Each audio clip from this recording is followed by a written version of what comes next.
Into experience not receiving books back because they're quite expensive these days. They have to be hardcover in order to withstand all the constant checkout of multiple use of students.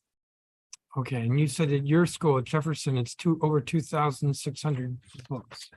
2,600 books, yeah. One other question, and I'm over my time, and that is on the Students' Right to Read Amendment Act. As recently as yesterday, I asked the chancellor, are you requiring, I've heard that you're no longer requiring that schools have to have librarians. And he said, no, nothing has changed. And your testimony is that there's three, I think you said 3 schools have vacancies. Correct, sir. So the indication from the chancellor is that librarians are being required, that when we get to the budget next year, we're not going to find that schools don't have librarians. Things could change in time. Next year, it could be excess 10 positions could be gone, and the following year, it could be another 20, and we'll be back in the same situation that we've been in the last couple of years. It is an unstable position within the district. Every 10 to 12 years, it's just that the entire workforce is excess and then they're rehired back because of complaints. And we have to have something to hold the district accountable. Well, let's see. But central administration is requiring schools to have librarians. And I'm hoping to move this fall the school budgeting bill, Schools First in Budgeting, which will stabilize schools' budgets. So a reason why we have seen in the past when Central wasn't requiring that schools keep their librarians, the reason we were seeing that principals were choosing to get rid of their librarians was because they were getting budget cuts. And then they had to make a choice. And the bill 24-570, Schools First in Budgeting, would eliminate that annual exercise of principals having to cut some. So that will create some stability on top of Central saying every school's got to have a librarian.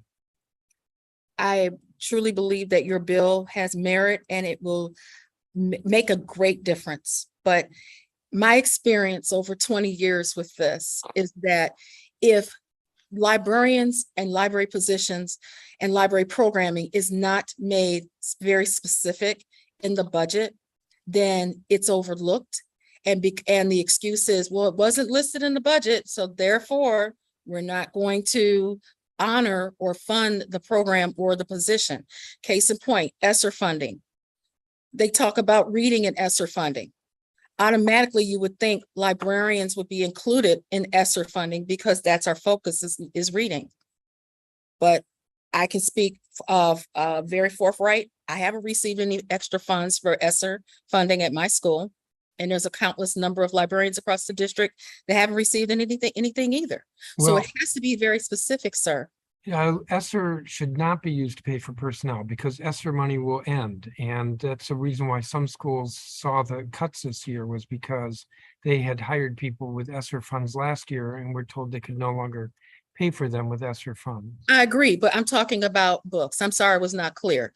Books and resources, supplies that would greatly assist our students and also make up for the books that were lost during the pandemic. Fair point. And remind me of this next year when we have the budget, because we can look to make sure that there's money for books. There's no problem. I'll be sure to remind you. I'm sure I'll see you. The council likes books. Okay. And I'm now 4 minutes over my time, which means that Councilmember Henderson's going to want. Yes. Councilmember Henderson. Thank you, Mr. Chairman. Ms. Boyd, please don't go away. I wanted to follow up sort of on the exchange that you were having with the chairman, because as you all, or as the chairman mentioned, ESSER funds, there was a article that just popped on the Washington Post that was talking about how much of the ESSER funds across the country have gone unspent.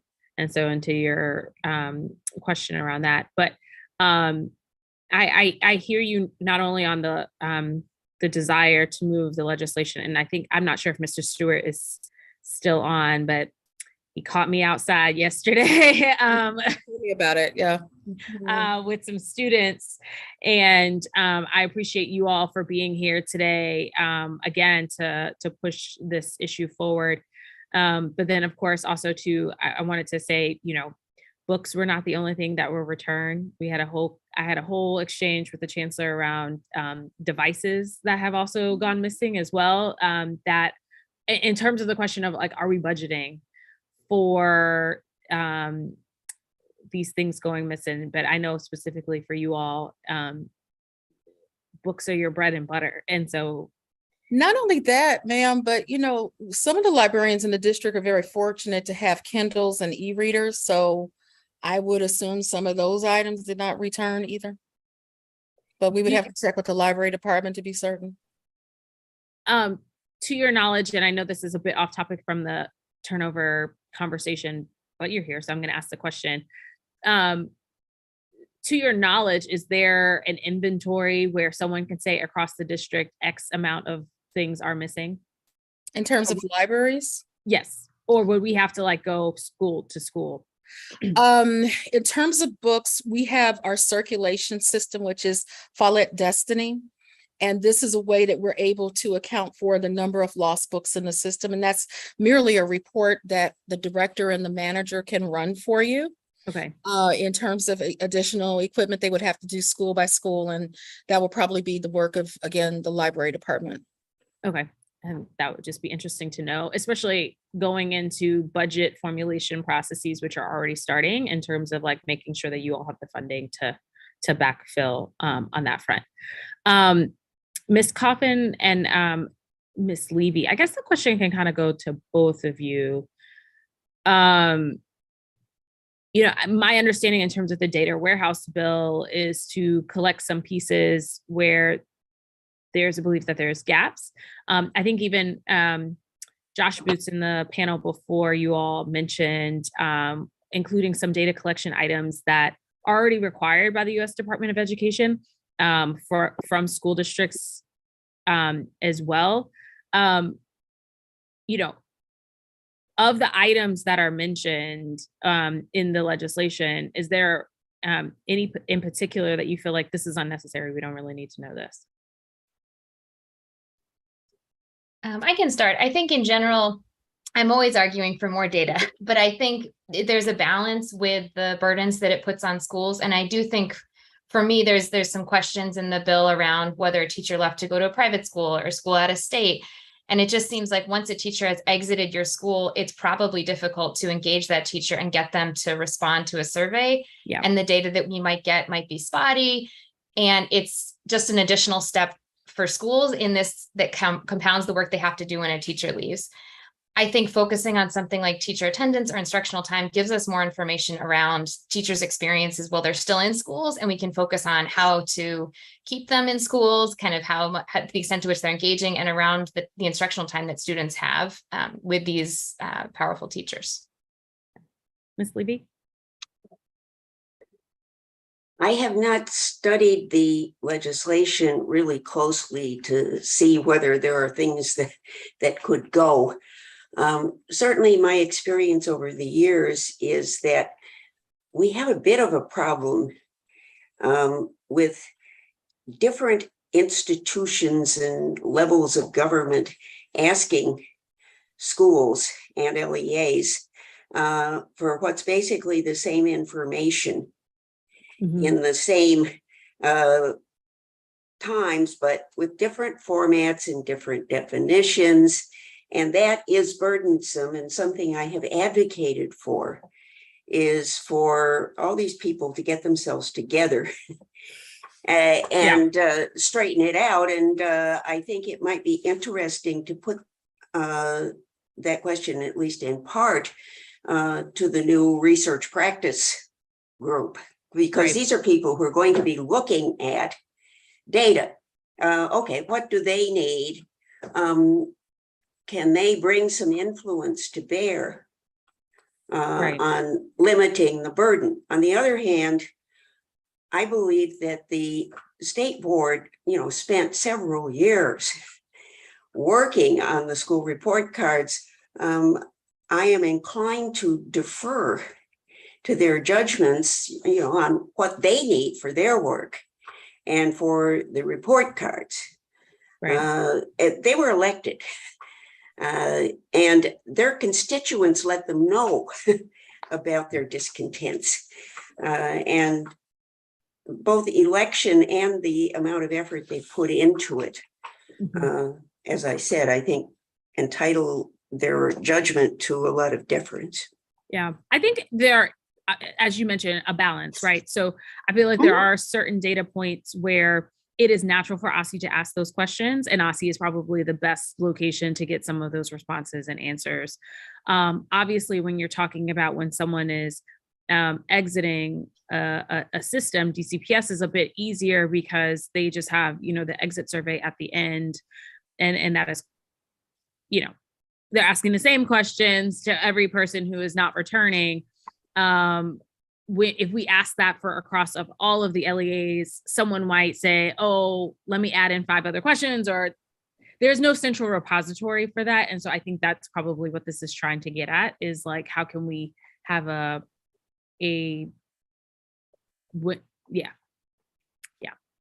the public charter school board could be tasked with that kind of thing. I would add that if I were a teacher and leaving because of discontent, I would be reluctant to be fully honest about it to my employer, because I'm looking for a reference to future employers. I think we need to put a little distance between the person leaving and the person who at least handles references. Thank you. Thank you both for being here today. Thank you, Mr. Chairman. Thank you, Councilmember. Thank you for each of you for your testimony. You all are excused. You can continue to watch, but I'm going to call the next panel. Erica Beal, who's listed as School Leader Lab. Jennifer Fechter, who's Program Director at Minds Incorporated. Monica Austin. Katie Norton, who's listed as an early childhood educator in DCPS. Lahua Tai, who's at Hardy Middle School. Andrew Katz Moses, who's an independent financial planner and former teacher. Kristen Corliss, who's a special ed teacher. Susan Eastman. Ramel Barrow. Catherine Spalacy. Derek Renee Johnson, who's an elementary educator. Gracie Butchowitz, who's an Empower Ed consultant and facilitator. Edmund Hahn, who's Vice President of Information at KIPP DC. Alex Rosenberg, who's at the Columbia Heights Education Campus. Rebecca Bradshaw Smith, who's an HPE educator. Maya Stewart, who's a partner with School Leader Lab. David Ayala, who's a lead partner at School Leader Lab. Courtney Barker, who's a teacher at McKinley Tech High School. And Claire Burke, I believe it's Burke, at Banneker High School. She's a teacher. I feel like I'm calling more names than are here. There's not a lot. These are that are not here.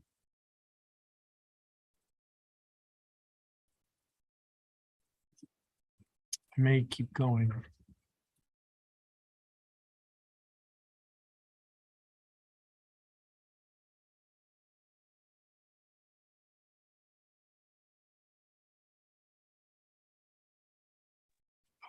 We don't have a great number of people, so I'm going to keep going on the list. Jessica Morales, who's principal at Bancroft Elementary. Letitia Coleman, who is at Johnson Middle School. Abigail Paulson, who's co-president of the Hardy Middle School PTO. Lucia Applequist, who's a teacher at Meridian Public Charter School. Unifer Loss, who's a DCPS teacher. Mary Ellen Gocheski. Alexandra Simbana. Cassie Walther, who's a former teacher. Kelly Eutzer, who's a DCPS teacher. Dorothy Douglas, who's an ANC commissioner, and I happen to know she used to be on the school board. And Bushra Aiden, who is listed as a DCPS teacher and with the Washington Teachers Union, Vice President of Elementary Schools.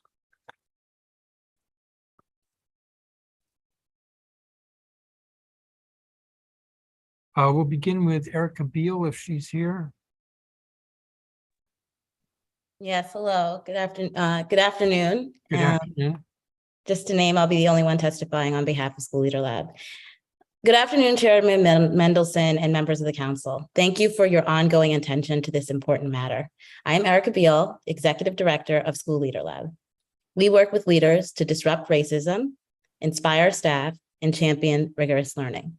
We do all of this in service of DC schools where teachers grow and students thrive. I present my testimony today to advocate for ongoing holistic support of school leaders. We know that recovering from the effects of the COVID-19 pandemic will require tremendous efforts from our schools and the people who lead them. Researchers have reported that it can take up to 5 years for reform efforts to take hold in schools. If we want to meet the challenges of this moment, we must support and develop our leaders so that they not only stay, but thrive. In the private sector, companies pay millions of dollars to develop their leaders. In fact, according to Forbes magazine, leadership development is a $350 billion industry. Conversely, in education, we often see developing our leaders as extra or nice to have. Knowing how to inspire and motivate adults, how to not only address racism, but also address race, but also racism in classrooms are incredibly difficult and emotionally demanding tasks. We have to support the leaders who are at the center of the changes we hope to see. Launched in 2016, School Leader Lab has developed over 400 leaders in DC schools, from teacher leaders to principals to chief academic officers and executive directors. 100% of our leaders say that their support from School Leader Lab has helped them stay in their roles and increase their impact on the job. 93% of them are still in school-based roles. Said one network level leader, if it weren't for School Leader Lab, I would have not only left DC education, but the profession altogether. Any citywide education initiative must center the role of the leader. When we have big, well-intentioned ideas, we have to ask, how are we supporting the leaders who will execute them? There is much focus on teacher turnover. While this is absolutely critical to invest in, we stop short of seeing that the greatest resource for teacher retention is a well-trained, well-developed principal who creates conditions where teachers want to stay. According to a 2018 survey conducted by Bellwether Education, 2 of the top 5 reasons that high-performing DC teachers leave are related to their relationships with school leadership. Given the high stakes of the impact of the leader, to not invest in training and supporting them is a risk that we cannot continue to take. Finally, the best resource to develop and retain high-performing principals is a well-trained principal supervisor and central office team. The C-suite/network leadership group currently lacks any access to a cohesive development experience in DC. It will take incredible teachers to make sure all children are in schools that honor their genius. And just as students need strong teachers, teachers need strong principals, and those principals thrive under well-supported and intentionally developed network-level leaders. Leadership development must be part of the council's plan for DC education and recovery efforts. Thank you. Thank you, Ms. Beal. Jennifer Fector.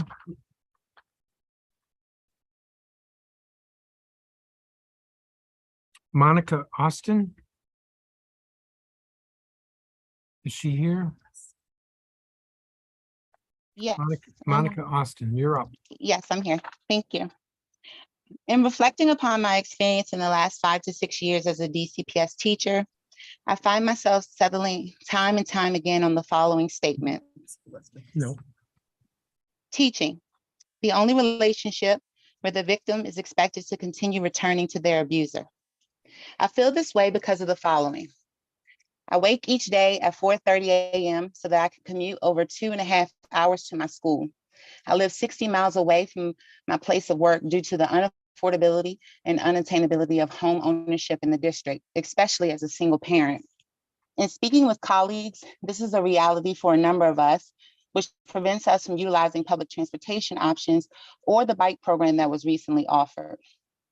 My commute used to only take 1 hour and 20 minutes, but my dedicated doubled up parking space was dissolved to make space for mobile learning units or trailers due to the overcrowding of our school population. Some teachers have incurred parking tickets upwards of $100 after attempting to park on the side streets surrounding the school. Although it is my truth that genetics, culture, and systemic oppression have contributed to some pre-existing health issues, having such a long commute has exacerbated them and even contributed to newly developed ones because of my employment.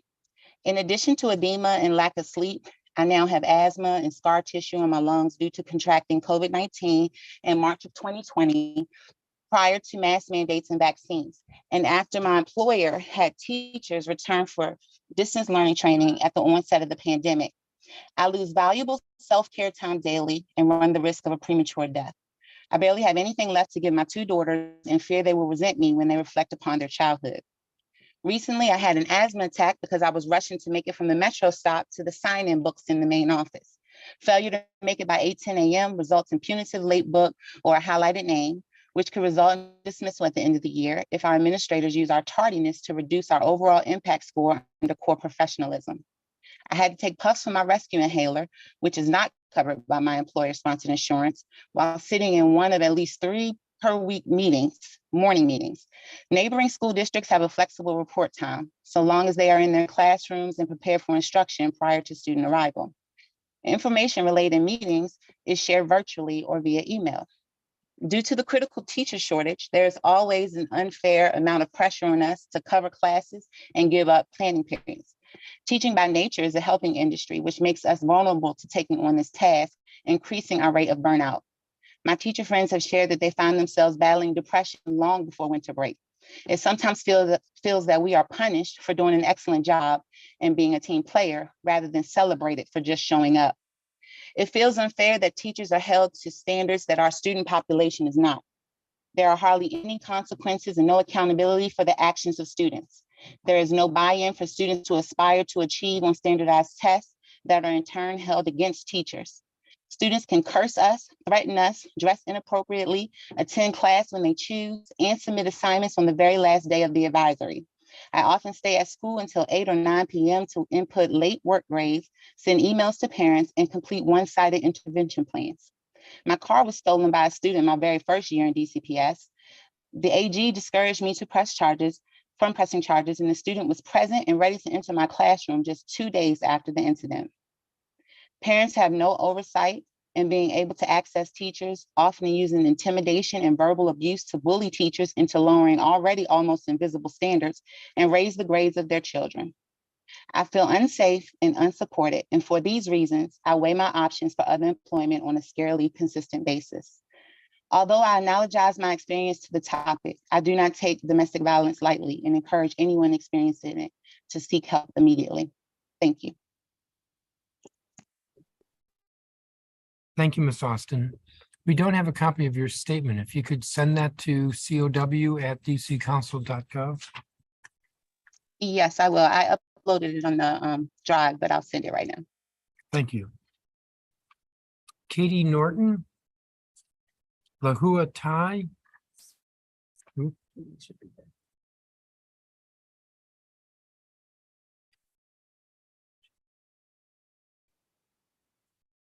I'm pausing again. Katie Norton, Lahua Tai, Andrew Katz Moses, Kristen Corliss, Susan Eastman, Ramel Barrow, Catherine Spalacy, Derek Renee Johnson, Gracie Obuchowicz,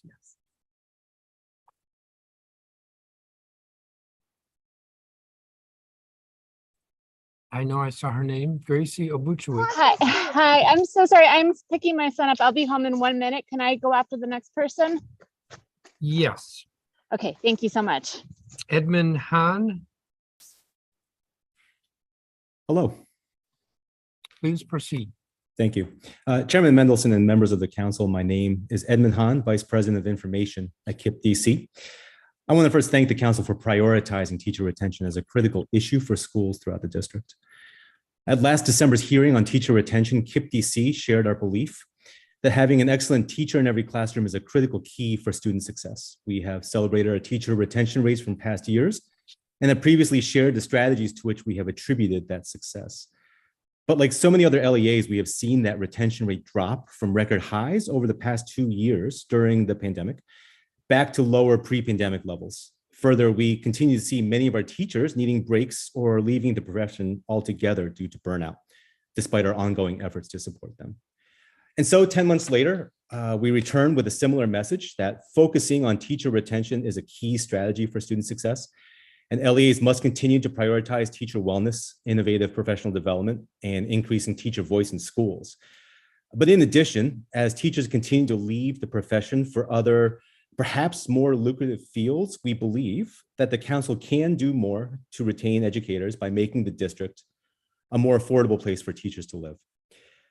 We are optimistic that the statewide Data Warehouse Amendment Act of 2021 could support these efforts by making more data and information available to the council and to the public, and by continuing to raise awareness of the extent to which teachers are leaving the profession.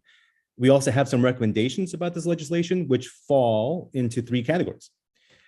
First, rather than reporting more data, we think the best mechanism to investigate and address teacher attrition is through reviewing the kind of actionable independent research that the Education Research Practice Partnership was envisioned to provide. Innovative proposals and initiatives will not come just from the reporting of more data or from quick conclusions drawn from quantitative analyses.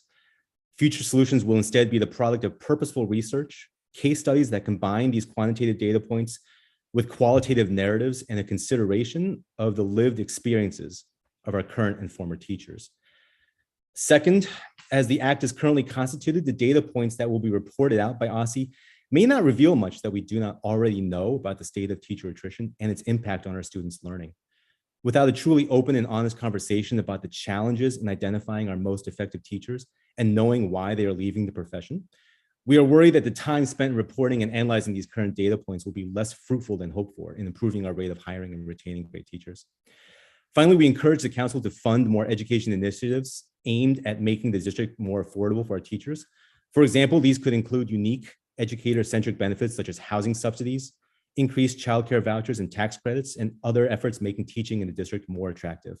We also encourage the council to mandate a citywide teacher retention study that includes both local and national data. Thank you for your time and consideration. I look forward to answering any questions that you may have. Thank you, Mr. Hahn. I'm going to I may give Ms. Obuchowicz another minute or two, assuming that maybe she's not quite ready. I am here and I'm ready. Can Oh, you hear me? excellent. I can hear you. Yes, please proceed. Okay, thank you all so much. My name is Gracie Obuchowicz. I'm a DC resident, mother of 2 children, and a coach and facilitator who specializes in school wellness programming. Over the past 6 years, I've worked with 8 DC public or public charter schools on the implementation of educator wellness programming. A year ago, in partnership with Empower Ed, we were one of 5 grantees awarded an educator wellness grant through OSSE, and have since partnered with 5 DC public or public charter schools to create comprehensive educator wellness programming within each school. Our 5 partner schools range from innovative language immersion charter schools to under-resourced DC public high schools. Despite the differences of these schools, we've noticed several important similarities to the feedback and suggested solutions we've heard from teachers. Number 1, DC educators are burned out personally and professionally, and many teachers are considering leaving the teaching profession in the next 1 to 2 years. Whatever the current troubling retention rates of DC educators are, we believe educator retention is an issue that's going to get much worse over the next few years in the district. Number two, educators mostly report that they are not burned out by their everyday interactions with students. Rather, educators are frustrated by their inability to find work-life balance in their career and by the lack of transparency and a place for teacher voice in creating school policy. Many educators do not feel recognized for their expertise and leadership in the field of education. Educators want to stay in their careers to help students, but increasingly feel disillusioned to work for a school system that doesn't seem to care about their well-being as human beings or the incredible expertise they have as professionals. Number three, educators have incredibly realistic solutions to solve their own problems. They are asking for non-evaluative feedback to help them grow rather than be punished as professionals. They desire restorative justice training to help them meaningfully deal with issues amongst colleagues and model the social and emotional learning they know their students need. They're asking to decrease the pressure of ongoing student testing so they can create an engaging culture of learning for everyone. Finally, they're demanding flexible scheduling so they can achieve true work-life balance and continue working in the profession they love, education. Despite considerable time and financial constraints at each school, we have seen amazing successes with our partner schools in just 1 year. One school is switching to a staff-led PD model that will help ensure increase in teacher voice and better dialogue about cultural differences within the school. Another school wellness team has started a trauma-informed book club for educators and has just led an all-staff workshop on the connection between educator professional boundaries and student behavior issues. Finally, another school is creating programming that explores the connection between educator burnout and restorative justice techniques that we are already sharing amongst our 5 partner school wellness teams. The successes we've experienced in such a short time of focused work on educator wellness show me that we are just at the beginning of creating important systems change that will retain educators and strengthen schools. Every school has a unique set of educator wellness needs, and every school has qualified professionals to help solve those problems. What is needed is specific professionals and programming support to help organize and empower educators to create the wellness solutions they need. I urge you to fund the educator wellness and retention programming, as well as wellness coordinators for every school. Currently, money from COVID relief is funding school partnerships to have dedicated teams focused on how to improve teacher retention. That money will expire at the end of this fiscal year. The council should ensure these OSSI grants continue with local funding in the budget. It is a very small investment to ensure our schools continue running with qualified educators who care about the success of students in our district. I believe that the work of educator wellness is only beginning, and that to lose funding for this innovative and effective programming now would be an immense loss for schools, students, and families in the district. Thank you. Thank you. Thank you. Alex Rosenberg.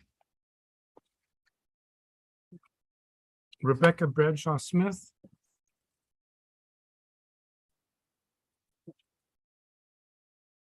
I don't see her. Maya Stewart.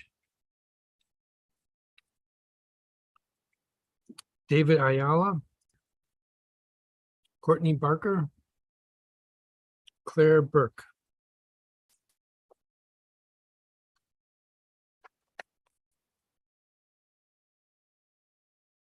Claire Burke. Yes, I'm here, but I'm just stepping off the metro. Do you want me to come back to you in a second? Yes, please. Jessica Morales. Good afternoon, Mr. Chairman and members of the council. Give me 1 second. Let me pull up my testimony really quick. My name is Jessica Morales, and I'm the proud principal of Bancroft Elementary, a dual language public school in the District of Columbia. I have dedicated my heart and soul to our DCPS students for the past 20 years, and this is my 4th year as principal. I have chosen to remain with the district in the same school because it is now my turn to give back to the community that once served me. I have a long history with DCPS. My mom served DCPS for many years as a teacher and a principal, and I attended Oyster Elementary as a child. The way I see it, what I do daily is not my job, it is my passion in my life. This is due to my great experiences and learning opportunities that have been offered to me. I have been very fortunate to have amazing mentors within DCPS to guide and support me whenever I needed them.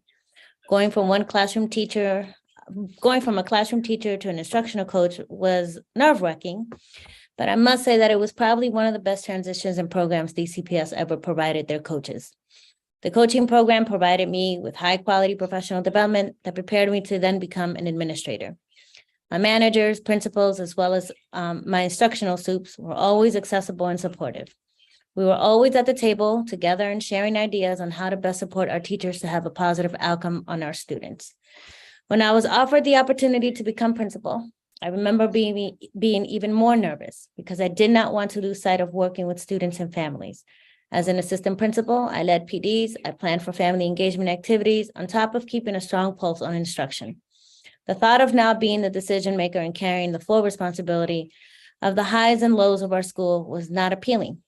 I did not feel prepared. However, going through the DCPS new principal course during the summer and having the monthly check-ins with the new cohort of principals the entire year did prepare me for what I embarked on 4 years ago. I continue to remain motivated and dedicated to our school community. I am grateful to have strong support systems, both at the school level and at the district level. My instructional soup, Eric Bethel, and my principal's colleagues are my lifeline, as well as the staff I work with every day. I would be remiss if I did not mention the tremendous support that I receive from our Bancroft families. Being at Bancroft for a long time has allowed me to maintain a strong and trusting relationship with the families. I thank you for allowing me to share my testimony this afternoon, and I can stick around if you have any questions. Thanks. Thank you very much. I'm gonna guess Claire Burke isn't ready yet. Is Letitia Coleman here? Abigail Paulson? Hello, Good afternoon. afternoon. That is the part of the day that we are in. All right. Good afternoon, all. I'm Abby Paulson, co-president for the Hardy Middle School PTO, DCPS parent of a Jackson Reed ninth grader and Hardy sixth grader. I've been part of DCPS since 2014. As yet another Hardy staff member tendered their resignation last week, and we see the staff absence board with multiple entries, and those absences are being covered by other teachers who have offered to give up their planning periods to step in for their colleagues in order to have class coverage. I fear the house of cards we are living in is precariously close to tumbling down. Are we going to revisit the 30% absences we saw for the last month of the year last year? This is, of course, after the reduction in staffing at Hardy by 3 teachers due to the budget realignment, causing even more pressure being placed on our already overburdened educators. I feel this hearing could not be coming at a more important time.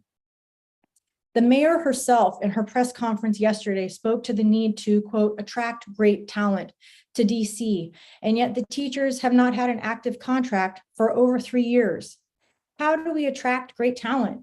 We cooperate with their organizational body in a meaningful and honest way that shows good faith in working toward an accepted solution. We offer and maintain the fundamental items that everyone is baseline looking for: the ability to have a roof over our heads, food on the table, and to take care of our family. These are not unreasonable requests. How can we not make this happen? When the cost of living increase does not even cover the increases in living costs, then we are being disrespectful and demeaning.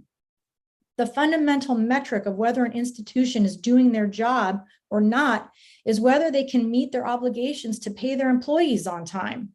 When employees cannot count on receiving their pay for the work that has already been completed and are having to worry and fret over whether they're going to be able to pay their bills, alarms should be sounding and red flags should be popping. These are indicators of a larger issue. What are the issues with DCPS that the payroll cannot be processed correctly and in a timely manner? Asking people to be patient when there are real monetary consequences for not paying their bills on time shows a lack of professionalism. We are not working in good faith. We are not trying to come up with a solution. And in doing these things in an ongoing manner, we are creating a reputation as a place where professionals do not want to come because they cannot trust that their best interests are being looked out for. The foundation of trust is not being built. It is actively being eroded, thereby weakening the foundation underneath all of the structures we are trying to build. We are not attracting any kind of talent when we are treating our community members without the dignity and respect they deserve, with a proper wage that is something they can count on a monthly basis. It is one thing to attract great talent, and it is another thing entirely to keep the great talent we already have been investing in within DCPS. When teachers and administrators cannot afford to live in DC and are commuting up to 2 hours or more per day to come and teach our students, this begs the question of how well are we taking care of our resources? The mayor stated that she wants to focus on how we will become the city of educators. We are already a city of educators, and the answers are plain and simple. The question is, what is the plan we are willing to commit to and implement right now to keep the educators we have and show them what we actually value, their contribution to our students, our families, and our city? The way to do this is with a sense of urgency that demonstrates the recognition that our educators are in a crisis right now. And if we do not deploy actions immediately, it is only going to continue to worsen. Our data shows that the efficacy of our educators is more valuable now than ever. Let's imagine our city filled with professionals who can focus on doing their job in teaching and supporting our students, rather than whether their lights are going to be turned off or they are going to receive a payment past due letter because they can't pay their bills. Our city is filled with educators already. Let's take care of them. The path ahead is simple. Pay our educators the wage that is commensurate with their education, license, and locale. Be competitive in compensation and benefits. There is only up from where we currently stand as the lowest of all the quote states on how our average teacher pay corresponds to the average income for our state. We are more than 10% below our average income. Instantiate the education committee so there is a dedicated body to oversee this important work. Negotiate with the WTU in good faith with the outcome of a fair contract by the end of this school year. Give housing incentives to our educators on par with first responders. Work to give student loan forgiveness for our educators. Revisit the newly aligned budget model to make sure there are enough qualified teachers and staff in the building to meet the needs of our students and our educators. This includes sufficient administrative personnel to appropriately cover lunch and passing periods to maintain a safe learning environment. Thank you. Thank you, Ms. Paulson. Let me ask if Claire Burke has come back. Not yet. Close. Okay, I hope it's soon.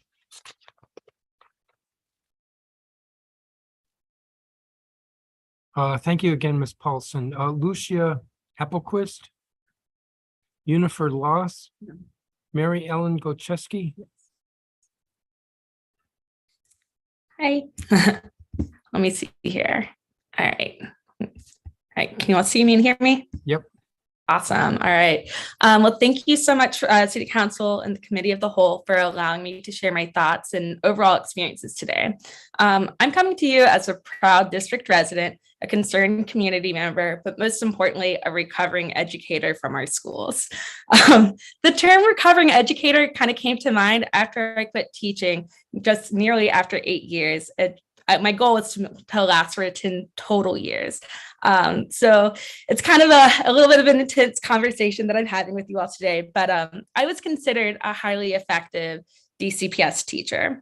I was also frequently asked to lead reading and literacy professional developments within my schools because I showed great results in reading growth over time in my classroom, as I actually had a background in early childhood literacy and research. So much of what I have to say today is that teaching is still a passion of mine. However, a major weight that I had felt was a concept of worth. When I say worth, I'm meaning financial worth, social worth, and most importantly, self-worth. I taught grades pre-K through second in both charter and in DCPS. Without fail, I always felt when I told folks that I was a teacher that they immediately pitied me. Why was that? Was it because they knew that despite me loving my community and my students and my entire educational friend and backgrounds, that they knew that I probably wasn't being treated fairly financially? So some of my issues that I had caused me to ultimately quit mid-year from DCPS. I felt some guilt and disappointment when I did quit, but I also felt instant relief. I realized that if you are ever in a career where you have to have an appreciation week or an appreciation day, you are probably not being respected 99% of the time in your career, which goes back to, having that weight of respect and not feeling much self-worth. But there are a few solutions that would have kept me incentivized to have stayed in the classroom. And I know that goes for other teachers. Flexible scheduling. Flexible scheduling, it kind of sounds esoteric, but let's be real. Teaching is one of the most inflexible careers that you can have in the workforce. But we do have a solution. Empower Ed even brought it up earlier about having enrichment days where you have a 5-day school week, but one of the days is reserved to having that enrichment day where teachers can focus on having those high-level professional developments, planning, and time for your parent-teacher conferences. And the students, depending on their grade levels, they would be able to engage in different project-based learning activities or vocational experiences and internship. And if they're the younger ones, we could be using that time to be focusing on social emotional learning with somebody that's already in the space or somebody that we can be contracting out. When I say somebody that's in the space, we need to ensure that we can actually get full-time substitute teachers, being able to offer them a full-time contract to be in our schools at every single school, because also that supports the teachers who, if they are sick and they need to be on leave, that they have somebody that's safe, that's in the space that the students already know. Another important piece would have been that increased pay. DC is not an affordable state to live in. So while I was teaching in DCPS, I was not financially able to keep up with all the life expenses that commiserate with the cost of living in the city. In an ideal world, a teacher should be able to afford to live in the neighborhood in which they teach, as it does not only improve the morale between the teacher and the students, but it improves the overall community. I say this just to say one of the biggest obstacles that we can overcome is how we choose to allocate our budgets and invest in our teachers. A recent study from Wallet Hub showed that Washington, D.C. ranked number 47 for their annual salaries, which was adjusted to the cost of living. The same study also cites that we ranked number 48 for projected teacher turnover, as in we are not retaining our teachers, and we likely will not be able to retain our teachers going into the next school year. I also wanted to speak on test scores. Finally, the constant, frequent, stressful, mandated testing is not helping anyone. The pandemic has taught us all many lessons. And overall, most of our highly regarded pedagogues agree that the frequent mandated testing is not what our students need right now. The term learning loss is not appropriate. And trying to turn it into an appropriate language from mandated testing is not supporting our students or our teachers. Our students need focused, high impact instruction. They deserve to work in those small groups that are working on the same particular goals. As a strong teacher, I would keep track of the activities that I would conduct in my small groups and have a daily exit ticket that used the data to go back and look to see how I could better support those groups. That's the effective teaching. That's what we need to be focusing on. We need to be working on the effectiveness of the teacher based on those foundational skills and making sure that we can master those foundational skills so that those students are learning and not just taking a test and not being taught to a test. Every day I miss teaching, and I keep on telling my friends and colleagues who are still in the classroom that maybe I'll see them in a few years. But honestly, I want to see some action first. By listening to what teachers and a recovering educator like myself are seeing, it's one step, but acting and ensuring that we can make those changes to keep highly effective and qualified teachers is what will make a difference to improve our schools. Once again, thank you for your time and consideration and appreciation for the effort of supporting our teachers, students, and our education stakeholders. Thank you. I don't have a copy of your statement, and it would be very helpful. Yeah, let me email that to you right now. Okay, cow@dccouncil.gov. Great. Claire Burke. Yes, I'll go ahead and read and keep my camera off for the moment. My name is Claire Berkey, and I'm a Banneker High School teacher and the mother of 3 children at Seton Elementary. I'm happy to share with you today the story of why I have remained an educator in DC for 14 years and counting. In 2008, I was a student teacher at Hardy Middle School. In 2009, I worked at Coolidge High School. And at the end of my first year, I was accessed and hired at Columbia Heights Educational Campus. I was unprepared to tackle the challenges I faced in the classroom during my first 2 years. My bachelor's degree in English from St. Olaf College and my master's degree in education from George Washington were no match for classrooms of students who read significantly below grade level, students who were learning English, students who struggled to regulate emotions, and students who did not feel like school was a welcoming, safe space for them. At the end of my second year, I was rated minimally effective, under impact, and I considered leaving the profession entirely. Between my second and third years of teaching, my former department chair, who had become an instructional coach, was instrumental in hiring me back at Coolidge. I taught English there in 2010 under her watch and with her mentorship.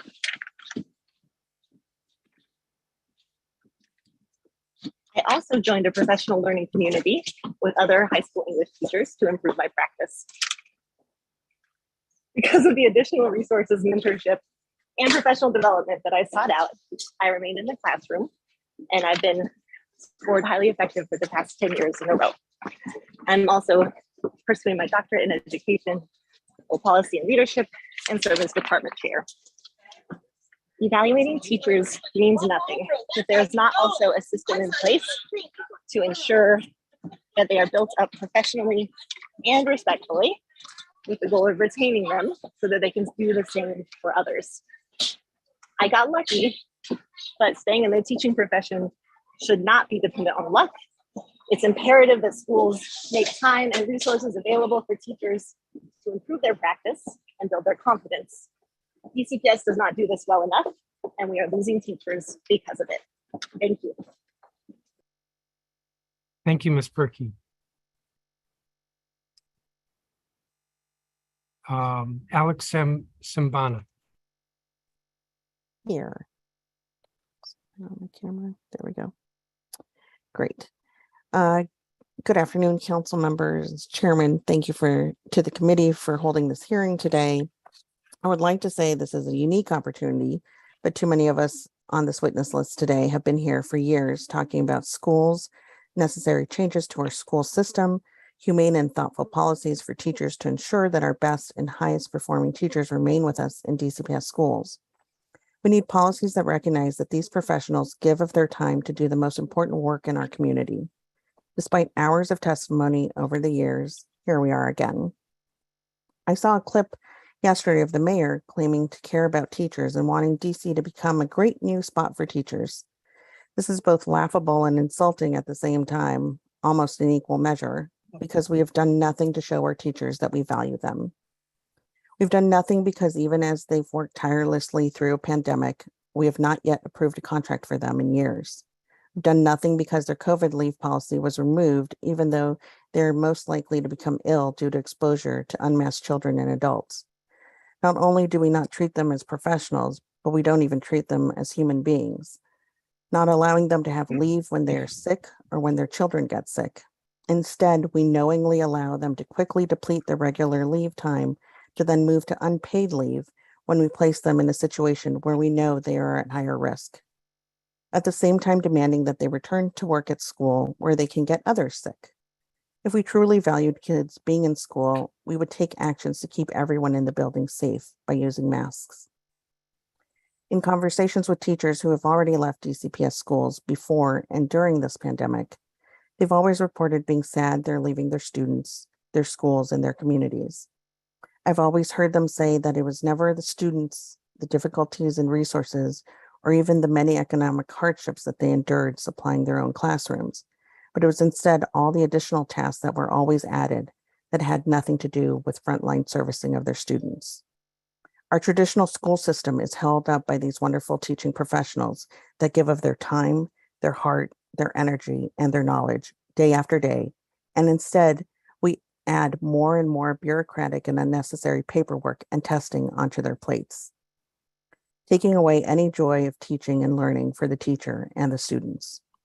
We continue to hold these hearings, and no one has ever tried actually listening to the teachers and taking actions on the issues they identify, giving them what they ask for: functional buildings, resources for their classrooms, functional and up-to-date technology for their students and classrooms, working HVAC systems so their students aren't overheating in 80+ degree classrooms or freezing throughout the winter. Medical leave that makes sense, that recognizes that our teachers aren't only educational professionals, but mothers and fathers themselves with families at home who may be caring for small children, sick relatives, or elderly parents. If we really have interest in creating a system that will foster care for everybody, it must include a structure that recognizes these professionals are at the heart of our success and not just give lip service to the latest craze. Instead, what we should do is overhaul this entire system. We should remove mayoral control. We should take drastic action to reduce the bloated staff outside of the classroom, which have nothing to do with direct services to the students. We should make every professional who absorbs an educational dollar show their impact on a student's life, their efficiency in delivering services to students, and improving the educational system for every single DCPS student. Our teachers have had enough. We need to make sure we don't lose any more teachers as the system becomes frightfully more fragile with gimmicks and lip service that comes from downtown. We should start immediately with 3 deliverable actions with which anyone who is interested in providing a good public educational system to our students will support. We need a contract for teachers immediately. We need a reinstatement of COVID and personal medical leave for teachers and paraprofessionals, and the ability for them to continue to work remotely if they are able. Reinstating masks and testing to ensure a safe work environment for them and their families. And 3, improvements to the school buildings for working HVAC systems. I hope we as a city take action and will give these teachers what they need so they can continue with their important task of educating our children. Our teachers continue to work despite our continued failure to give them what they need or our failure to support them. Thank you. Thank you, Ms. Simbana. Cassie Walther. Hi, yes, I'm here. 1 second, sorry. Hello. Hi, council members. My name is Cassie Walther. I am here as a Ward 5 constituent, a board member of the Ward 5 Education Equity Committee, and most pertinent to this hearing, a former highly effective DCPS middle school teacher. My testimony today will focus on my personal experiences, how they led to my resignation, and how they support the data obtained by Empower Ed and the WTU. I will strive to stay solution-oriented. Teaching has become a profession of low autonomy and high accountability. In such subjects as math and English, it can feel as if you're testing as much as you're teaching. Our planning time is used for LEAP meetings and data talks, and that is only if we're lucky and not called to sub for the day. First-year teachers are thrown to the wolves after a 5-day PD about children's brain development rather than spending time setting up systems, structures, and internalizing scopes and sequences. Last year, 83% of educators in the citywide survey said morale had worsened from previous years. So what's the difference? After over a year of collective trauma, the emphasis was on learning loss and not on social emotional learning. Students were thrown back into school with hundreds of other students, and they were told they had a lot of catching up to do. When we needed to slow down and reevaluate how to best support a child, we were instead told to double down on testing, EOIs, MOIs, RCTs, ANETs, reteaching and retesting. We were given a chance to reevaluate teaching and learning, and yet instead we reemphasize academics over welfare. We need to overhaul how teachers are supported so that students can get what they need. This starts by valuing teachers in their profession. We cannot expect teachers to take any work home. Teachers need to have at least 90 minutes of uninterrupted planning a day. LEAP is not planning time. Data talks are not planning time. We need to do our best to eliminate coverages during planning by building at least 2 guaranteed permanent subs for every school and raise substitute pay to build the pool of available subs. We need to prioritize support through highly effective instructional coaches, new teacher mentoring through routes other than already burdened teachers, and financially valuing paraprofessionals. We need to value the education and growth for our teachers as much as for our students. Our pay scale suggests that higher education equates to better teaching. So let's offer financial supports for continuing education, implement floating PD hours to provide educators guaranteed time off for personalized development and growth. Learning from peers and having onboarding includes student forgiveness support. Honestly, I'd probably still be at McFarland if I had known that 1 more year at teaching at the same school would have my loans completely paid off. I cannot discuss teacher turnover without talking about impact, and in particular, IVA. Teachers of testing subjects, namely math and ELA, are unable to move up on the pay scale at the same rate as non-testing teachers. In addition to half of our instructional time being taken over by testing and still expecting us to make our gains, 30% of our impact is how a student does on a standardized test. While a music teacher, and I'll say they were often my favorite colleagues in the building, they get evaluated based on student engagement. I had to focus on student testing. Not only does this lead to inequitable pay practices, but it leads to student frustration in those test-based subjects. Things proposed by the administration, like home buying incentives and sabbaticals, are good. But unless we give teachers more planning time, trust them to do their jobs, stop over-testing, shift away from punitive evaluation, make the job more flexible, and invest in our day-to-day wellness, we will keep leaving. Students will continue to be hurt by these amazing educators, by losing these amazing educators and adult mentors. Thanks so much.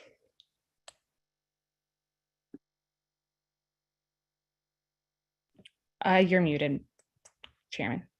Very bad on my part. I don't have a copy of your statement. I emailed it about an hour ago. We will look for it. Did you email it to cow@dccouncil.gov? I did, and I will double check now and resend it if not. Okay. Thank you. Thank you. Kelly Utzler?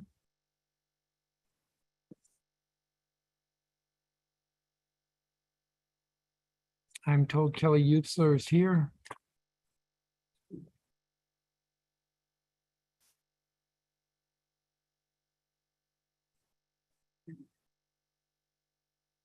I don't see her. Dorothy Douglas, I don't think I see her. Bushra Aiden, Here. please proceed, and good afternoon.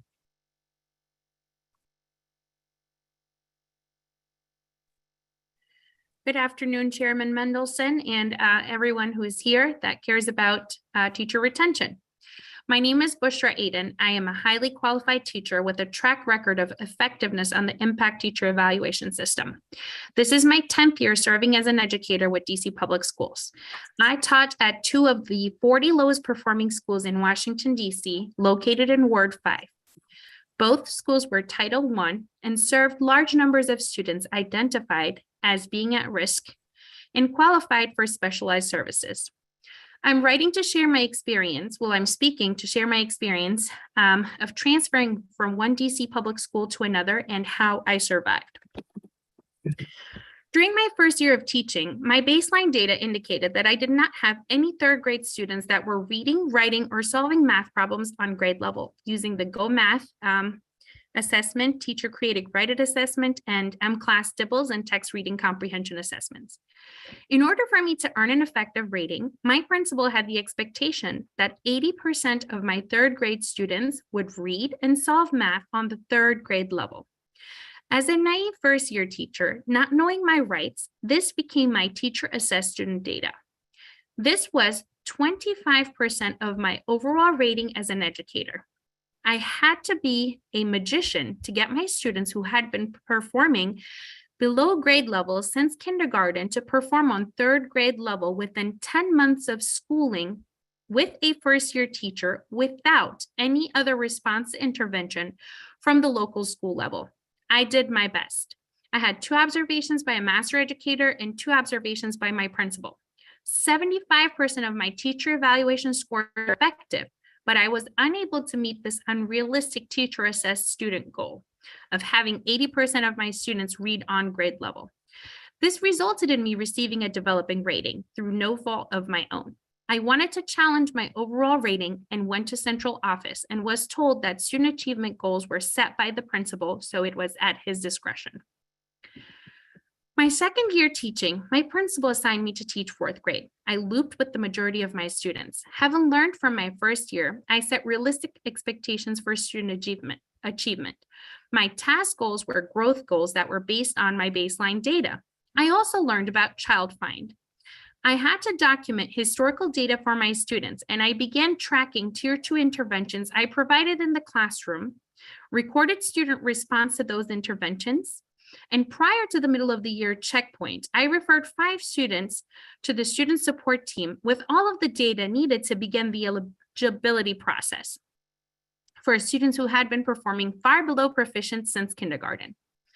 I would email our LEA to follow up, copying my principal, and would not get any feedback. I finally went to my principal and I said, I'm concerned about my students, and I have not heard back from our LEA. He said, don't worry, Ms. Aden, she won't be coming back next year. It was at that moment that I realized this school was not going to be the right fit for me. Not only was our principal aware of the fact that the person responsible was not doing their job, but he was enabling them to remain in their current position without consequences. I realized that I had to be a member of a school that was invested in growing their learners and improving outcomes. My impact principal observation scores dropped drastically, and I was being rated in the developing category. My students met their growth goals by the end of the year. And if it had not been for the 2 master educator impact observations that contradicted my principal's rating, my end of the year was going to be developing once again. I had enough, and I was determined not to return to this school, even if this meant I would be unemployed. I had to think about how I could continue to help the students I was leaving behind. I decided to email the superintendent and request a meeting with reinforcements from the Washington Teachers Union field representative. I shared all of the documentation I had with the superintendent and said, if any one of the 5 students I referred find a parent advocate and sue DCPS, they will win. He said he would not share his staffing decisions with me, but thanked me for the information I shared. My experience as a 3rd and 4th grade teacher in high need schools helped me realize I wanted to be an early childhood educator so that I could build a strong foundation and catch children before they fall. I attended a transfer fair, met a principal that shared my vision and had a good reputation. I knew to ask around before accepting a new position. I had an interview and was offered a teaching position during the voluntary transfer period. I worked under the leadership of this kind principal for 2 years. Ms. Aden, I'm Yes, a sir. little concerned. You're 2 minutes over your time. And All right. I'm I will- interested in what you're saying, but you've got easily another 6 minutes of testimony. Okay, I will fast forward. Fast forward to working with this wonderful principal. My school was reassigned a new principal that was appointed to the school community. Upon the arrival of this new principal, the staff morale declined. There were also high numbers of teachers calling out, and this school began to be a revolving door for educators. This principal that started out at my new school, I'm sorry, I lost my train of thought, so bear with me for one moment, had basically terminated, by the time it was her 4th year with DCPS, she terminated 98% of the original staff that was remaining. It took me 4 years of failed attempts under this principal to transfer to another DC public school. Upon having very successful interviews, I would reach out to the panel to see why I was not offered the job, and I would not receive any feedback, and even principals would decline to comment. Finally, it was one of the teachers that were on my panel that stated that they were unable to offer the job because of my principal reference. This was 2 years ago where I was able to find a principal that took me on as a 3rd grade teacher. I couldn't figure out why someone with 2 master's degrees and 4 certifications from the Office of the State Superintendent of Education could not find a job. And I know that many of my colleagues were not as fortunate. Post Bushra Aden, last year, this school lost 38% of their teaching staff during the 2021-2022 school year. Only 5 out of the 13 teachers went to another school, and 8 out of 13 teachers left DCPS altogether. I wanted to give you this feedback to give you some qualitative reasons as to why teachers are leaving the profession altogether, because they're unable to transfer schools because of their principal references, and also because sometimes 0.01 points can cost teachers $25,000 on their annual bonuses, and superintendents enable principals that go in and say clean up shop. While there may be ineffective educators, it's impossible to have a school with 98% of ineffective educators that need to go. My policy recommendations are to end mayor control of DC public schools and ensure that teachers receive a fair contract and never allow teachers to work under an expired contract because it speaks volumes about how much you value teachers. Teachers have not received a pay increase in 3 years, regardless of inflation. Please pay paraprofessionals at least $25 an hour because long-term substitutes make more than they do. Thank you for your time. Thank you, Ms. Aiden. I'm told that Letitia Coleman has arrived. Yes, thank you, Councilmember Mendelson. I am here. Thank you for your patience. The life of a principal. My name is Letitia Coleman. I am the proud principal of B. Johnson Middle School, home of our Future Ready Scholars here in Washington, D.C. This is my 22nd year in education, and 14 of my 22 years have been in Ward 8 schools. I love being in the grade 8. I've spent the last 5 years in DCPS, and prior to that, I served 15 years in the DC public charter schools. In 2017, I had the pleasure of being selected to the Georgetown EML cohort. This cohort combined principals from the charter sector and principals from DCPS. While at Georgetown, we sharpened each other and we became stronger, connected leaders. It was through this experience that I decided to join DCPS because I witnessed the connection that DCPS leaders had forged, and it was a bond that I wanted to be a part of. And through my research, I learned about the cluster model and DCPS salary and benefit structure. While I'll share several reasons why I continue to choose DCPS, the number one reason is absolutely the culture among DC principals. It is one of love and support. And this culture is created because of the DCPS cluster model. The cluster model has been invaluable to my growth as a leader. A second reason I choose DCPS is because of the growth opportunities. I entered DCPS as an assistant principal. I then had the honor of leading the redesign work at Anacostia, and now I am a principal. In each of these endeavors, I was offered cutting-edge professional development opportunities. In fact, in August of 2023, I will join 10 DCPS school leaders as a doctoral student at Howard University through the DCPS Eagle 3 HU partnership. I will not pretend it's easy to be a leader in this hyper-political city. In fact, it is incredibly difficult. And while the bureaucracy and the structure of school must be reimagined, I am a proud DCPS principal and blessed to learn from many exceptional leaders. I continue to persist with DCPS because of the strong relationships I've built with other school leaders. In addition, I've been blessed to work with incredible staff at Central Office, dynamic educators at Anacostia High School, and my current school, Johnson Middle School. The staff in these schools are unmatched, and their love for children is an underreported story. Like many educators in the midst of this ongoing racial and health pandemic, I thought about leaving not only DCPS, but education in general. It has been harder than ever before to be an educator, but it is my school team and school leaders and the leadership at Central Office that support me that make it possible. I use the word persist intentionally because I want to be clear that every school-based personnel that gets up and comes to school each and every day at this time in our history is choosing to do so because we know that we are essential to the lives of our students, and we believe in the power of education. In fact, the only reason this entire system isn't crashing is because of educators committed to the important work of serving our children. If the district wishes to retain educators, then I strongly encourage the council and district leaders to consider flexible scheduling and models that support adult wellness. I end this by saying, every day I get to come to work with brilliant, innovative educators and school personnel. Every educator and staff member in our building deserves a fair and thoughtful contract. I stand with the teachers in my school and around the city in demanding transparency and a fair contract. And I want to thank DCPS for their investment in me as a leader. And I look forward to creating a whole child anti-racist education system that meets the needs of each and every child in DCPS. Thank you for your time.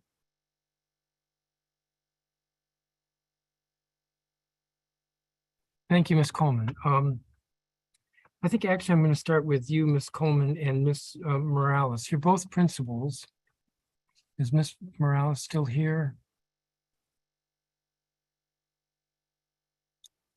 I'm not seeing her offhand. Jessica Morales.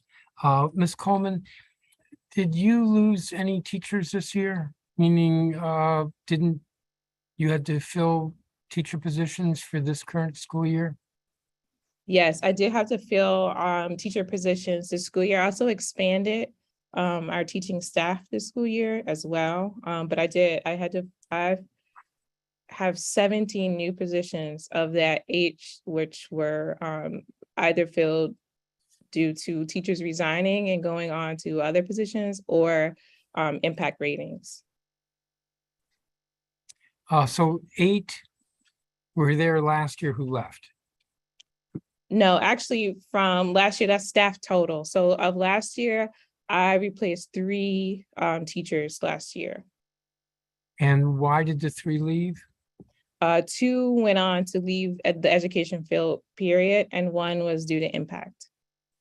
And the 2 who left education field, your understanding, why did they leave? It was too much.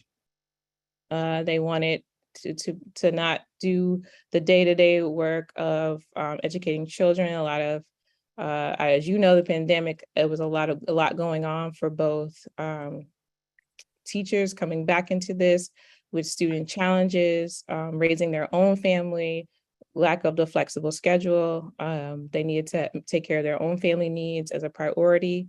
And so they left the district completely, left teaching actually.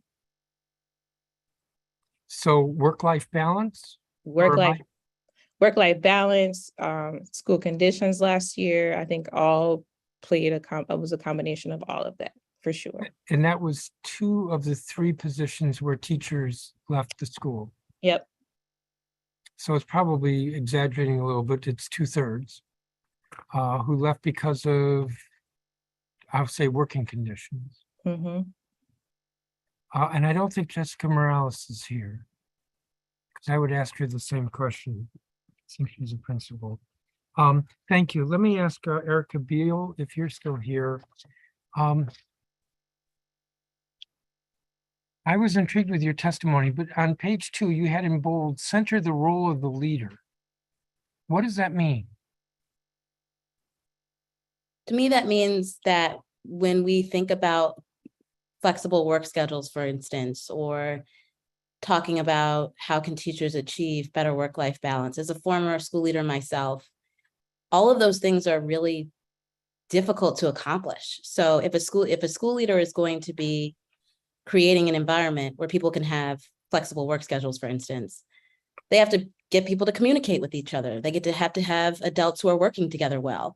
To Councilmember Henderson's earlier point, they have to be able to work with staff outside the school or who aren't currently working there. And all of these things, I think sometimes we underestimate how incredibly hard it is for leaders to just teach in a very traditional sense. But if we are going to innovate and think of new ways, we have to support the leaders. And the previous principal talked about all this intentional development that she was getting.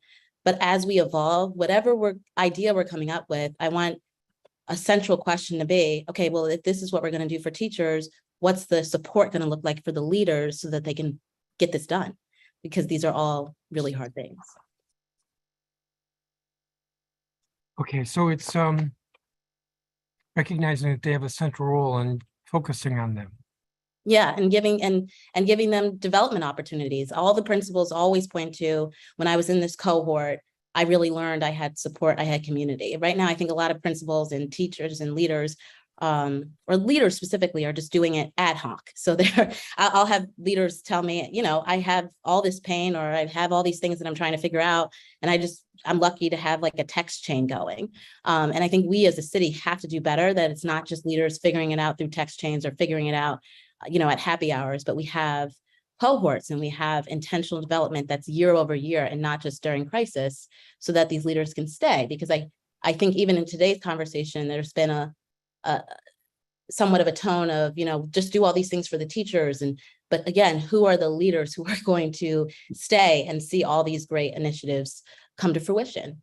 Because they are the people who have to hold the entire staff, which we underestimate how incredibly difficult that is.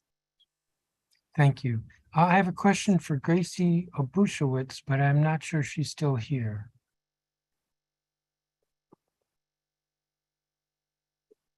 I'm pausing, I'm looking.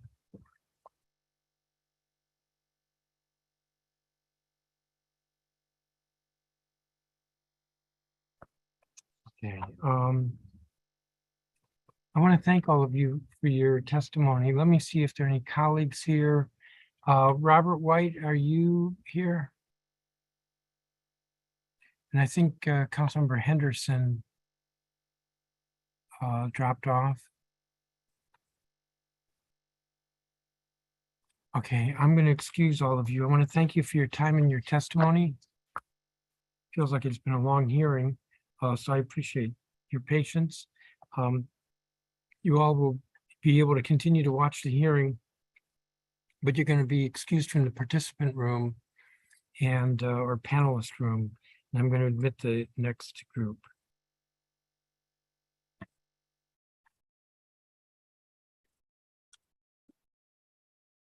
Adrian Warren, Orinthia Harris with STEM Early, Kishan Puta, who's an ANC commissioner, ANC 2E, Callie Lowenstein, who's a teacher at Bancroft, Lauren Welsh, who's a parent at Stoddard and Hardy, Juan Lemos, who's a teacher at Bancroft, Dominique Moore, who's a teacher,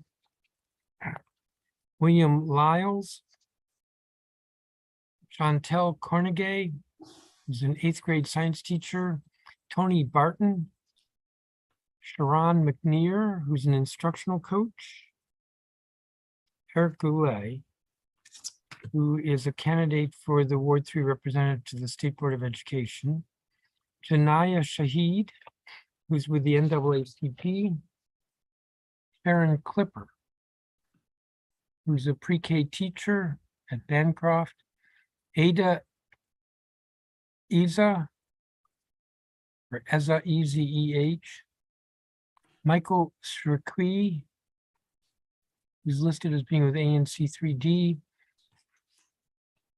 Tony Ann Maniscalco, I mispronounced Maniscalco, who's a teacher, Alice McNeil, who's a teacher, Benjamin Williams, who's a teacher, Nathan Sparks, who's a teacher, science teacher, Cardozo, Elizabeth Mitchell, who's former chair of the Janney Elementary School PTA, Lauren Fuchs, who's a teacher at HD Woodson, Chris Bergfalk, who's a teacher, Joshua Wiley, who's an assistant principal, Brad Thompson, listed as being with Empower Ed, Maya Baum, who's a teacher, Patricia Stamper, listed as being with Empower Ed, Callie Lowenstein, who's a teacher at Bancroft, and Melody Marsh. She's number 99 on the list, and she's listed as being with Empower Ed. So we'll work our way down the list.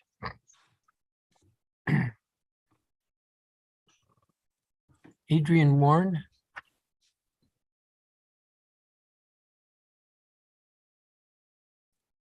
I am not seeing Adrian Warren. Orinthia Harris. Kishan Puta, I see you. Let me repeat to folks what I said several hours ago. If you're in gallery view, you'll see a clock. And the clock's set for 3 minutes. Please be mindful of the time. And good afternoon, Commissioner. Hi, good afternoon. You can hear me, right? Yes. Very good. And I will send you my testimony, but really I'm here as a commissioner and on my ANC, I'm the school's liaison. So I wanted to relay what I've been hearing from my constituents, the students, their parents, and even the teachers. Listening to the teachers just today, thanks for holding the hearing, Mr. Chairman, the recovering educators, it was so painful to listen to them say, you know, why they felt they had to leave. And it was really interesting to hear that they would like to come back, but only if things change. And so that's what I'm here to talk about, what we could change. And I'm hearing it from the students and parents. It's the number one thing I'm hearing from the students and their parents.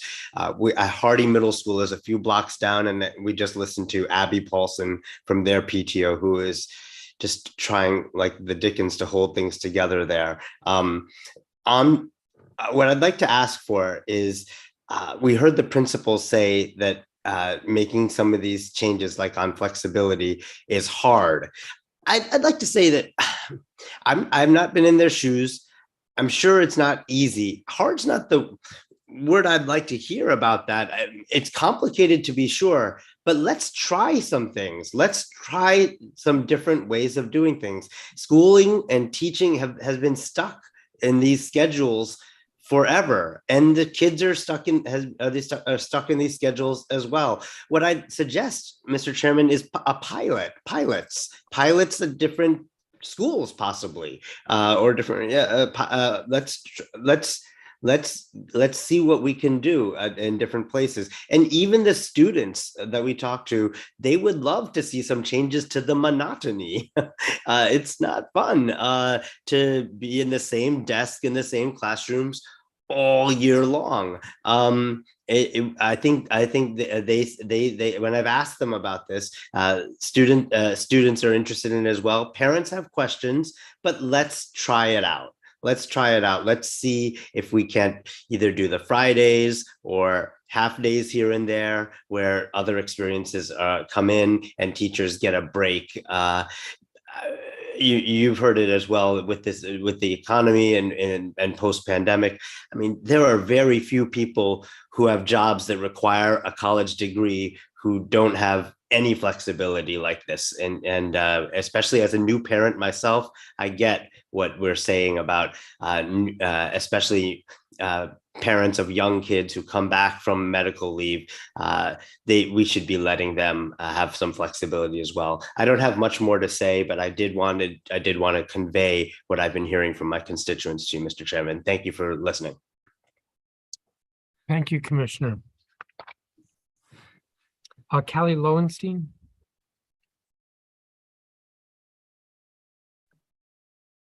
Yeah, hi, good afternoon, and thank you for having the hearing. My name is Callie Lowenstein. I'm a teacher at Bancroft. I'm in my 7th year in the classroom, my 12th year in the field of education, including work in research and teacher preparation, both across the US and globally. I've taught in New York City and in Oakland public schools, as well as in an Oakland charter school. So these broad experiences in public schooling shape my perspective on the issue of teacher retention here in DC and my experience. Other educators this afternoon have spoken so powerfully to the unsustainable challenges of teaching in this overpressured district with a sky-high cost of living.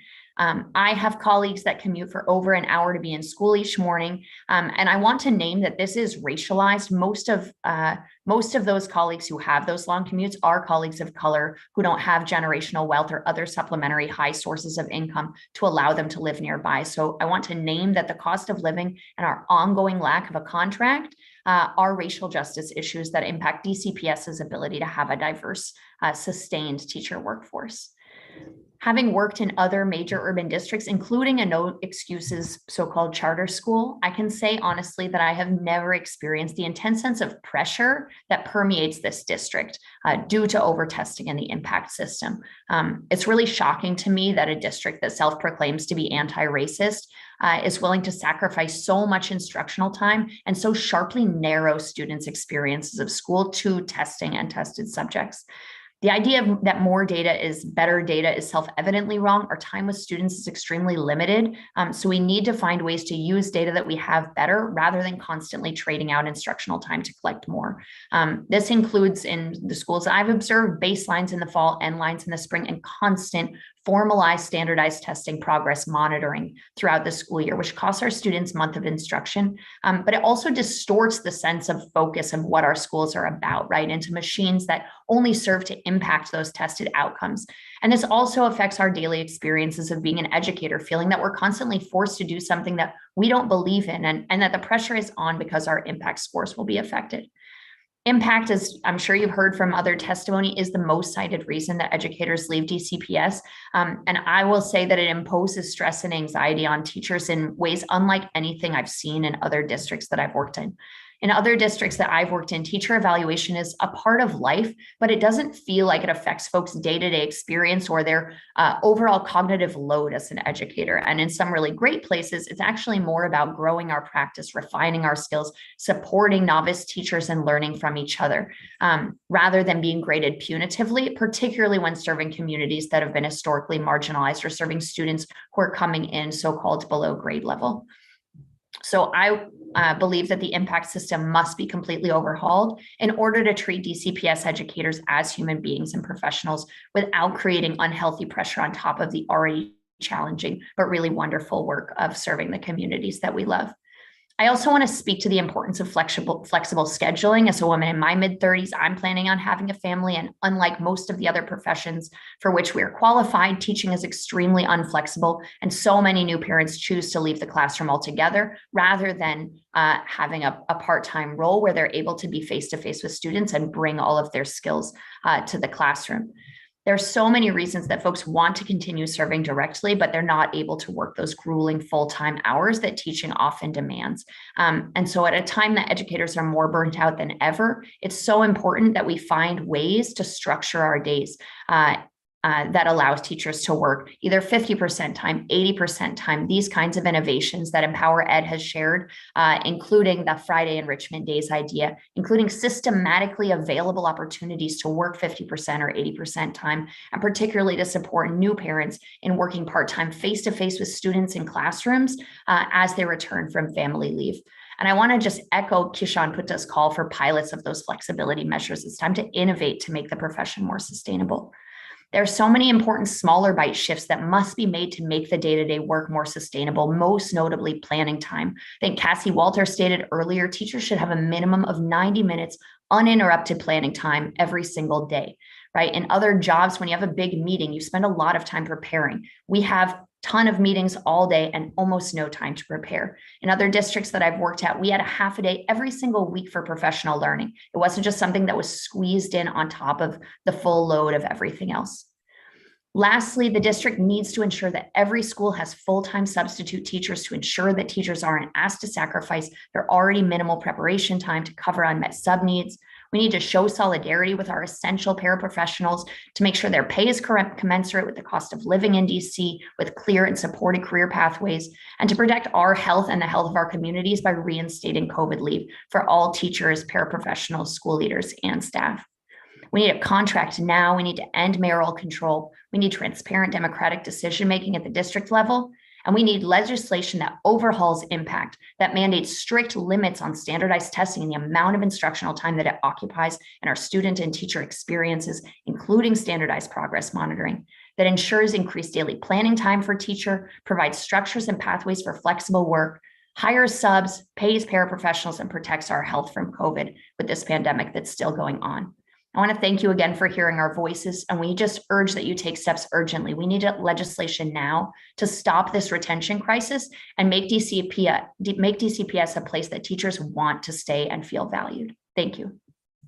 Thank you, Ms. Lowenstein. I did let you go over. I don't have a copy of your statement if you would provide it, please. I just sent it a couple minutes ago, so it should be in that email address. Okay. To cow@dccouncil.gov. Excellent.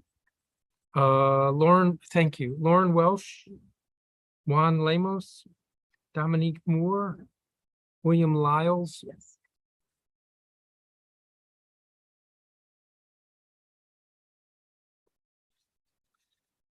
I saw William Lyles on the screen.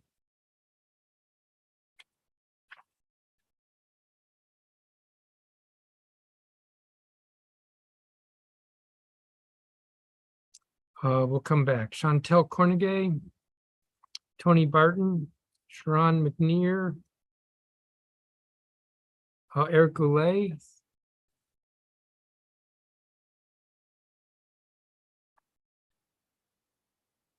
Eric Goulet.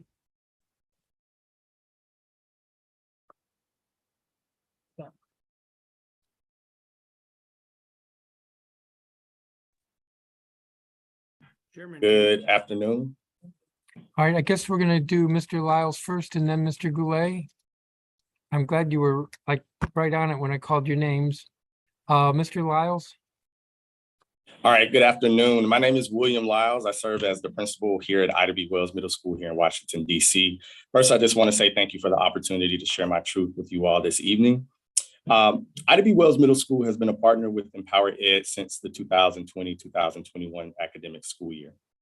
Over the last 3 years, Empower Ed has supported us in navigating 3 areas that we believe are critical to the success of any school community, which includes organizational trust, shared leadership, and teacher retention.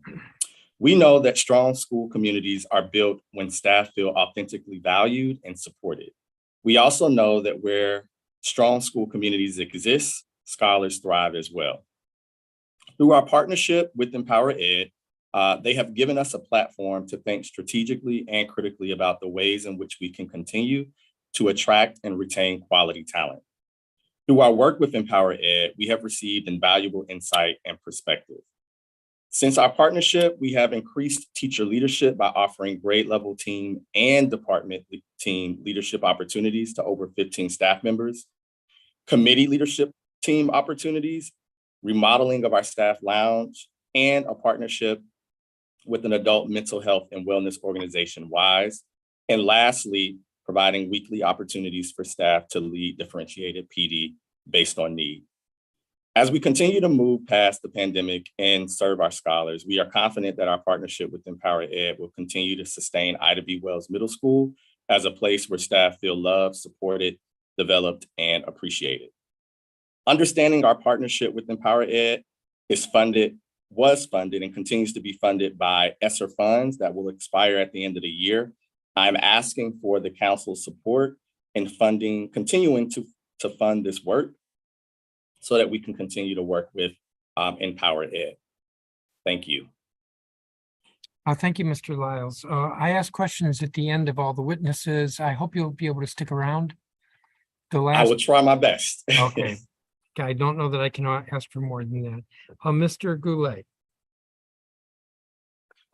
Good afternoon, Chairman Mendelson, council members, and council staff. My name is Eric Goulet, DC resident and candidate for Ward 3, DC State Board of Education.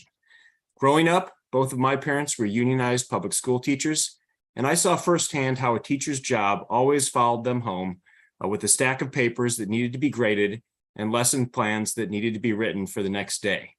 Post-COVID, teachers are leaving the education profession in record numbers, and it is leading to a national teacher shortage.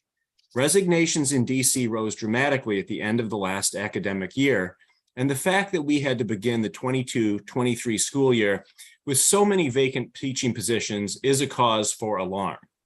In a Washington Teachers Union survey of its members, 4 out of 5 teachers said they were unhappy with their jobs, citing increased workload and teacher turnover as the top concerns.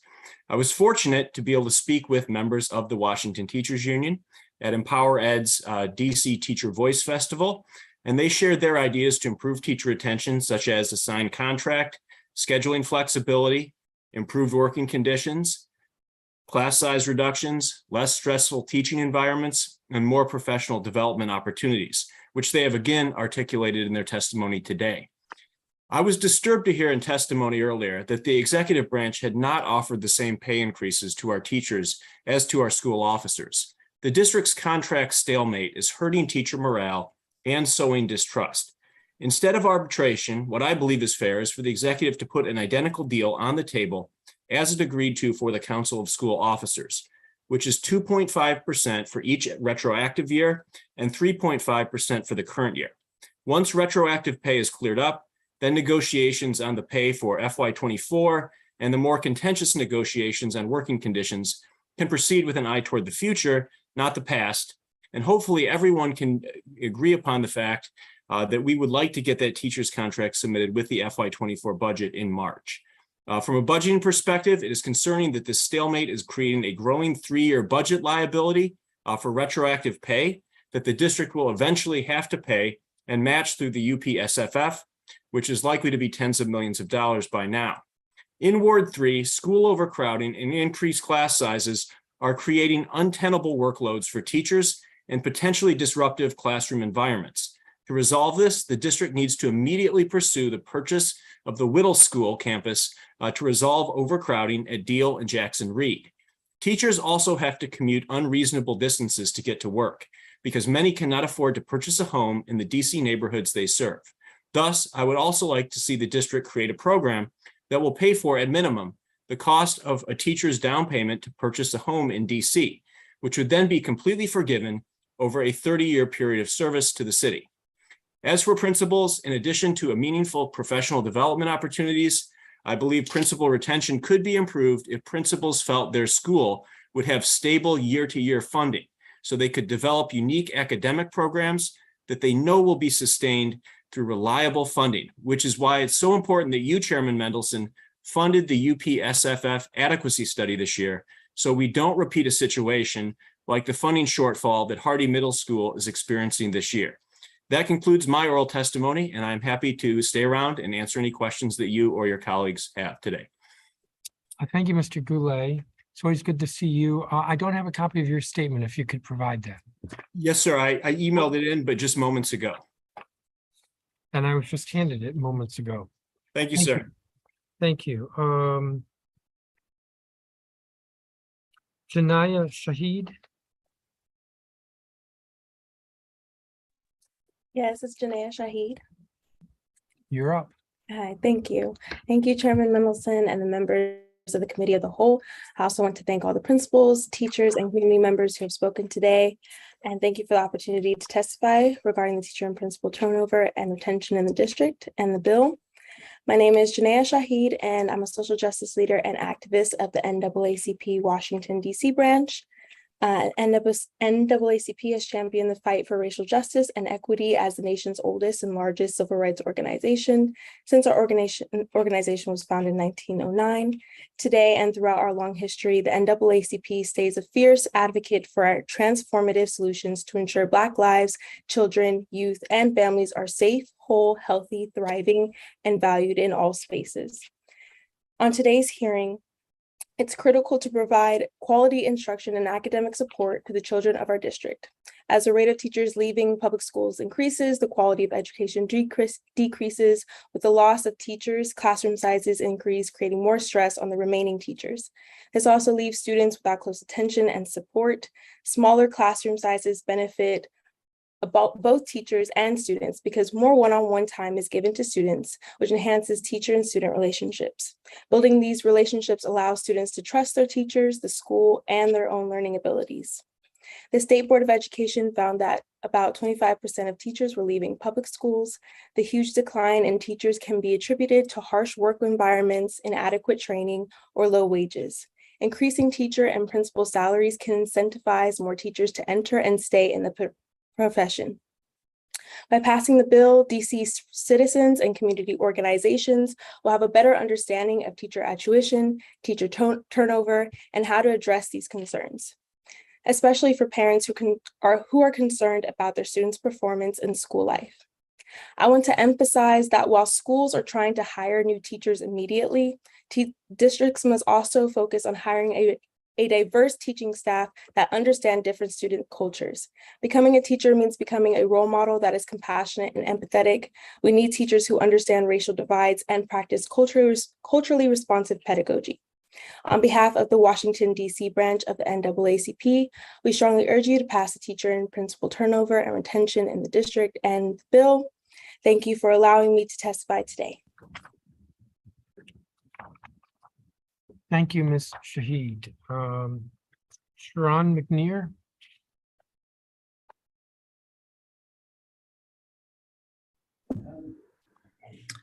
Yes.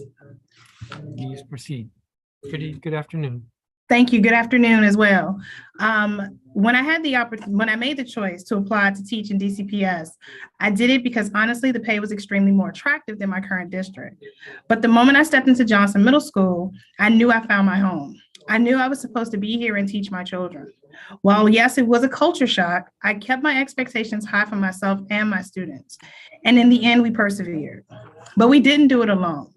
I had the most supportive principal, which made the transition seamless. Whatever we needed to ensure our students were provided with an opportunity to succeed, she made it happen. Some strategies that I would think would help retain teachers could be an extensive list, but my top 5 things I think would include offering free educational opportunities for new and experienced teachers to continue to develop their practice, providing equitable resources for all schools in the district, offering supplemental pay for experienced mentor teachers, a parent academy to assist parents in strategies to support their children's education, and lastly, offering experienced teachers the opportunity to be a part of the discussion and decision-making processes of curriculum design. Thank you for providing me with this opportunity to testify, to be seen, and to be heard. Thank you. Thank you, Ms. McNear. How long have you been at Johnson? This will be my 2nd year at Johnson. Okay. And you're enjoying it? I'm sorry? And you're enjoying it? Yes, I am, very much. Good. Thank you very much for your testimony. Thank you. Sure. Sharon Clipper.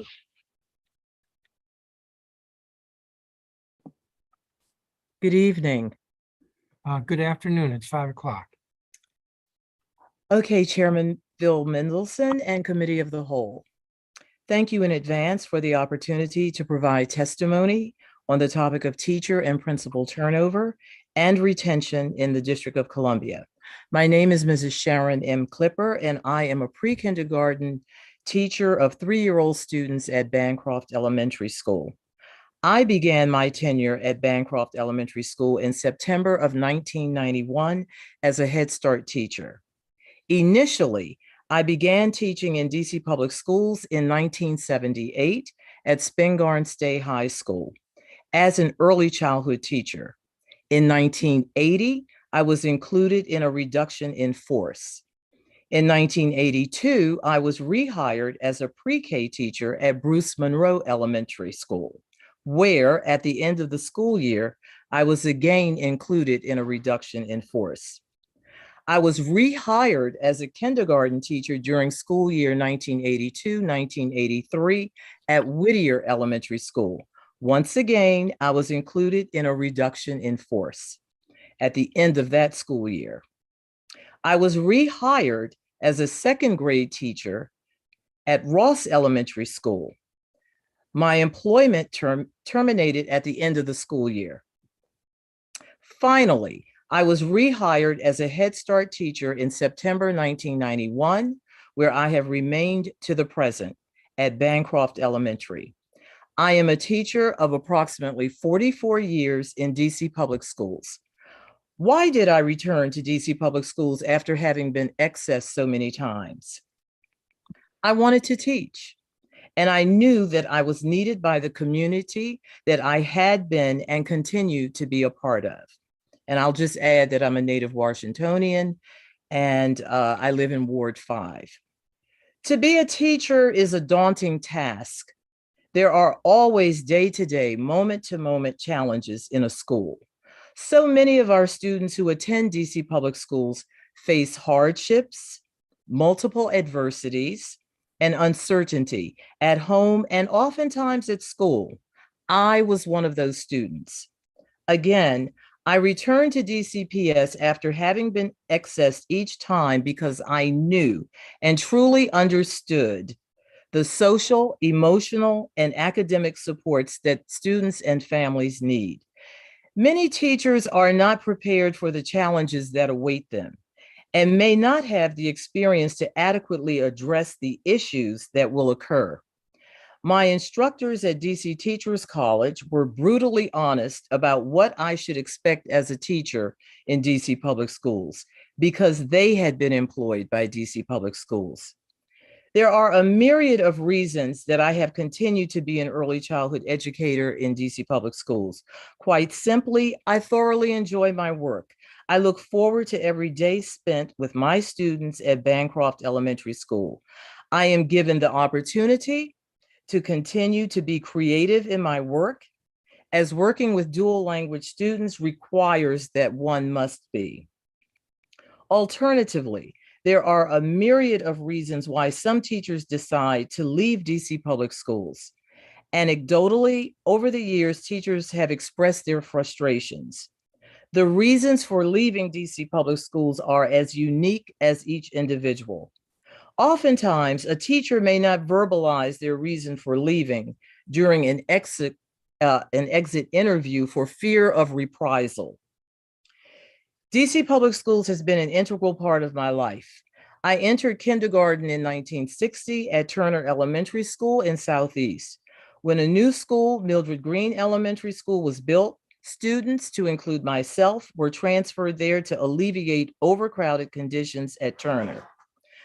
I attended 3 different junior high schools, respectively: Gordon Junior High School in the 7th grade, Kramer Junior High School in the 8th grade, and Taft Junior High School in the 9th grade.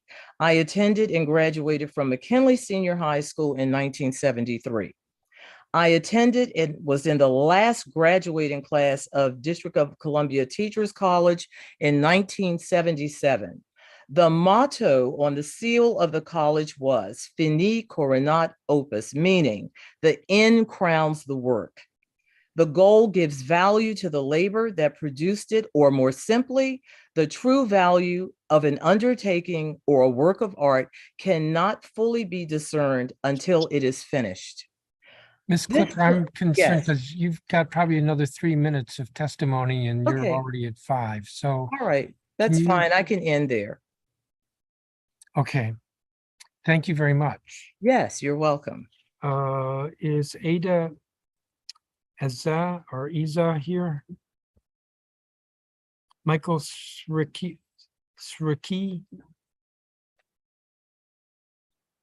Tony Ann Maniscalco, Alice McNeil. I'm here. Can you hear me? I can not only hear you, I can see you. Okay. I'm Alice McNeil, reading specialist at Garfield Elementary School in Ward 8. First, thank you to the council for holding this hearing at a time where I, a teacher, can actually participate.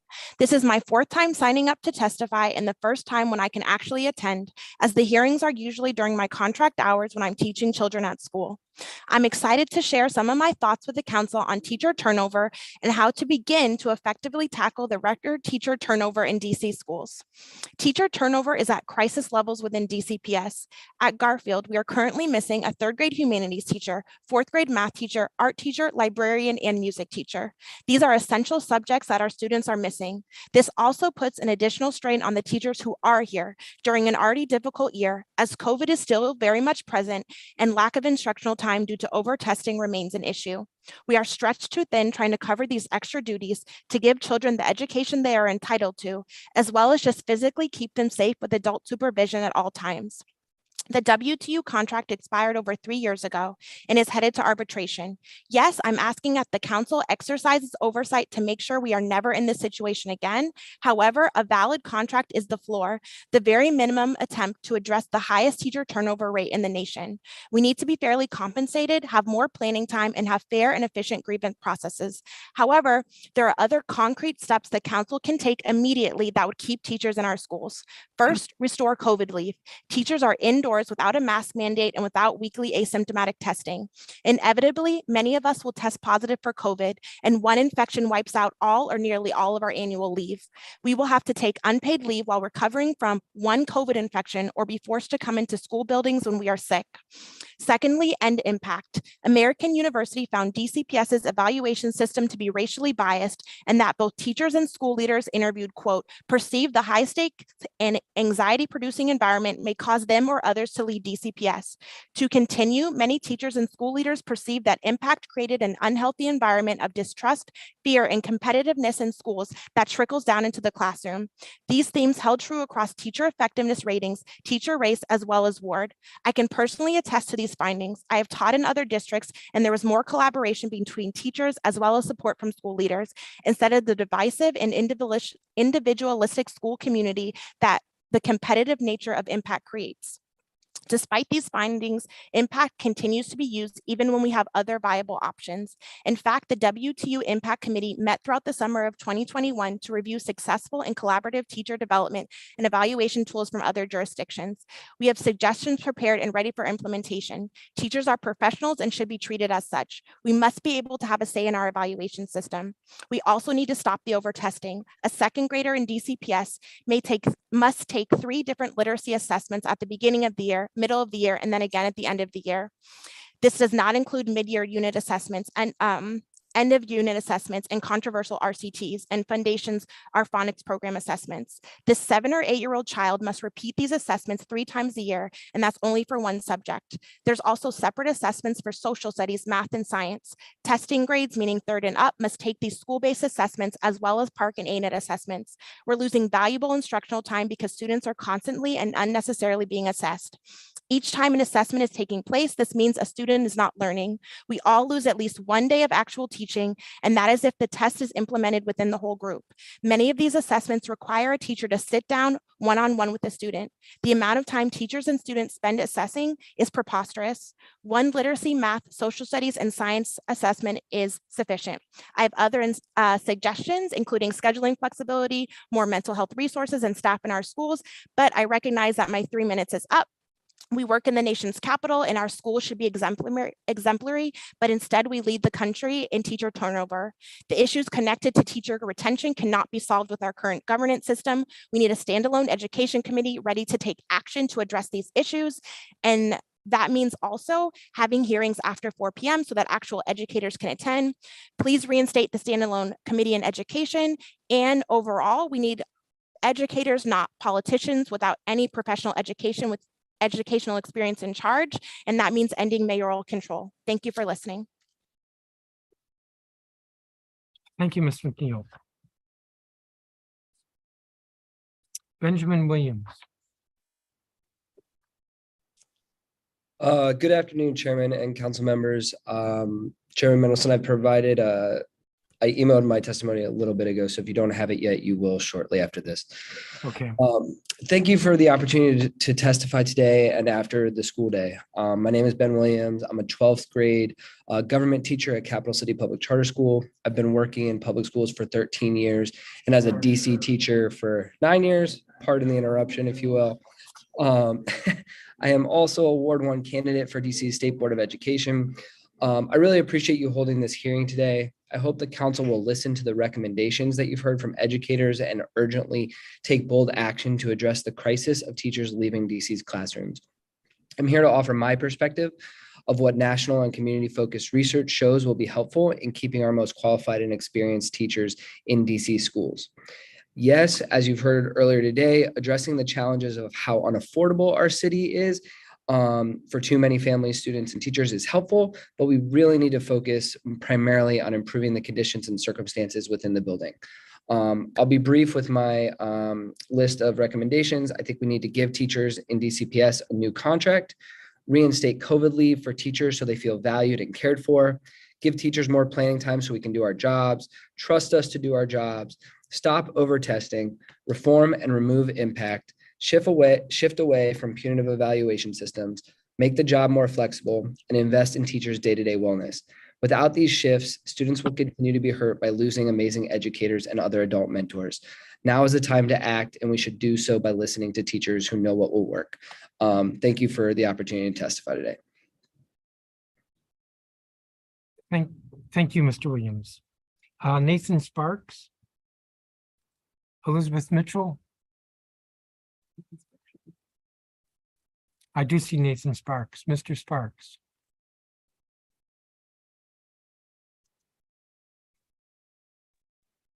Hi, can you hear me? Yes, I can, and I can see you.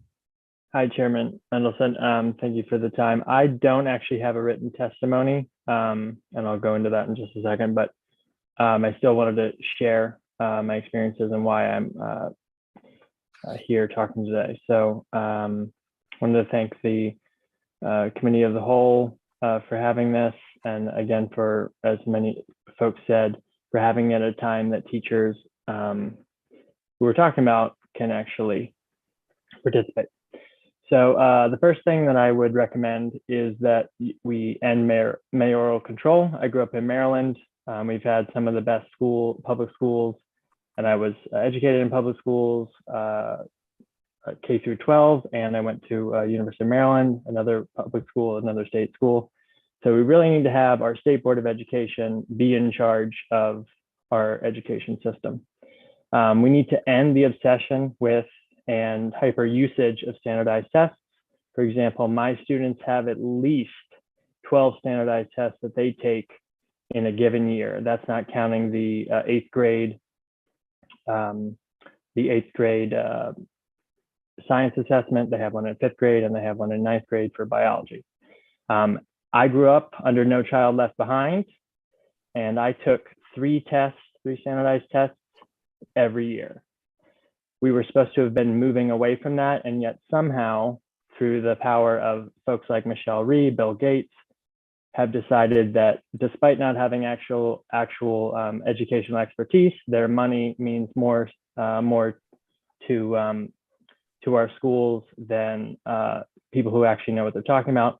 So again, we need to get rid of a lot of these standardized tests. Most of them are shown to be racist, and deal with that.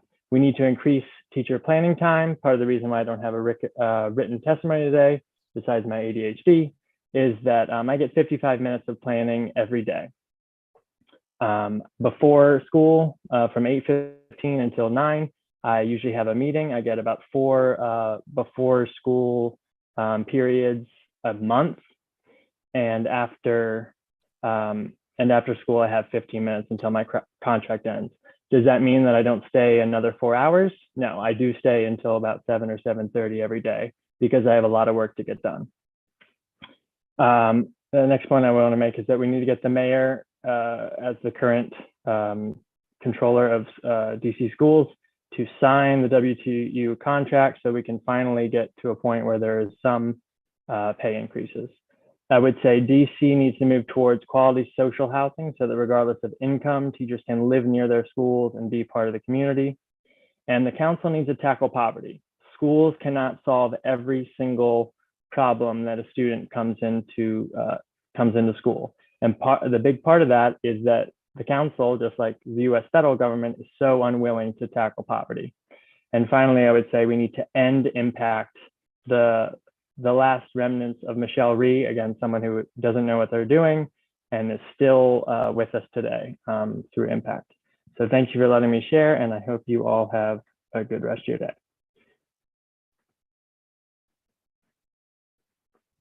Thank you, Mr. Sparks. Elizabeth Mitchell. And good Thank you. afternoon. Yep, I'm here. My name is Elizabeth Mitchell. I'm a DCPS parent and a former member of the Janney PTA and LSAT, but I'm not testifying on behalf of either of those bodies today.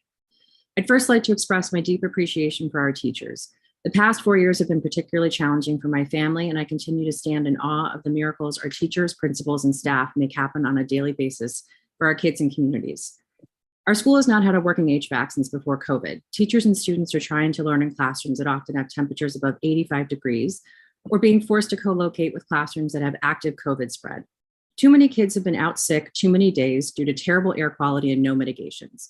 I cannot even imagine what it must be like as a teacher, sweating through the day trying to teach sick kids who are dropping like flies, knowing that there are no subs, no staff, no support, and that their performance and pay are tied to tests they have little to no control over. Oh, and now they don't even have COVID leave. They need to stay home when they inevitably get COVID for the third, fourth, or fifth time. I'm shocked and appalled at how this administration continues to disrespect and demean our teachers and principals. It's not a new problem. We had garbage retention rates before the pandemic. We've had over a decade to do anything about this and have not only done nothing, but we seem hell-bent on exacerbating the problems that are driving them away from our schools. Not only have teachers been waiting on a contract for 3 years, but this administration's inability to compromise has now landed us in arbitration, which will take even longer. Not only have we failed to fix HVAC systems or modernize buildings in a timely fashion, but we found out today that we've used less than 3% of the federal dollars we were given to address these issues. Not only have we failed to offer teachers and principals the budgets they need to meet our schools with our students where they are with what they need, but we continue to defund our public schools despite having year after year of record-breaking budget surpluses.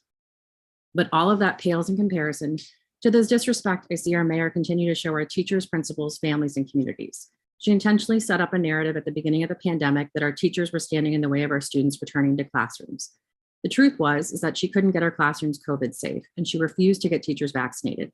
The truth is that she couldn't come up with a health plan that would address the inevitable outbreaks returning to in-person would bring, and we saw that firsthand last December when we became the COVID capital of the nation. The administration has been team too little too late with absolutely everything, but when it comes to our schools, there are very real things this council can do to change our tragic trajectory. Listen to the teachers and advocates who have testified about increasing flexibility, getting rid of impact, eliminating value-added measures from teacher evaluations, encouraging transparency with departures and staff openings, funding educator wellness and retention programs, increasing incentives like housing assistance and loan forgiveness, providing at least 2 permanent subs for every school, and raise pay for subs.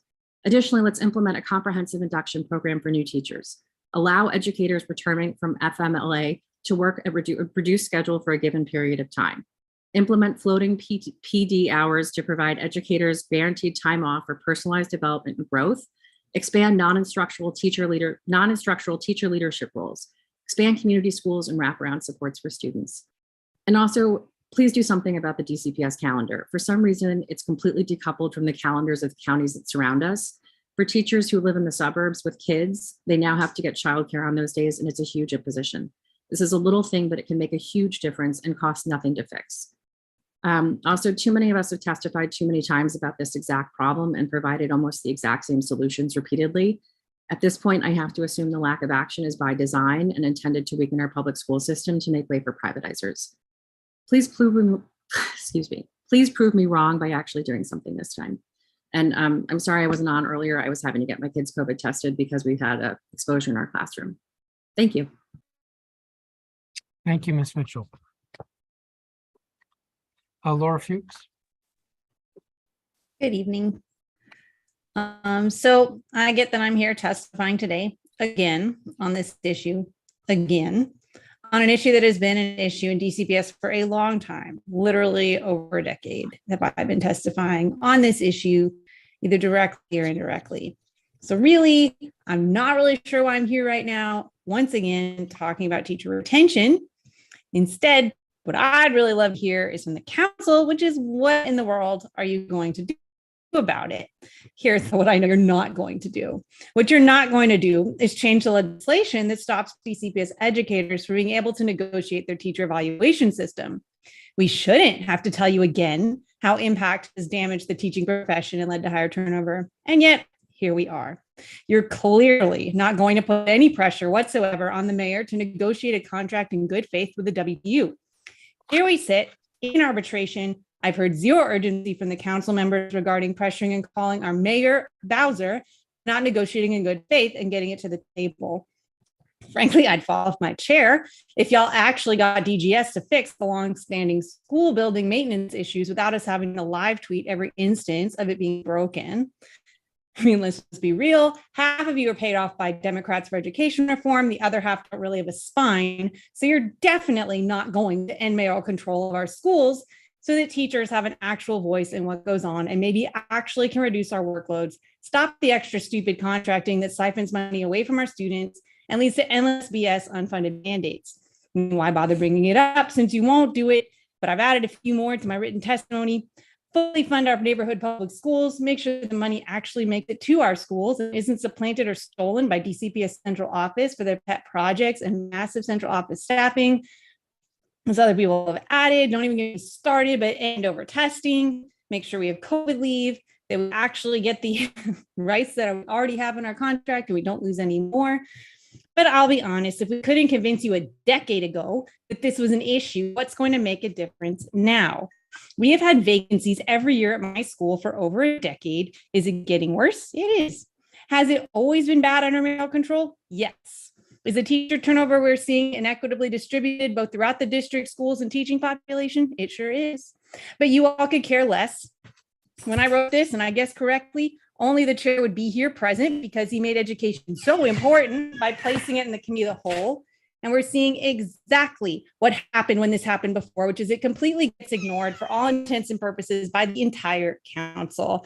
You can read my real testimony below. You won't, but you can. I've given it before because I said I'm here doing this again. Thank you. Thank you, Ms. Fuchs. Chris Bergfolk. Hi, good morning or good afternoon, good evening. I submitted a really long testimony, but I'm going to just do the highlights, but I hope that people will take the time to read it. I'm a DCPS graduate who stayed in the city, raised 2 DCPS graduates and have a 3rd in DCPS right now. I'm also a veteran teacher, DCPS teacher in my 20th year teaching. Last spring, I downloaded and analyzed teacher salary data for the 5,500 teachers employed in DCPS as of 12/31/22 and compared it to the salary data from 12/31/2018. The data was striking. First, the data shows a system in crisis. Every school system needs a mix of veteran and new teachers. We need to bring in new teachers to replace teachers as they retire. But we need veteran teachers to provide expertise, mentorship, stability, and continuity for our schools and students, particularly for those schools and students that are the farthest from opportunity. However, the data clearly show that DCPS is primarily a school system of new teachers. As of 12/31/21, the latest data available, 1/5 of all teachers in DCPS have been with DCPS a year or less. 47% or nearly half of all teachers in the system have 5 years or less experience in DC. Only 2% of teachers made it to retirement. Only 2%, 125. Even fewer teachers are on track to retire in the next 5 years. Only 103 out of 5,500. And less than 10% of teachers are on track to retire in the next 10 years. This is a system in crisis. No parent, including me, wants their child to have a first-year inexperienced teacher. Yet DCPS has become a system of new teachers that come and go. And now and this is especially troubling as our nation faces the largest teacher shortage in my lifetime. Now, this is not an accident. It's not an anomaly. It's a system that DCPS has created and actively perpetuates. And when you look at compensation, it's easy to see why DCPS doesn't retain teachers. Teachers have not received any cost of living raises for the last 4 years. And their last cost of living raise was 2% back on 10/1/2018. During that same 4-year period, we've had the highest inflation in my lifetime. And as you can see from my hair, I'm not a young man. And Social Security, far from a leader in providing retirees with a livable income, will have given retirees 17.5% in cost of living increases during that same time. DCPS has a pattern of intentionally not negotiating in good faith with the union on cost of living increases, meaning that teachers will not receive any increases. This is the second straight time where teachers have found themselves in their 4th school year without any cost of living raise. The same thing happened in the contract before, from the 2012-13 school year to the 2016-17 school year, 5 years with no cost of living increase. It's a pattern and it's intentional. And DCPS is clearly refusing to negotiate. But they can do this because they don't care about teacher retention. They are only focused on putting their finger in breaks in the damn wall. They are only focused on hiring new teachers and filling vacancies. And the only way they can do that is by violating our contract and inflating starting teacher salaries, by giving teachers higher years of service than they have and paying them for graduate credits that they haven't earned. Like Montgomery County, our contract says that teachers can only receive service credit up to 9 years. However, as of 12/31/21, 139 teachers were placed on step 10 or higher, and they hired 102 PhDs. Even though DC is tied for the last place in the nation for compensation based on education level, somehow DCPS was able to hire 102 PhD teachers. And this has been happening for some time. If you look at the salary data, which I attached, 98 teachers were hired at steps above where they should have been last year, and 141 the year before that. And while we haven't any cost of living increases for the last 4 years, teachers with years of service from 2 to 8 somehow saw an average of 12% increase in their salaries, while over 1,000 teachers saw no increase at all, not even a minimal step increase. This is simply unsustainable. You cannot run a school system with only new teachers. DCPS does not have the highest teacher salaries. It has the highest starting teacher salaries.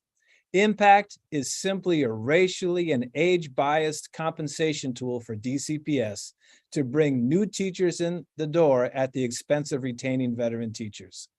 And in a national teacher shortage, it's unbelievable to me in a national teacher shortage that in this city, with this cost of living and with the needs it has for the students in the school system, we are again in our 4th year without a single cost of living increase. And the school system in the city decides to send it to arbitration. And I want to be clear about that because there is no Board of Education.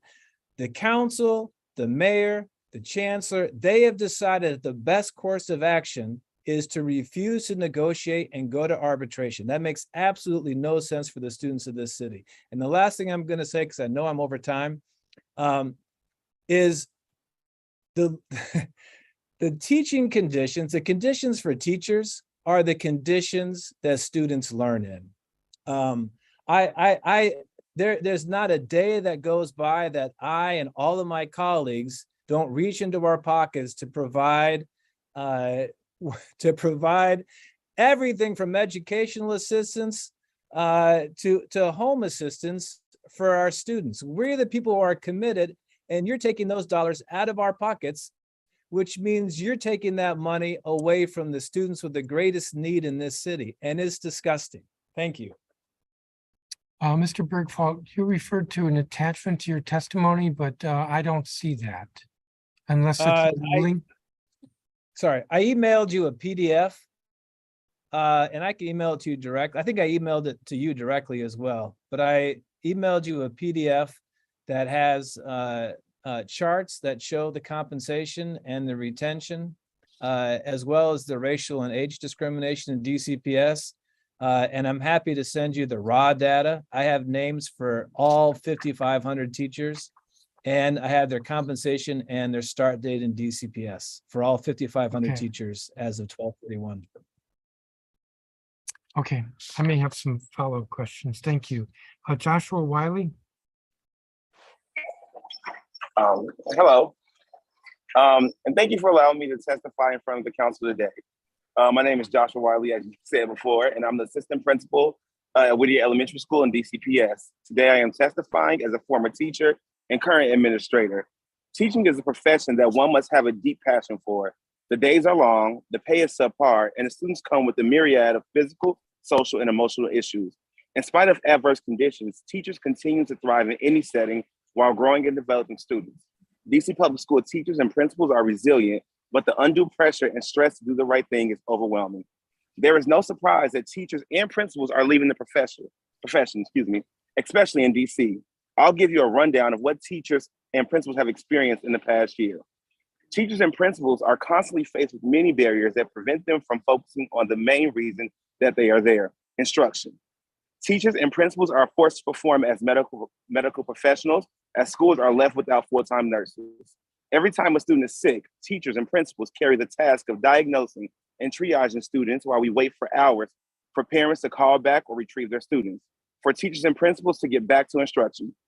DC needs to ensure that every school has a school nurse on day one for both public safety and welfare of our students. As of October 1st, dedicated COVID leave expired.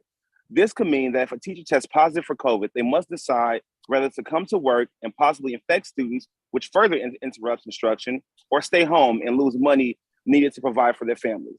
Teachers and principals deserve to have permanent COVID leave.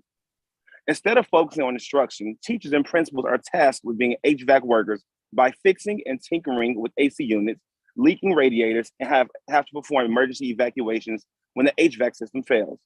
Every day, teachers and principals walk into their buildings more concerned about the sweltering temperatures of a classroom with no air conditioner or locating space heaters for classroom with broken heat. Again, performing the duties of DGS means less time to prepare for student instruction and causes disruptions in the student's learning environment.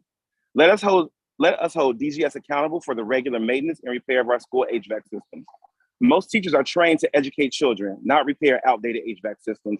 and they should not be expected to do so when DGS is paid to. Teachers and principals are mandated to report in person for our next professional development day, which is November 7th. For the last 2 years, I've personally watched DCPS central office staff work from home while principals and teachers were forced back into the schools without much consideration nor improved working conditions. Although teachers and principals are required to be in the building to instruct students, the same should not apply for virtual professional development conducted from a central office staff member's home. The city touts record-setting budgets, but does not have record-setting teacher salaries to match. Teachers deserve to live in the communities that they serve, but that is not the reality. When a teacher lives in the community, parents are just an email address and phone numbers. But when teachers live in the community, parents aren't just email addresses and phone numbers, but neighbors and allies in the village that it takes to raise the students. First-year teachers make about $61,000 per year, which is not enough to live in DC, especially with the median rent price of $2,300. In a recent study, DC's annual teacher salary ranked 47 out of 50 when adjusted for the cost of living. Teacher salaries should be aligned with the cost of living so that they can be neighbors and pillars of the community. In DCPS's messaging, the word equity and accountability are often used to define the district's practices.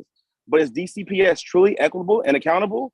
Under the DCPS teacher evaluation system impact, a student survey is factored into a teacher's effectiveness.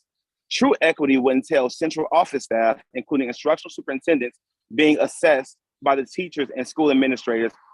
Why are teachers held accountable while central office staff are allowed to operate without any accountability, which contributes to increased teacher and principal turnover? Furthermore, equity in DCPS means ensuring that all stakeholders in education have a fair contract. Over 5,000 teachers in DCPS are our frontline workers in the school. Without a fair contract, it perpetuates the already low teacher morale and opens an avenue for teachers to explore neighboring school districts that value teachers in both profession and pay. While I was advocating for a teacher's contract, I was told by a central office staff member, at least you have a contract. This type of divisiveness promotes teacher and principal turnover, which again, further disrupts student instruction. Give teachers a fair contract now. DC is rated 48 out of 48 in the country when looking at teacher turnover, which undermines student success. I have presented several ways that we can retain teachers and principals in the district. I hope that education is in the forefront of everyone's mind to consider ways we can retain our teachers and principals in the district. Thank you. Thank you, Mr. Wiley. I don't have a copy of your statement, if you'll provide that. I emailed it. COW@dc.gov. Yep. All right, we'll look for it. Thank you. Brad Thompson? I don't think he's here. Oh, no, he is here. Yes, I am here. Please proceed. One second, let me turn up my volume. And I emailed you my Yes, I have it. Okay, perfect. Good afternoon, Chairman Mendelson. My name is Brad Thompson, world history teacher, baseball coach, and Empower Ed fellow at Roosevelt High School. I'm testifying today representing the students, families, communities, and teachers that work tirelessly in the district. A major concern throughout the district has been the high rate of teacher turnover and the efforts or lack of effort to retain teachers. With an academic landscape filled with learning loss due to virtual learning and the prolonged absence from the school community thanks to the COVID-19 pandemic, students and by extension teachers need further support. Teacher retention cannot be solved only by providing incentives for teachers to stay in unstable jobs. Solutions proposed by DCPS like home buying incentives and sabbaticals are good, but unless we give teachers more planning time, trust them to do their job, stop over-testing, shift away from punitive evaluation, make the job more flexible, and invest in the day-to-day wellness, teachers will keep leaving. One of the many solutions to teacher retention is teacher autonomy. Teacher retention has had a massive impact on school culture, which for urban school districts is the leading factors as to why teachers decide to leave the profession. For anyone who teaches, there is a clear understanding that school culture begins within and is carried out in individual classrooms. Studies have shown the profound positive impact that familiar faces have had on student learning, and teachers who are the foundational members of their school and greater communities have been shown to promote greater student achievement. Educators who are given greater autonomy in their classrooms would be less likely to resign at the end or mid-year. Crucial to this is granting teachers the liberty to become coaches, tutors, mentors within the school community and greater community.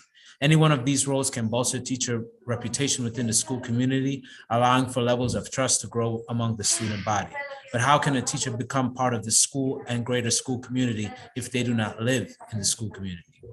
The adverse effect, as stated before, has a detrimental effect on student achievement. Lack of institutional support that is geared towards retention from the school can hamper the relationship between teachers and students. Taken from the Journal of Urban Learning, Teaching, and Research, school leaders must provide intentional support for teachers who navigate their professional duties in ways that support their students.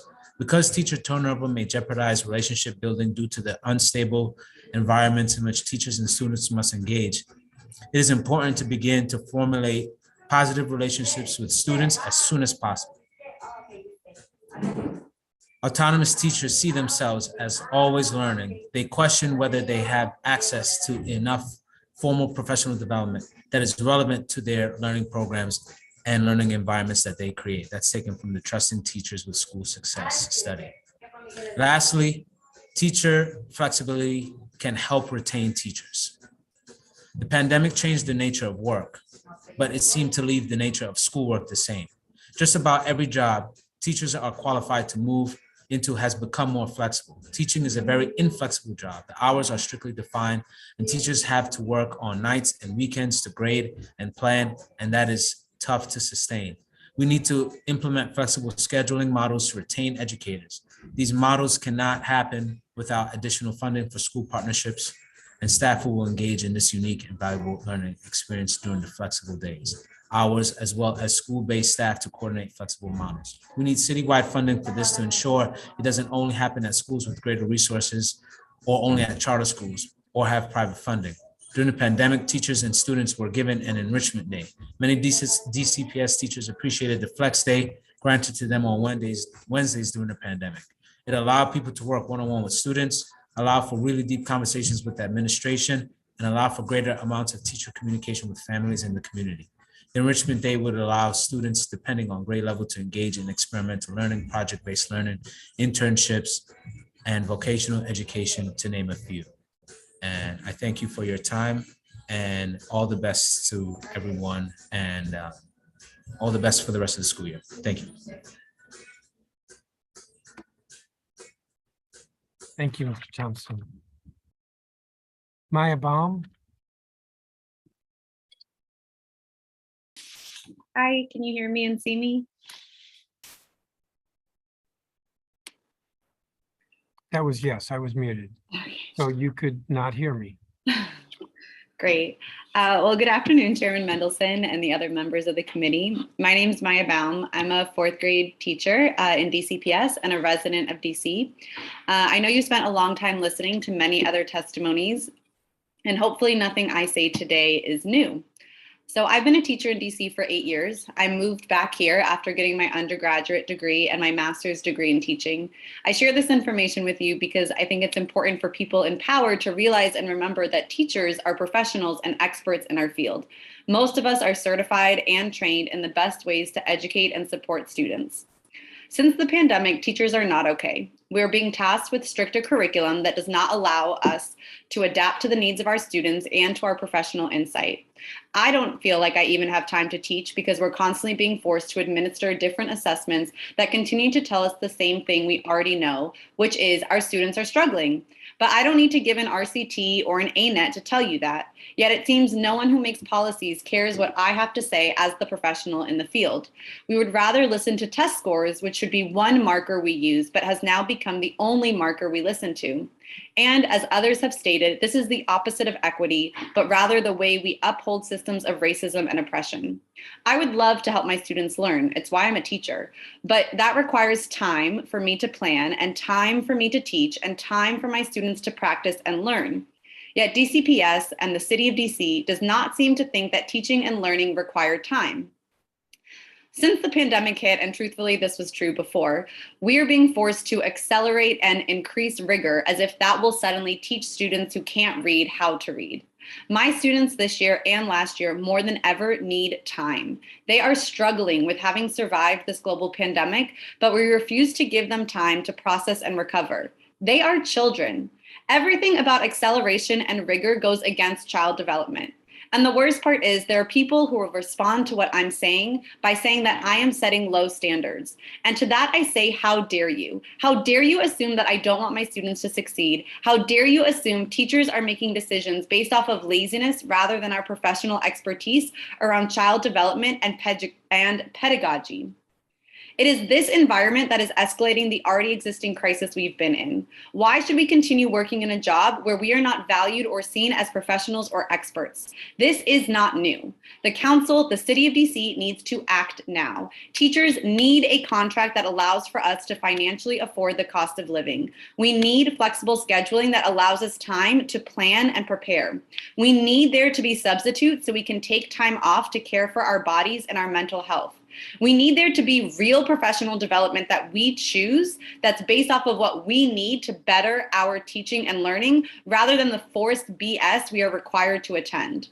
If those in power do not start listening to teachers now and start viewing teachers as the experts of schools and learning, then we are to continue on this path where we won't have educators to educate our children, and then our society will not be able to thrive and grow. Because what happens when children are not given the tools to learn and grow, and then they become adults? Thank you for your time today. I really hope that we see a change. Thank you, Ms. Baum. I don't have a copy of your statement if you would provide that. I emailed it about an hour ago, so you should have it soon or now. But I emailed it to the council. COW@dccouncil.gov. Yes. All right, we'll look for it. Okay, thank you. Thank you. Patricia Stamper.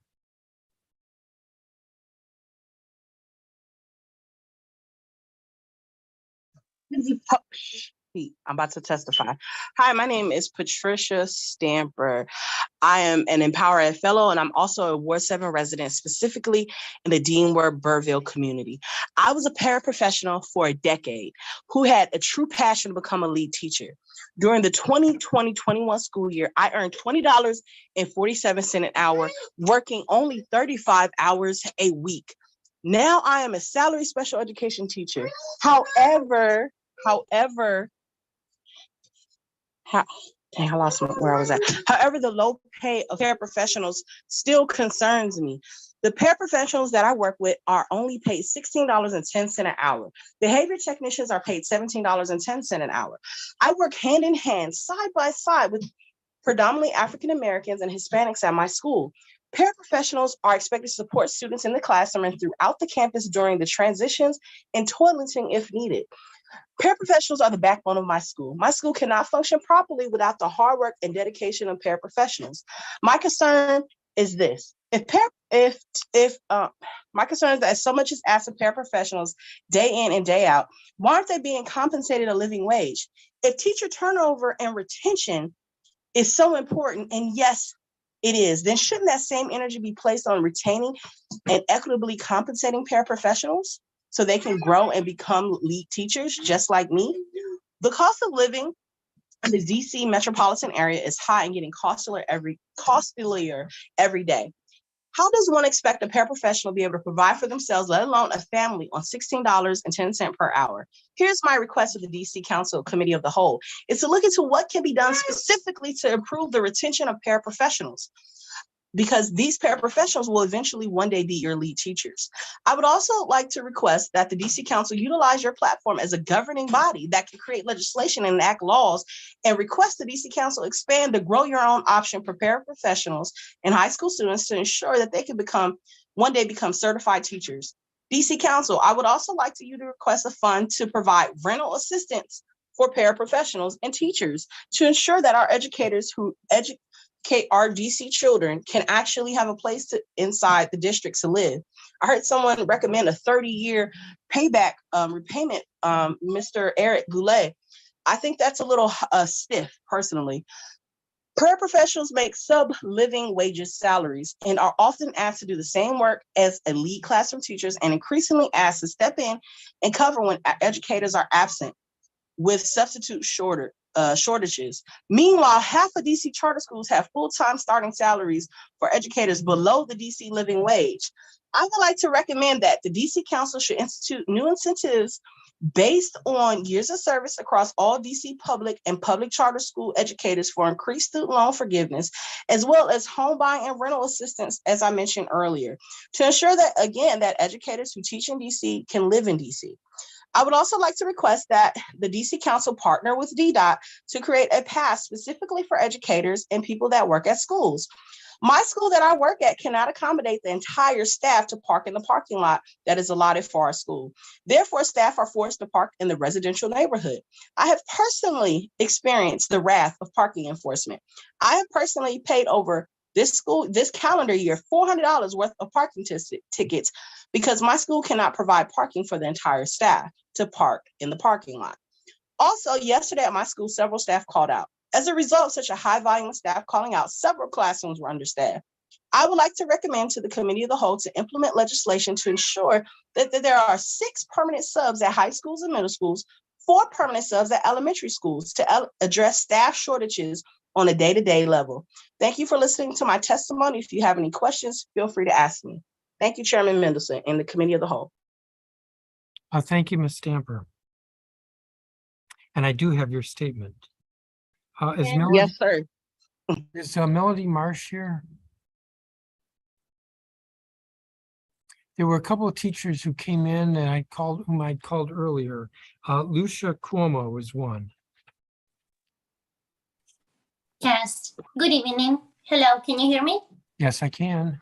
Yes, well, thank you for this opportunity. My name is Lucia Cuomo. I have been an educator for the past 15 years. I have taught in New Jersey and in Maryland, and I'm presently in my 5th year as a language teacher in the District of Columbia. The school where I am currently teaching is a Title I facility that serves the 1% of the district population with the greatest needs, those with moderate to severe disabilities. I am also a 3rd-year doctoral student at Howard University in the program of Educational Leadership and Policy Studies. My research interests lie in addressing the teacher shortage crisis and the need for a more diversified teaching workforce by expanding the teacher preparation pipeline into community colleges.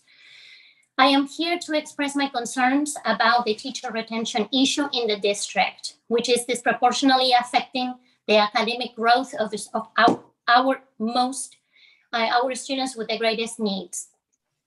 In my school alone, I have seen approximately 20 to 40% of the staff leaving each year.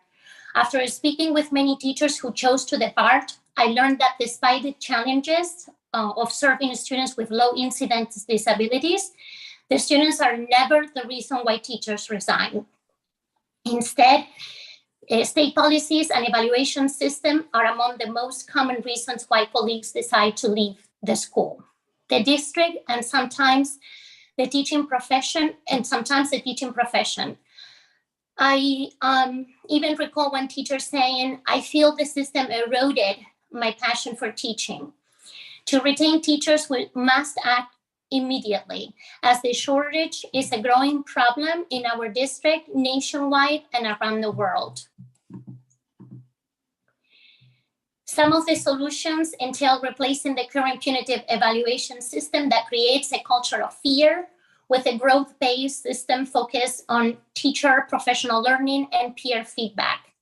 An example would be Montgomery County, which successfully implemented a peer evaluation system for the past decade, eliminating value-added measures from teacher evaluations, as courts have invalidated these metrics throughout the country, reducing the amount of centrally prescribed testing to allow teachers more time to teach, requiring a universal exit survey across all the schools in DC to have yearly actionable information about why teachers are leaving, funding educator wellness and retention programs, as well as wellness coordinators for every school, implementing flexible scheduling models, which will require citywide funding to ensure that all the schools across the district can implement such models, implementing a comprehensive induction program for teachers. The council has held a hearing year after year on this issue. Everybody knows that we are in crisis and the crisis must be addressed. Everybody but those who are in charge of DCPS and our education system, we can't wait for them to act while our schools are destabilized and educators are leaving the profession year after year. You hear from so many educators thus far, so it's time to take action. Thank you for listening. Thank you, Ms. Cuomo. And we also have Samantha Petocci. Hi, yes, that's me. It's Bertaki. Bertaki, sorry. Yes. Please No, proceed. it's fine. It's a mouthful. I get that. You should hear what my 3-year-olds say when they try to say my last name. I don't want to know. Thank you so much for having this hearing today. I very much appreciate the chance to speak. I do wish more council members were in attendance, but we will get to that soon. A coworker of mine, when she heard I was planning to testify, told me I should testify. I want to tell them about the 1,000 little things. She couldn't make it today, so I'm going to pick up the baton and tell you about some of the 1,000 little things, the 1,000 little indignities that make me and my coworkers wonder if we can come back next year, next semester, or sometimes even tomorrow. These 1,000 little dignities, I'm not going to go through all 1,000. Nobody's got that kind of time, but they do fall into 4 primary buckets. These are facilities and materials, personnel, teacher autonomy and time, and compensation benefits and flexible time off. They're big buckets, I admit that. So in terms of facilities and materials, we put up with a lot of things without even saying anything about it. We went almost a year without clocks working at our school and no one complained. It was just the kind of thing that we got used to. Staff bathrooms in our school on the first floor in the teacher's lounge haven't been working since August. And we just keep doing what we're doing. Then inevitably last year, these staff bathroom problems have been going on for a while. There was sewage in the hallway after another bathroom had the toilet explode and send rivers of sewage down the hallway. And then we started to say things because that's ridiculous. Our students and teachers deserve better than schools with literal sewage in the hallways. We got some support from Councilmember Nadeau around that and finally got an investigation of what was going on with our plumbing, which was inconclusive. So we are back to having no bathrooms. We have an elevator which breaks frequently, but we only even have that elevator because of an ADA lawsuit. Many of our doors don't have locks, and that does not seem to be a high priority or any level of priority. There's almost no storage, and there's almost no space for small group pullouts. One of our kindergarten interventionists pulls out groups by the elevator, and with the interruption said, "Oh, this is great. It's so much better than when I pulled them next to the bathrooms." In terms of personnel, our school got 2 new self-contained classrooms this year. And while we got full-time teachers for those classrooms, we didn't get an increase in our inner core specialist teachers. So those teachers just had to take on extra classes with no extra increase in compensation and obviously a giant loss of planning time. The same goes for our related service providers. They have absurd caseloads, and our paraprofessionals are not paid anywhere near what they're worth. I would argue no one who works in a school is making the money that they deserve. But that's even worse for our paraprofessionals. To add insult to injury, my paraprofessionals were offered an offer letter in August, and then in the middle of September, got a revised offer letter with a hourly rate that calculated to about $7,000 a year, less than their salary. Their salary already wasn't enough, so that is just insulting.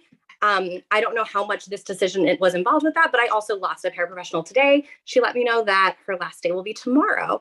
When we talk about teacher retention, we can't talk about that without talking about paraprofessional retention. One, because our paras are in our school every day. Ms. Yepper made a point earlier about how there are lead teachers of the future, which is great and important for a lot of them, but they're also our paraprofessionals of today. And as a result, they deserve a living wage and value and respect for what they do. There are more things in my testimony. I will submit it via email. Right now, it's a really messy list of bullet points, but my 3 recommendations are end mayoral control of schools, bring back the standalone education committee. I love talking with you. chairman, but I would love talking to a committee even more, and create a minimum maximum salary matrix, which will allow us to retain paraprofessionals and will allow the council to work toward mandating 2 subs per 30 student-facing staff members at every school's, as per every school's staff roster permanently. Thank you so much for the opportunity, and sorry about the minute 20. I got you next time. Thank you, Ms. Pataki. And you said you will send us your statement. Sure will. Principal Lyles, are you still here?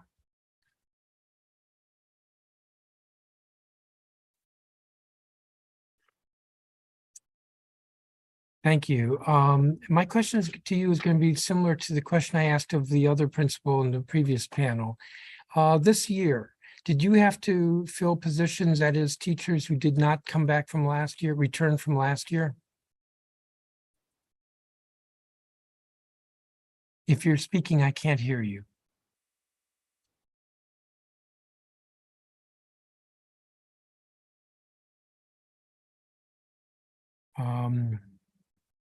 There's something with your audio because I'm not hearing you.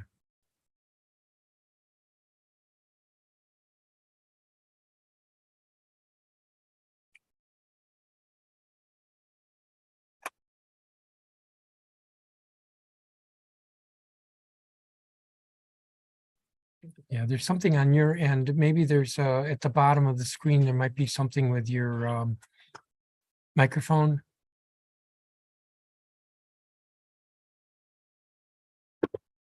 Or it could be the F1 key, I think.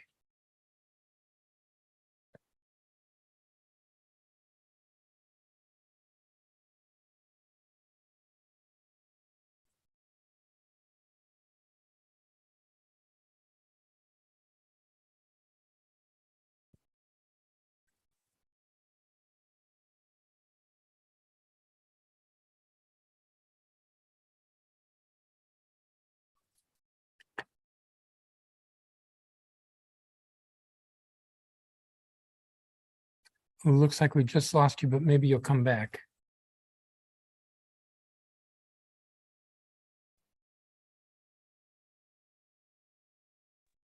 Are you able to hear me now? Oh, it's beautiful. Yes. Okay. Can you repeat that question for me, please? Yeah, my question to you is the same as I asked the principal in the previous panel. And that is, did you have teachers who did not return this year from last year?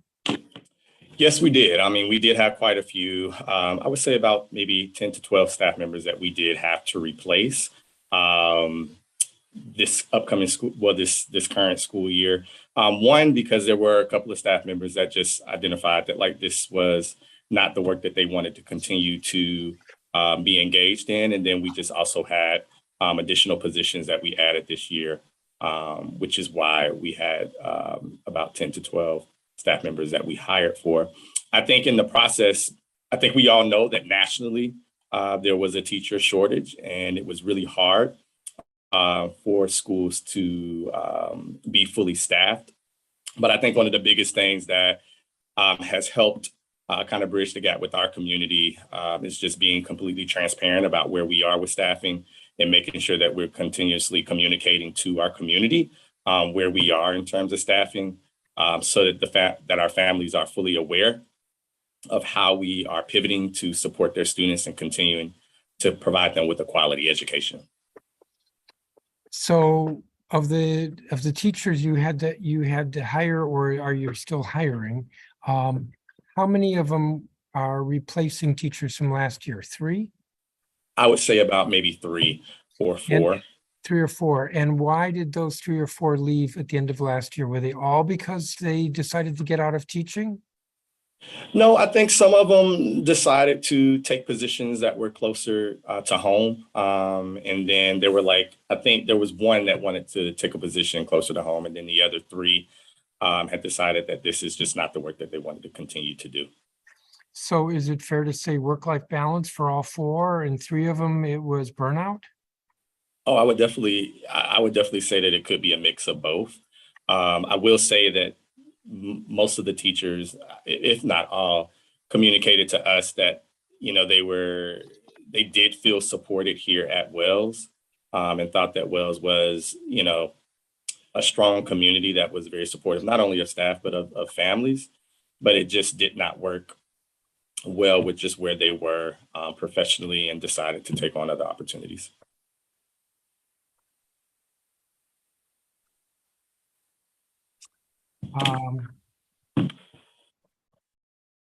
And then of the positions you're hiring, have you filled all of them, or are some of them still vacant? We literally just hired for our last vacant teaching position. And so fingers crossed that we'll be able to keep that to be a true statement. But I will say that this year has been super challenging in terms of just being able to staff the whole building, considering the national teacher shortage that I think other principals on the line have also experienced this year as well. Thank you. I have a few more questions, not for you, Principal Lyles. Give me just a second.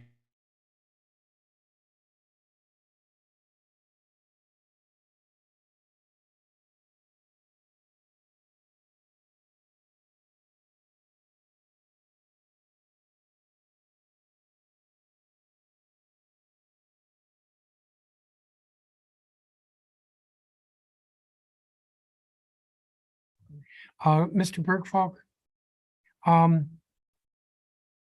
your testimony with regard to the years of tenure is disturbing, and that's not a comment on you, that's a comment on the system. But you also testified with regard to the pay. Now, I get that there hasn't been an increase because of the contract, but separate from that, you seem to suggest that the way pay is handled, veteran teachers are getting less.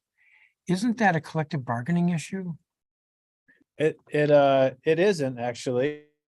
So it should be, but in my opinion, DCPS is violating the collective bargaining agreement. In the collective bargaining agreement, there are negotiated salary tables by years of service. It's a matrix, years of service and education level. So even if there's not a cost of living increase, teachers can advance by step, or if they earn additional education levels on their own.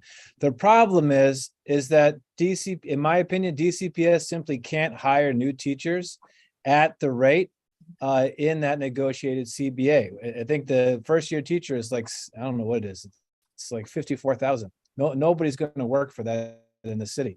So when you look at the data, when you pull the DC government salary data, what you see, for instance, is that 139 teachers were hired in the fall of 2021 at a step that's higher than what DCPS can give them in our collective bargaining agreement.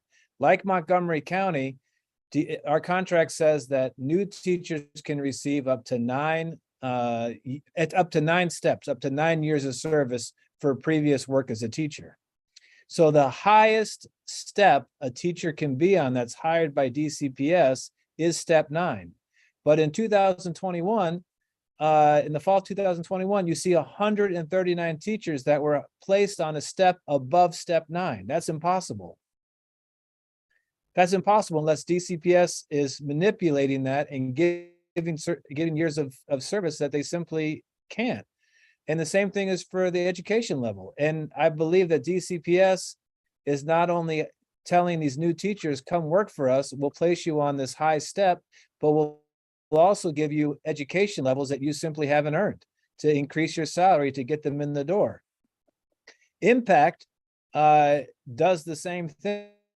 The impact system we have, if teachers get a great evaluation, then DCPS will move them ahead on the salary steps, and even though they haven't earned those salary steps, and they will pay them at the PhD level, even though they don't have any graduate credits.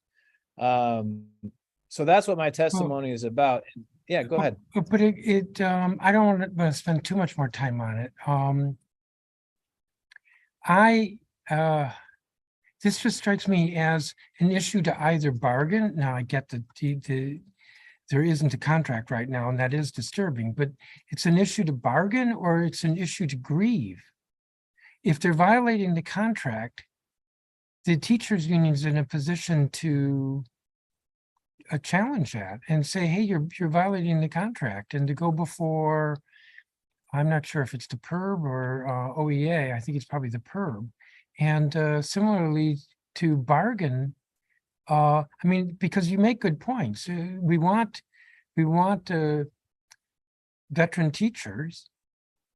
We want to incentivize their staying here, staying in the system.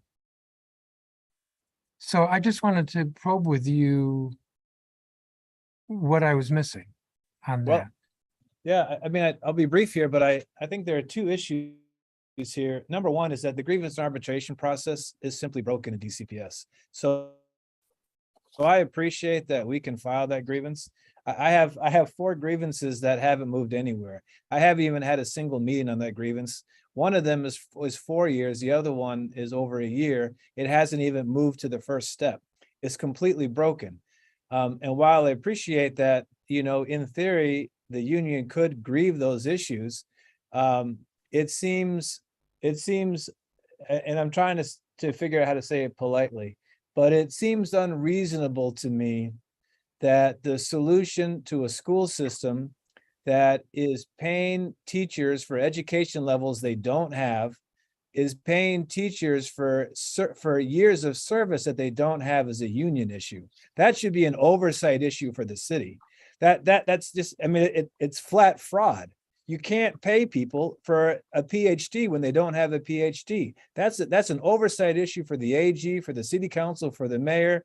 If we had a board of education, that's it. I think it's unreasonable to expect the union through a grievance and arbitration process where DCPS doesn't hire people for that office. It hasn't had anybody in that office. There's one person in that office right now, and they've only had one administrative person to even hear hearings.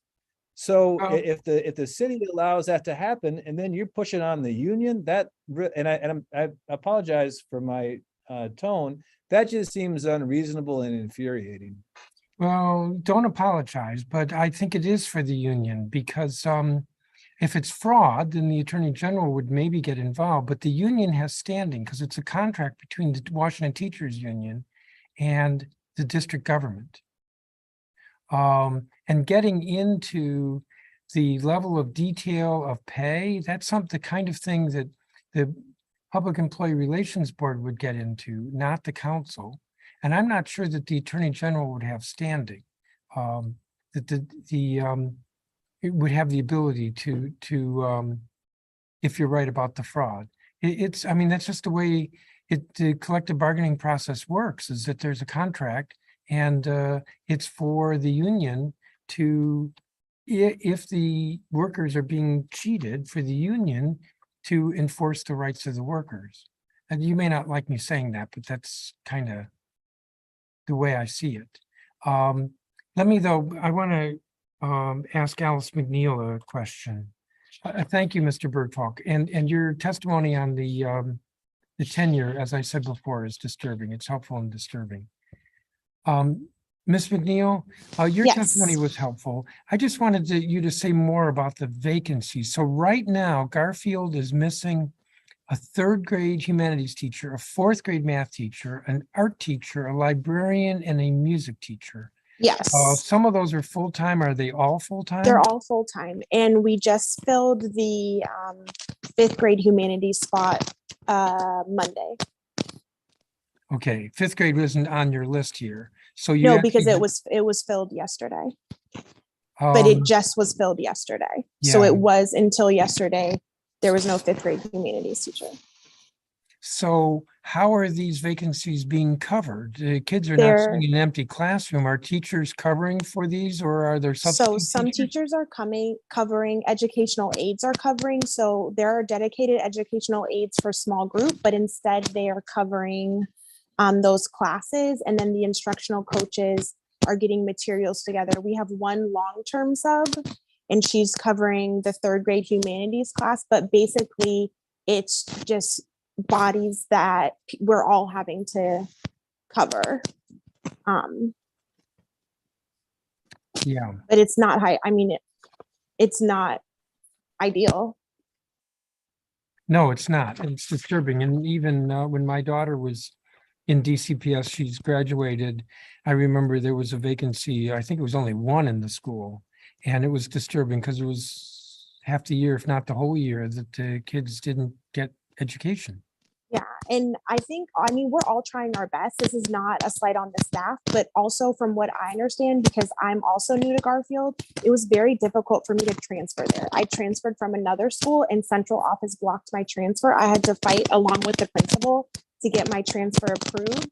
And then from what I understand from the instructional coaches, because I share a room with them, that the school was fully staffed in July, but because central office didn't move through the paperwork fast enough, the people that were hired went to neighboring districts because their paperwork hadn't been processed. So the school has been fully staffed in terms of hiring. The central office is falling, their paperwork is falling through the cracks. Neighboring districts, meaning like Fairfax or PG County, Montgomery County, even though the pay is less, they're guaranteed a job and they got their paperwork filled. So people took those jobs as opposed to waiting for DCPS slow pace. Thank you. And again, your testimony was helpful. Ms. Bertocchi, are you still here? Sam Bertocchi or Samantha Bertocchi? Let's see if she comes back. I want to, because I want to say this about a little bit more about the collective bargaining agreement.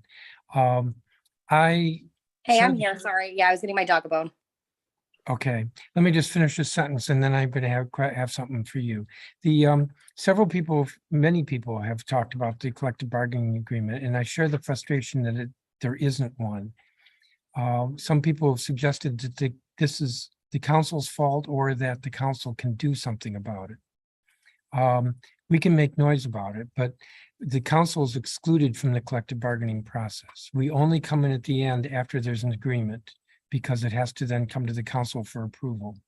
But we are excluded from the process. This is entirely a function of the union and management.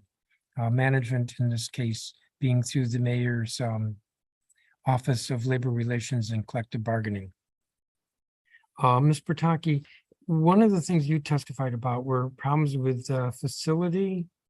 I can't remember if you said what school, and if you didn't, I'm not asking you, but if there are issues with the facility, like you said plumbing and locks, you can reach out to our office. Now, I'm not saying that we're the savior here, but my office and Councilmember Robert White's office have spent a lot of time trying to get DGS to respond to these facility problems.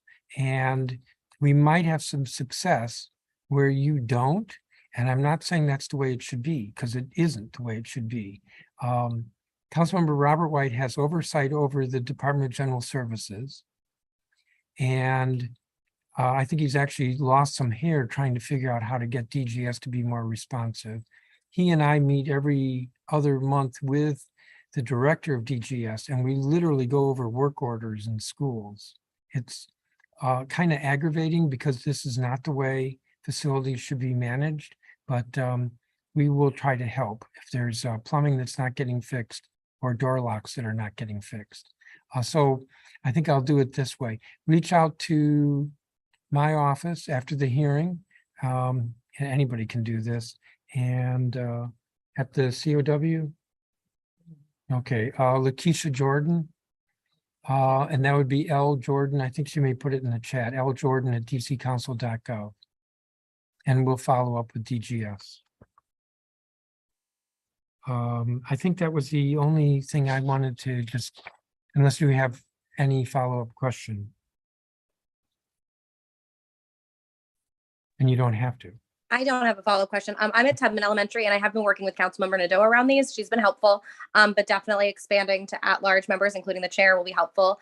And I do appreciate that in your response, you admitted that that's work that I, as a teacher, am willing to take on, especially as my buildings union rep. But if it requires contacting multiple council members and hoping you find the right council member, it's not the system that we want to have moving forward. So I appreciate that that is something that you are already thinking about. Oh, it's not at all the way it should be. I mean, I do go to tours, go to schools if you want me to go to your school. When you said you're the building rep, I sometimes will visit a school with the WTU building rep. I was talking with staff yesterday. There was a school I went to unannounced and the principal wouldn't let me in. That was a pretty amazing experience. But I'm willing to go. I mean, I'm more than happy to go see firsthand what's going on and to try to elevate the issues, but it shouldn't be this way. There shouldn't be these problems with the facilities, and DGS can be much more efficient and effective. There's an audit going on with the DC auditor. It's not actually an audit, it's I guess I'd call it an investigation, looking at Roosevelt High School, which was modernized 4 years ago, 5 years ago, and why so many of the systems are breaking down, and looking with some detail at what is going on that DGS is not able to maintain a facility. And that report may come out at the end of the year. This is a system-wide problem with DGS.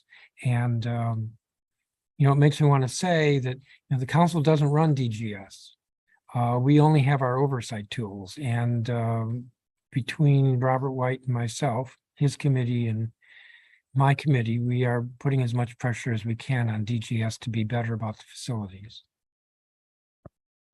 So thank you for your testimony. I'm going to thank everyone for their testimony. Let me just check to see if there are any council members here. Ms. McNeil, do you have your hand up? I do.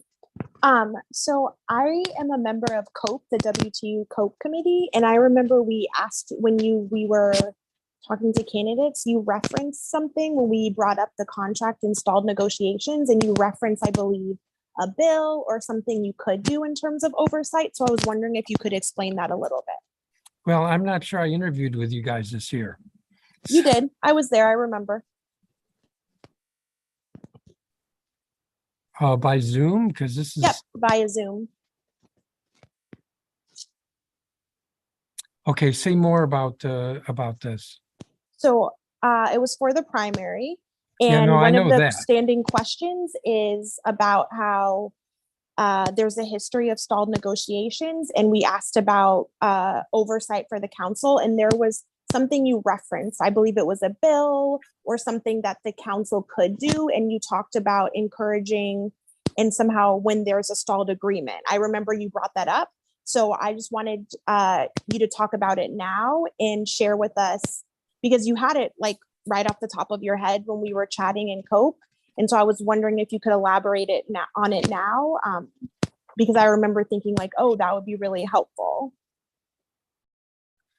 Well, you're forcing me to preview one of my questions to the chancellor.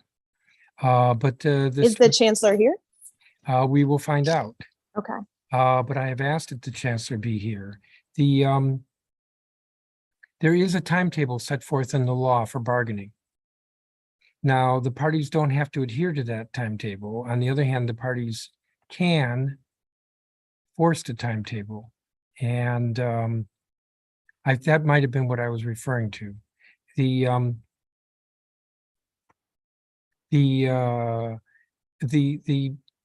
What the law contemplates is that bargaining is completed before the contract ends and before the budget is adopted by the council. So the teachers' union contract ended in September 2019. Ideally, the contract would have been resolved before March of that year, so it would have been included in the budget. And if not resolved in March of that year, then resolved in time that we could put it in the budget the following year. So the law does set forth this timetable to see I want to save some of this for the chancellor, but the chancellor could have moved this along more quickly. Yeah, I mean, I think we're all on the same page about that, but just knowing that the council, it does sound like the council does have some oversight, not necessarily the extent to, force like sign on behalf of the mayor, but it does sound like the law does allow for some oversight from the council. Well, not with regard to the bargaining process itself. So if I were to have a hearing on the teachers union contract and I had the chancellor at the table and I had Jacqueline Pogue Lyons at the table, and I said, okay, come on, why isn't anything happening? There's very little they could say. The chancellor would blame the union and the union would say the chancellor has not been responsive. But what are you guys arguing about? They can't say because the negotiations are confidential. And the theory behind that is that the parties are free to put whatever they want on the table. That the chancellor can say, I'm not raising salaries at all. And the union says, we want you to raise salaries 20% a year. And that just doesn't become public. That's the thinking behind the confidentiality. So it's difficult for us to do oversight on that. It is my intention to use this hearing to put some pressure on the chancellor with regard to getting this contract resolved.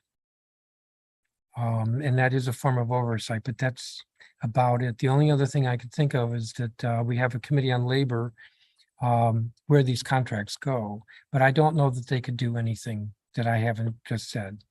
Okay, well, I'll look into it. Obviously, you all have the staff and the expertise, but I'm happy to look into it, and then I'll reach out via email to your office and other staff.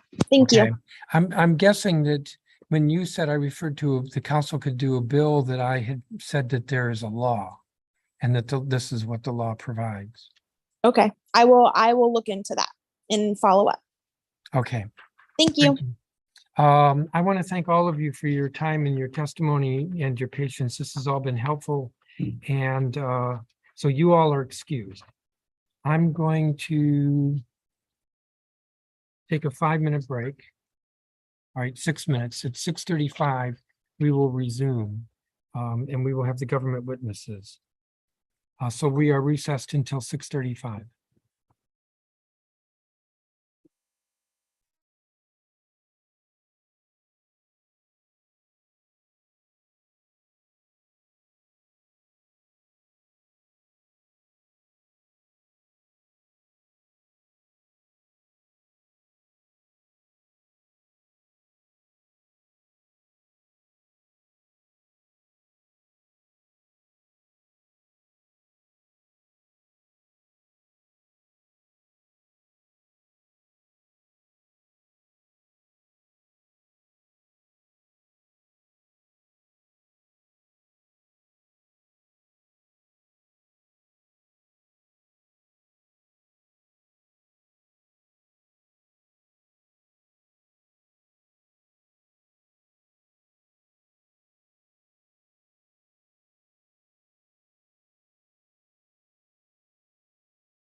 Start this hearing.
Let me ask a question.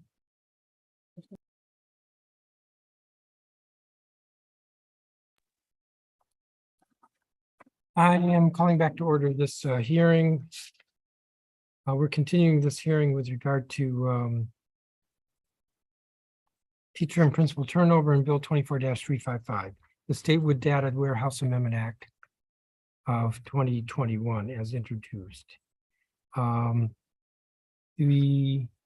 If we could let into the room Dr. Jessica Sutter, who's the president and Ward 6 representative of the DC State Board of Education, Dr. David Pinder, who's chief of leadership development at DC Public Schools, Elizabeth Ross, who is assistant superintendent of teaching and learning at the Office of State Superintendent, otherwise known as OSSI.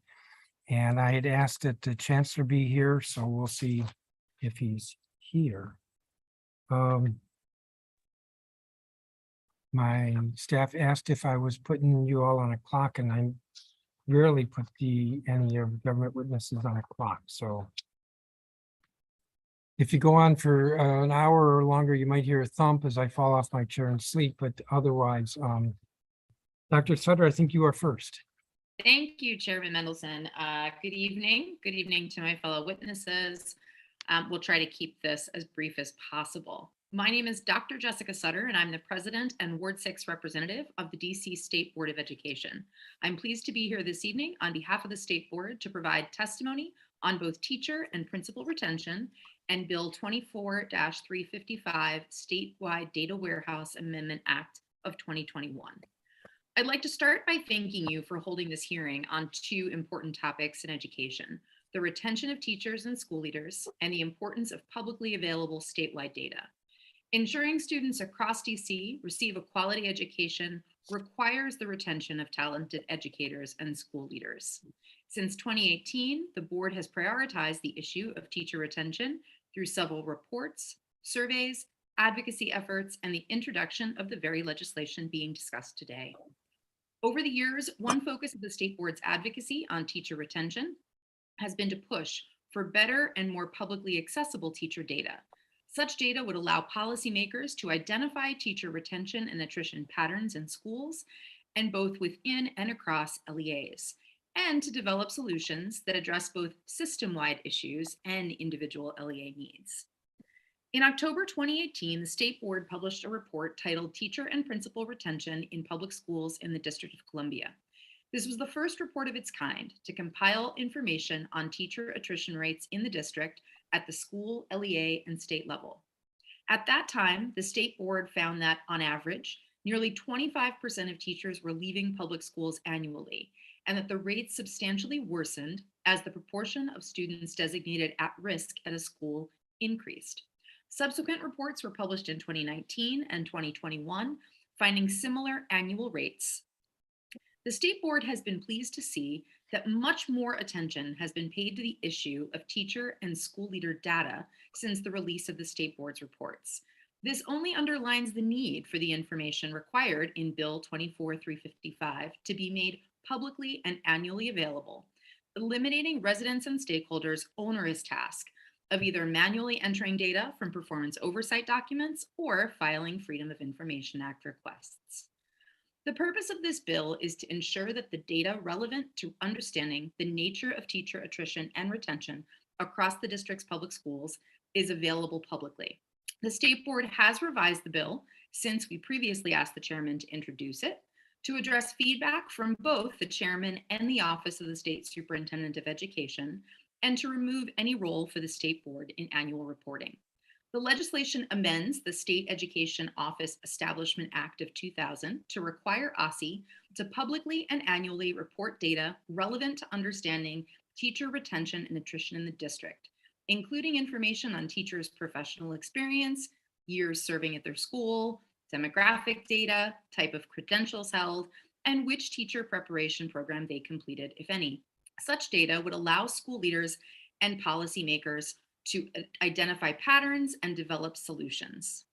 Over the past years, OSSI has improved its data collection and public sharing of teacher data, especially with its 2022 Educator Workforce Report, which shared data on all educators across each of the district's 70 LEAs in the 2021-2022 school year, as well as going beyond what the US Department of Education has done in terms of tracking changers and movers. OSSI also provided school leader and paraprofessional data and insights into the district's educator preparation program pipeline. I would like to thank OSSI for the recent presentation on the 2022 Educator Workforce Report at our September 7th working session as well. The presentation was a helpful overview and an opportunity for our members to engage and ask questions directly of OSSI about this workforce data. While this is a move in the right direction, much teacher and principal data remains to this day unavailable to the public and provides only a snapshot in time. The State Board is advocating that as OSSI's data sets grow, OSSI provide the public with year-over-year data that would support analysis of longitudinal retention rates for educators. Such multi-year public data would also enable informed action to address other issues related to teacher and principal attrition. A lack of publicly available data makes it difficult to understand the extent and impacts of teacher attrition, its disproportionate effects on students designated at risk, or how to best design action to address this district-wide program. The legislation before you today requires OSSI to submit an annual report with school, LEA, and state level data to explain why teachers decide to leave the teaching profession, as well as to determine the number of unfilled vacancies that remain at the beginning of a school year and the dependence on long-term substitute teachers in classrooms. The State Board believes this legislation is necessary because of the importance of data to families, schools, and the district as a whole. OSSI's 2022 Educator Workforce Report does not provide the desired transparency and accountability needs for district residents. For example, the OSSI report covers the district as a whole, but lacks disaggregation by sector, LEA, or individual school. At the State Board's September 7th working session, members asked for better disaggregation of OSSI's DC leader data, such that this category is inclusive of principals, assistant principals, and other school leaders and administrators responsible for overseeing the operation of a particular school. Better disaggregation of the data in this group would allow policymakers to understand specific leadership retention challenges. And while the spreadsheet accompanying OSSI's report offers a breakdown of LEAs and schools, it only provides certain specific information: teacher gender, ethnicity, and retention data, specifically the number of teachers who left a classroom position for another kind of educational position, vacancies, etc. To further analyze these differences and in preparation for this hearing, the State Board's Teacher Practice and School Support Committee invited Mary Levy, who actually had written the reports that the board commissioned for 2018, 2019, and 2021, to make additional recommendations on how to strengthen OSSI's teacher data collection and reporting. The State Board reviewed Ms. Levy's suggestions and included several in our unanimously approved SR 22-9, recommendations related to strengthening teacher retention and workforce data. I ask that Council review our full resolution in advance of passage of this legislation, but I'll summarize a few key recommendations related to data collection that we included in the resolution. The State Board recommended that OSSI should plan to collect and share data elements in the proposed statewide Educational Data Warehouse Amendment Act that are not currently included in OSSI's metrics, such as type of educator credential, educator state of residence, and the number of teachers who left their employment to teach in other states. Mid-year educator departure rates, educator experience, certification, and in-field teaching, unfilled positions, and school leader data to distinguish school principals from other school leadership roles. Finally, the State Board recommends that data collection of all kinds needs to be better integrated with consistent definitions and formats to eliminate duplicate requests from LEAs and other entities and to avoid placing undue collection burden on anyone working in our schools. With the passage of this bill, OSSI would annually share updated data that would shed light on multiple education equity issues, including the state of the teaching workforce in the district, the distribution of high-quality teachers across wards, the long-term impacts of teacher attrition can have on our school system, and yield a better understanding of students' experiences in classrooms. In closing, the State Board is grateful to the Council for holding this hearing today to consider this legislation. The Board asks Council to review our recommendations, which I enumerated above, as well as our state resolution included in the appendix, to incorporate any of those ideas before adopting this legislation to improve the state of data on teachers and principals in the district. I thank you all for sticking with us tonight. I've been with you listening to all the public witnesses as well, and I really appreciate you for holding this hearing, Chairman Mendelson. I'll be ready for any questions that you have.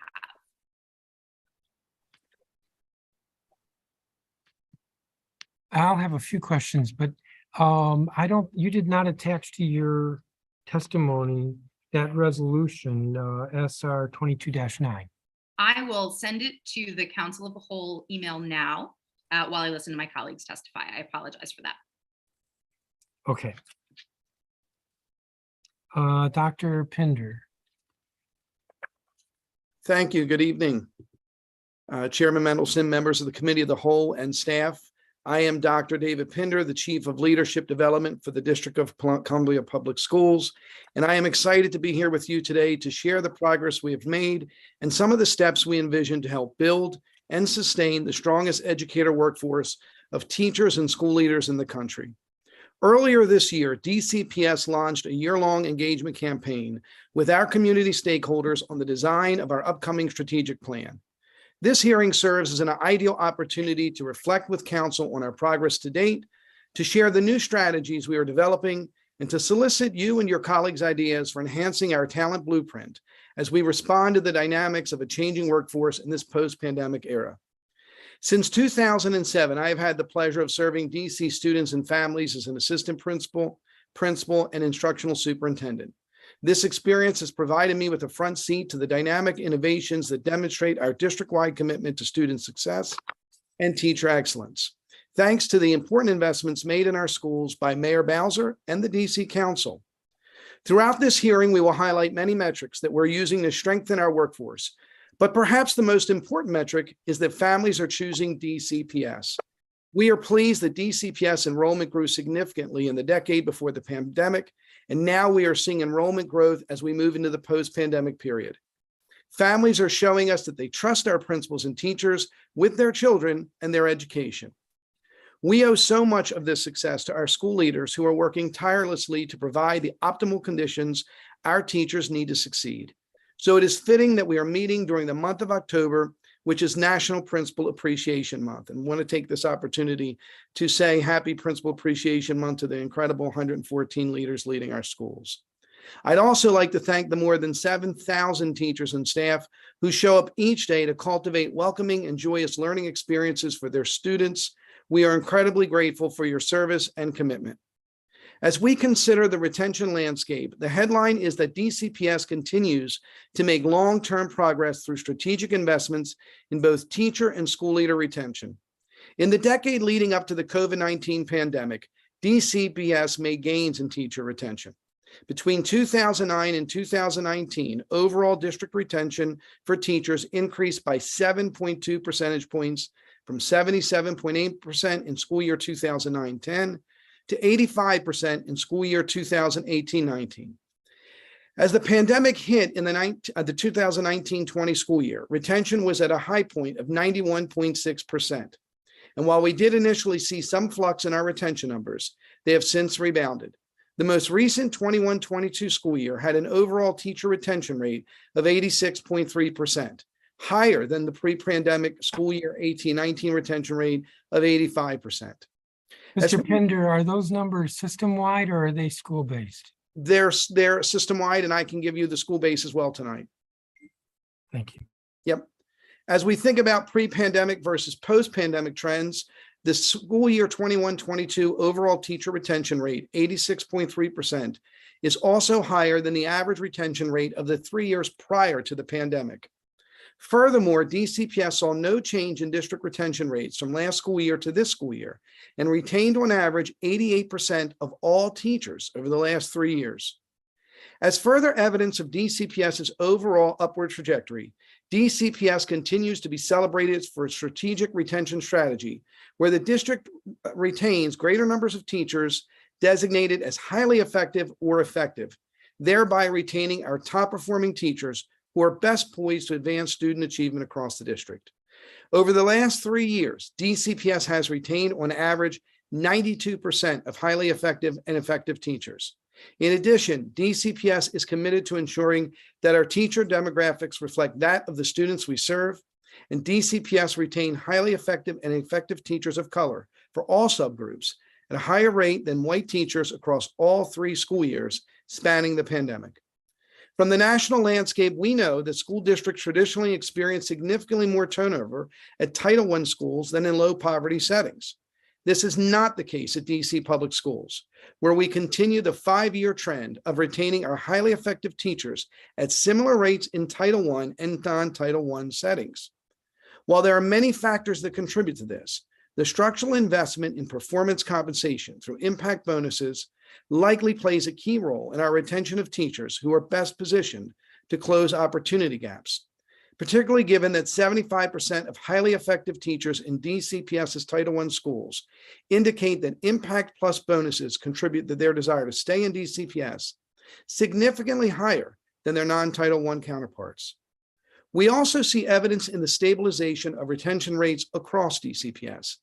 DCPS participates in a national teacher survey known as Insight, and in the most recent administration of this survey, the percentage of DCPS teachers saying they plan to leave DCPS is less than the national average and on par with pre-pandemic levels. Taken together, I believe our investments in curriculum, compensation, and development opportunities are key contributing factors. We also see similar stabilization as we consider our principal retention data. Since 2018, DCPS has consistently retained 90% of our principals across the district. At the end of school year 21-22, 91% of principals remained with the district, with 89% retained in principal roles. Overall, 84% of principals continue to serve at the school they led last year, while 6% transferred to take on new opportunities in DCPS, including leading larger schools. These retention figures are on par with the national landscape, which we believe is a result of key investments in compensation, job security, support, professional learning, and agency in school design. At the same time, we must all acknowledge that the COVID-19 pandemic. Mr. Pender, yes, sir. I want to interrupt you. Sure. On the principal data, you're saying that 84% continue to serve at the same school that they led last year. That's what you just said? Sorry, I'm saying 84, we've retained 84% of our entire teachers. Principal, sorry. The within school teacher retention rates, want to make sure I get you the right number. 84% of principals continue to serve at the school they led last year. And since there are 116 schools, I'm guessing that means that there are about 18 who are no longer serving at the same school. But yes, 3 retired, 8 left DCPS, and 7 have transferred into a new school or other role in DCPS.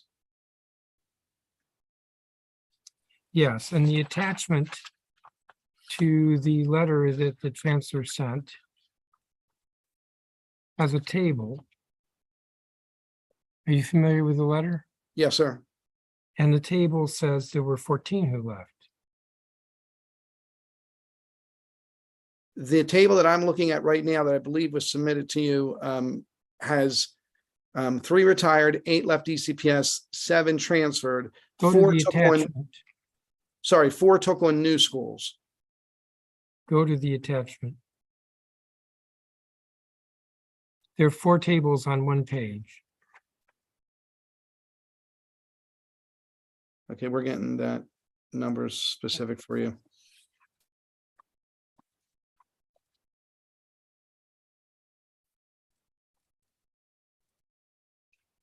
Sorry, I just want to make sure we get you the exact numbers. Do you see the table? Yeah, yes, but I'm asking the team just to check on that to ensure that I give you the exact right numbers. It says 14. So page 1 says 18. The attachment says 14. If I go to the website, it says 24. Yeah, the actual number right now is last in 22-23, 3 of our principals retired, 8 left DC public schools for other opportunities, and 7 transferred within the system. So how come the website says that there are 24 new principals? I will certainly check with the comms team on that and get back to you. Yeah, that's what this hearing's about. Van Ness has a new principal, Jackson Reed has a new principal, Bard has a new principal, Beluste has a new principal, Johnson has a new principal, McFarland has a new principal, Kelly Miller has a new principal, Minor has a new principal, Excel has a new principal, Roosevelt, Eaton, Phelps, Garfield, Cleveland, Hardy, this is the list.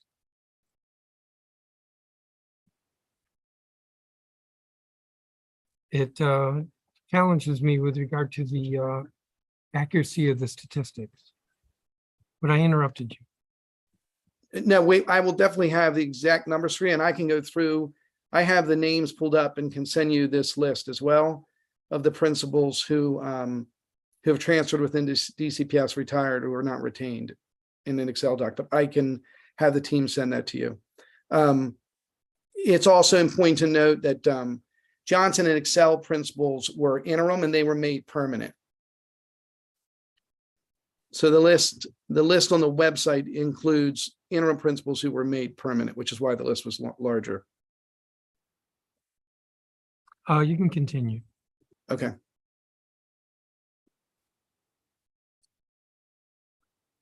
At the same time, we must all acknowledge that the COVID-19 pandemic was unprecedented and continues to change the world we live in today. One of those ways is the changing nature of our work, or what economists have deemed the Great Reshuffle, which affects not just education, but all occupations nationally. As we specifically consider education, we know that our educators were tested in new ways as they led through the pandemic through virtual instruction and health and safety protocols. And we know that our teachers and school leaders have competing career opportunities. As we look ahead, we must commit to rethinking how we support our teachers and school leaders in a post-pandemic world through strategic investments in retention-related support to ensure that we can retain our top talent in the years to come.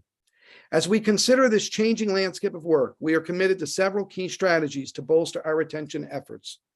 First, we are committed to deepening our investment in teacher and school leader pipelines, which we know are critical to the sustainability of our talent acquisition, development, and retention work.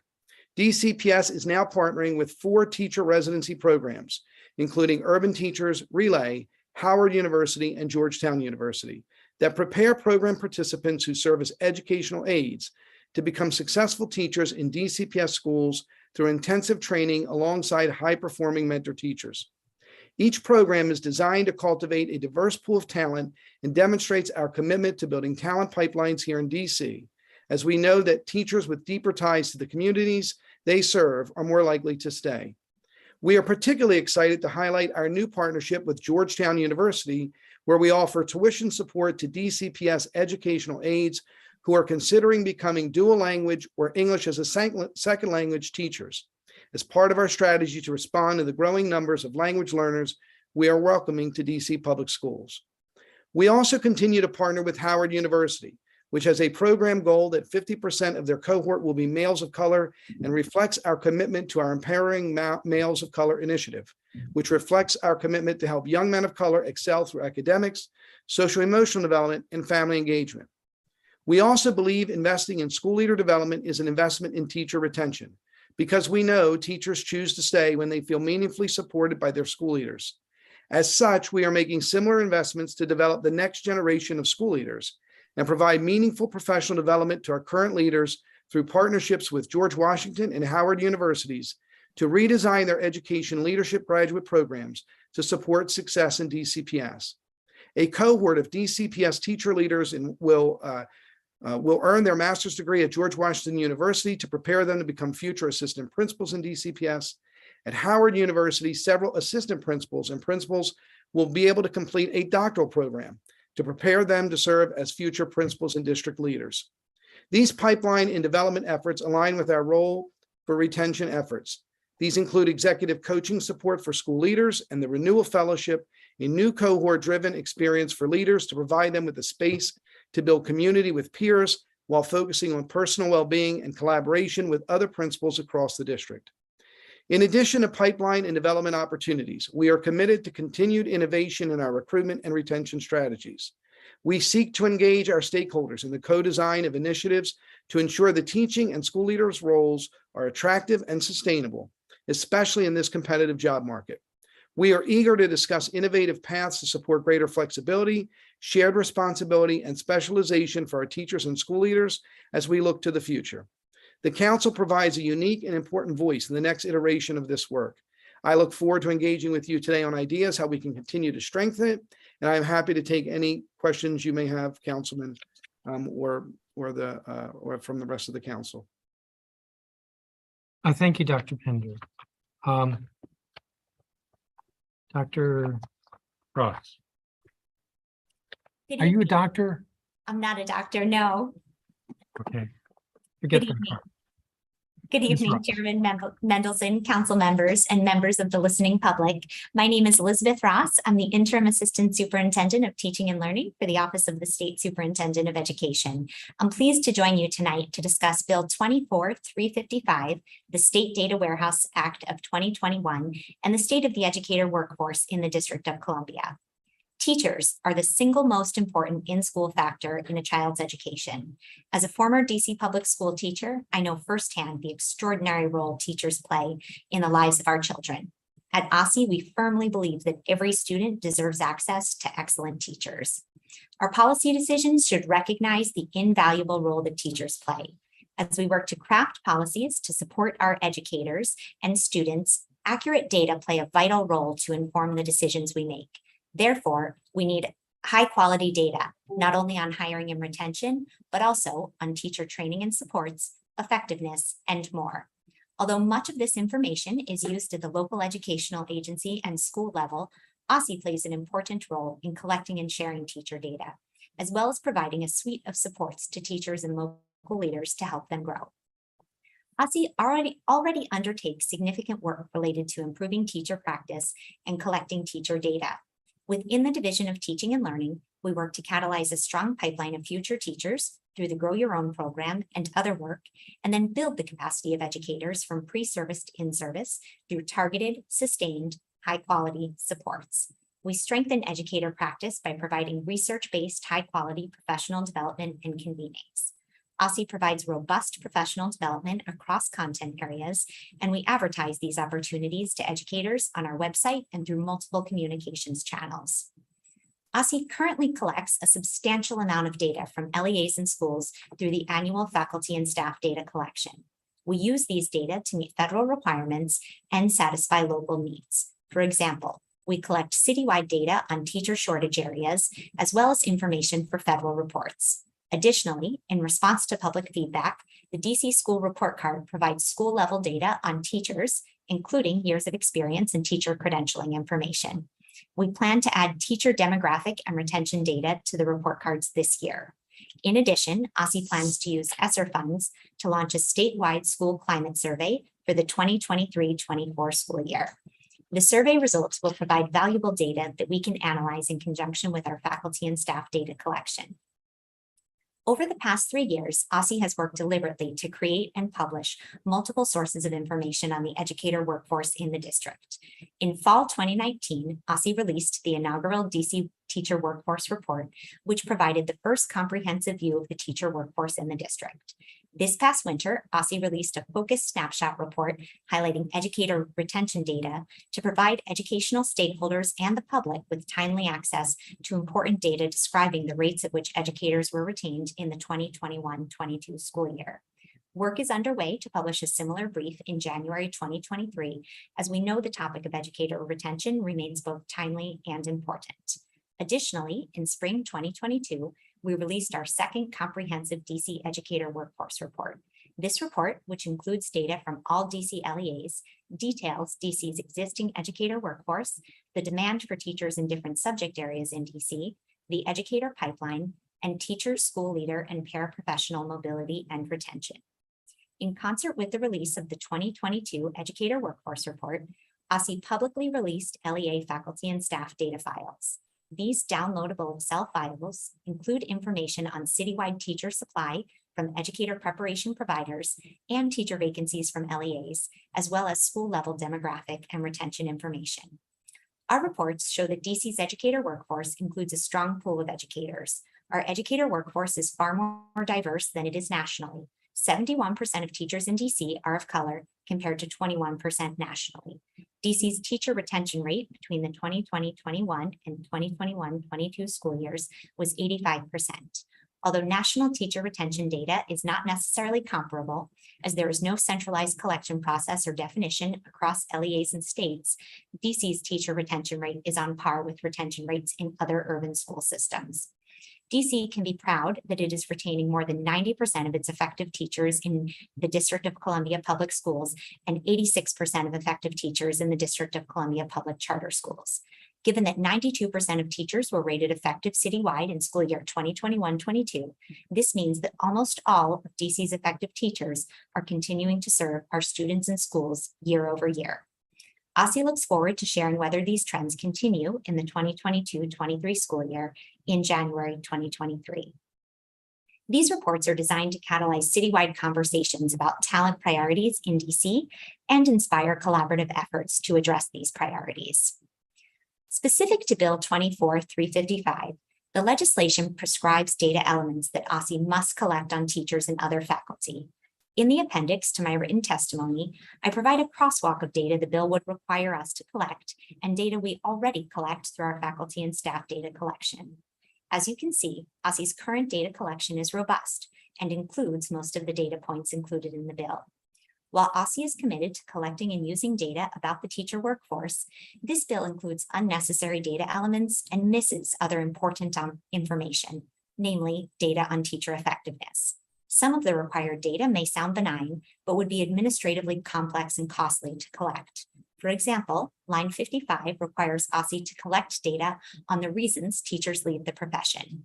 These data would be extremely difficult, if not impossible, to collect with fidelity, and it would be very expensive to establish a system and process for this collection, as OSSE would have to stand up new survey collection procedures and data configuration systems to capture and validate these data.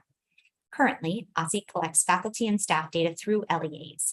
In order to collect data on why an individual educator made a career decision to leave their current role, we would either have to rely on sensitive personnel information being transmitted from individuals through their former employer to OSSE, or establish an individual level data collection process, where low response rates would likely cause data validation issues. Further, individuals, including educators, make career decisions based on a confluence of factors rather than a single reason, including interpersonal dynamics, personal circumstances, alternative or promotional opportunities, and individual stress points and aspirations. The idea that a checkbox survey can accurately capture the complex decision-making process that results in an individual making a specific career decision is specious. Should this legislation progress, we urge the committee to work with OSSE to ensure that the language is clear, cost-effective, and considers the burden on individual educators, schools, LEAs, and OSSE. Report by December 15th each year and further prescribes the contents of the report with specificity while neglecting other meaningful policy areas of interest. For example, the legislation only touches on one aspect of policy pertaining to the teacher workforce, retention and vacancies.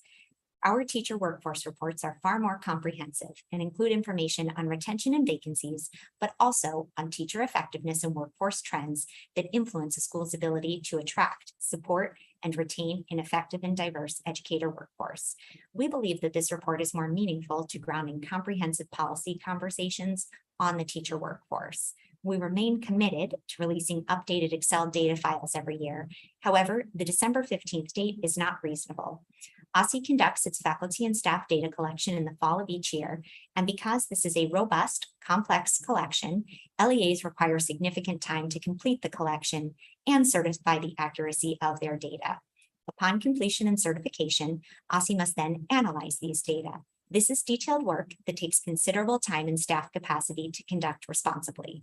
Accordingly, OSSE can confidently commit to publishing updated data files by spring of each year. We can also commit to providing families with key information regarding the educator workforce through the DC report card. However, we believe that creating a biannual rather than annual comprehensive report currently strikes the right balance between obtaining new actionable information and the cost of reporting. We look forward to supplementing these comprehensive biannual reports with timely snapshots of educator data on key topics, including retention, as appropriate. Should this legislation progress, we would encourage Council to alter lines 47 to 72 to read, OSSE shall regularly report to Council on the state of the educator workforce. OSSE intends to use its expertise as the state educational agency to report on and respond to changing district educator workforce needs. In addition, in lines 77 to 81, the bill includes a provision that would expand the powers of the State Board of Education. OSSE currently provides the State Board with data, documents, and presentations to assist in developing policy recommendations, and we meet with State Board 3 times per month at leadership meetings, working sessions, and public sessions. This provision appears to be an effort to explicitly name that DC's Freedom of Information Act should be used to support these communications. FOIA remains an available vehicle both for State Board members and the public without it being explicitly named in the legislation. This unnecessary provision seems to muddle the lines of authority between the State Board and OSSE by attempting to direct a use of a communications channel that currently exists. Further, in line 78, the bill states that the State Board of Education shall have access to district government officials. This provision gives the State Board unlimited carte blanche opportunities to depose any OSSE staff member whenever they so choose. As a governmental agency, OSSE operates best with clear lines of communication with external agencies and the public. Although it is the role of senior staff to speak directly with the State Board, and we are always happy to do so, it is not necessarily a component of every OSSE staff member's job to speak on behalf of the agency, nor should it be. Under current law, OSSE is a subordinate agency of the mayor and subject to council oversight and approvals. Where there are specific policy approval functions within the State Board, we work cooperatively with the board to seek those approvals. Current law does not provide the State Board with oversight authority of the agency, and doing so would overextend the agency and take valuable resources away from our core work. Accordingly, to enable OSSE to continue to operate and communicate accurately and efficiently with the State Board and the public, it is important that this provision is not included in any final legislation. We believe the approach OSSE is taking to address the need for more data on the educator workforce is more desirable than the one outlined in this legislation. Over the past several years, OSSE has built our capacity to collect educator workforce data and has expanded our scope of collections in collaboration with LEAs each year. Our goal has been to collect and report data that is tailored to help LEAs develop effective strategies to attract, develop, and retain high-quality teachers and school leaders to best serve the students of the District of Columbia. 2 years ago, at a hearing to discuss a prior version of this bill, OSSE committed to expanding our data collection to meet stakeholder needs. We have kept that commitment, including publishing school-level retention data. We built a new data collection application and constructed systems and processes to control the quality of these data. We are publishing our new expansive data files annually and have committed to continuing to do so. We are also investing in a course collection system that will provide valuable information on the educator workforce. As our data sets grow over time, we will continue to share this information in meaningful ways with the public. This legislation, while well-intentioned, is overly prescriptive and unnecessary, especially as we have continued to work in good faith and to the best of our ability to meet the interests and needs of this body, the State Board, our LEAs, and other stakeholders, in particular, our students. Thank you for the opportunity to testify before you tonight. I am pleased to answer any questions you may have.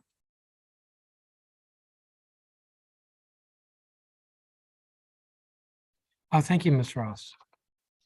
So the bottom line or the takeaway from you, Ms. Ross, and you, Dr. Pinder, is that everything is fine. Could be improved a little, but everything is fine. So all the data we need is being collected. OSSE is being just very diligent about getting its data and understanding what's going on with turnover and retention. And in your testimony, Ms. Ross, you testified that the turnover rate of teachers is actually kind of sort of where the national average is. Maybe that's not anything to brag about, but it's not anything to be upset about. And Dr. Pinder, you not only said that everything is sort of like getting better, I think, with regard to turnover, but the DCPS has all these programs in place.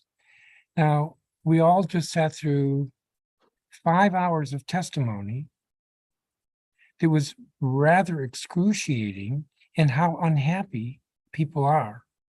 And that seems to be a very different picture. Maybe all those parents and teachers were lying. And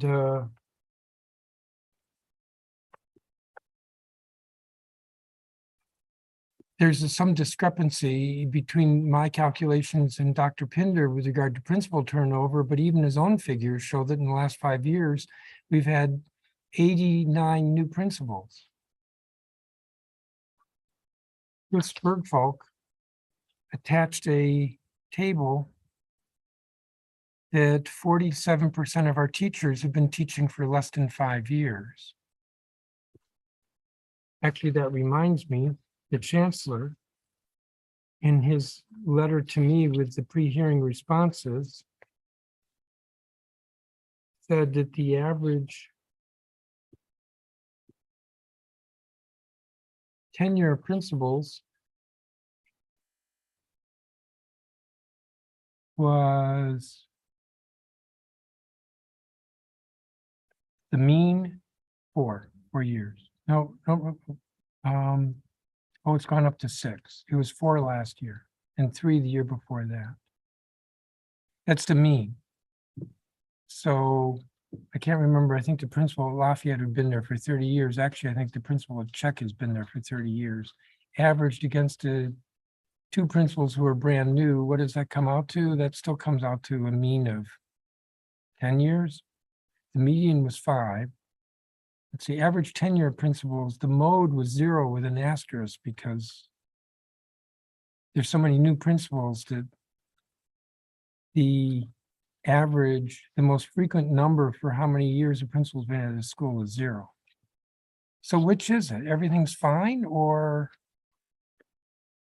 because I feel gaslit here. Who wants to take a stab at it? Ms. Ross? No, because I have a little bit more. So, and you're saying you're collecting all this data, and Dr. Sutter, from whom I have a lot of respect, is still saying, or is pressing, that there still needs to be more data collected. So which is it? Ms. Ross? Thanks so much for the opportunity to comment on this, Chairman. I really appreciate the collection and particularly appreciated the opportunity to hear directly from so many educators and the public today. I think it's a testament to the importance of this issue that we had so many individuals showing up to share their experiences with us, and I'm really glad to have been able to hear from them. As part of this conversation, I think it's really important to keep in mind 3 simultaneous truths. The first of which is there is no universal definition of teacher retention. So a retention rate of X in one jurisdiction may or may not be comparable to a retention rate of Y in another. Second, DC is an entirely urban jurisdiction. And although we are most often compared to states, and in some respects it's very appropriate to do so, DC is an urban school system. And we do see that retention rates in urban school systems nationally are lower than retention rates in other areas, including in suburban areas.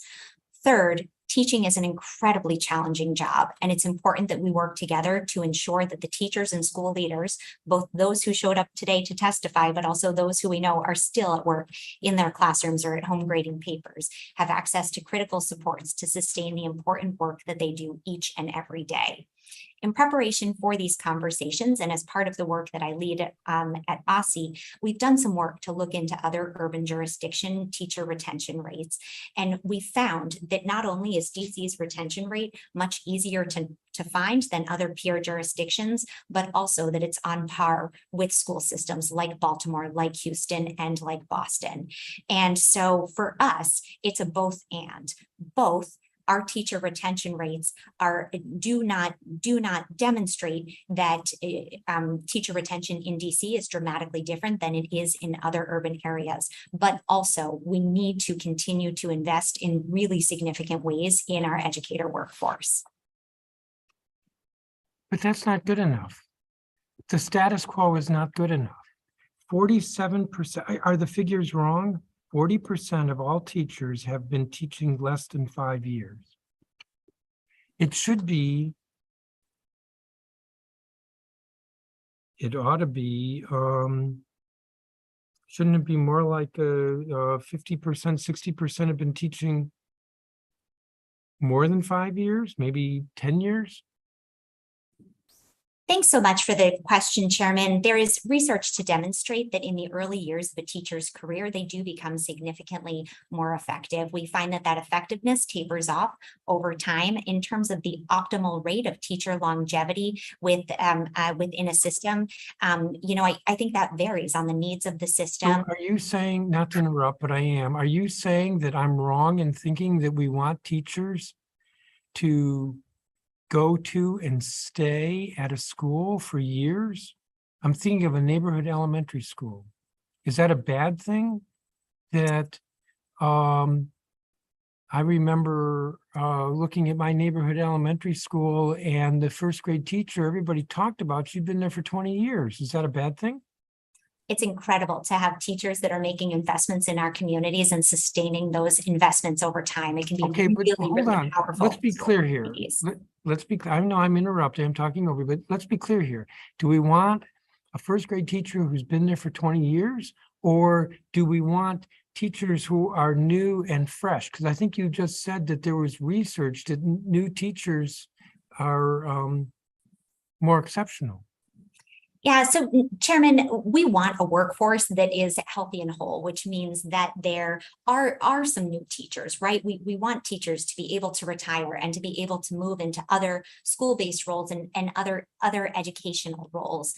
And so, I think we can both agree that the optimal rate of teacher retention is somewhat less than 100%, right? Because in order for a teacher to be retained, they could never leave to become a school administrator, to become a school principal.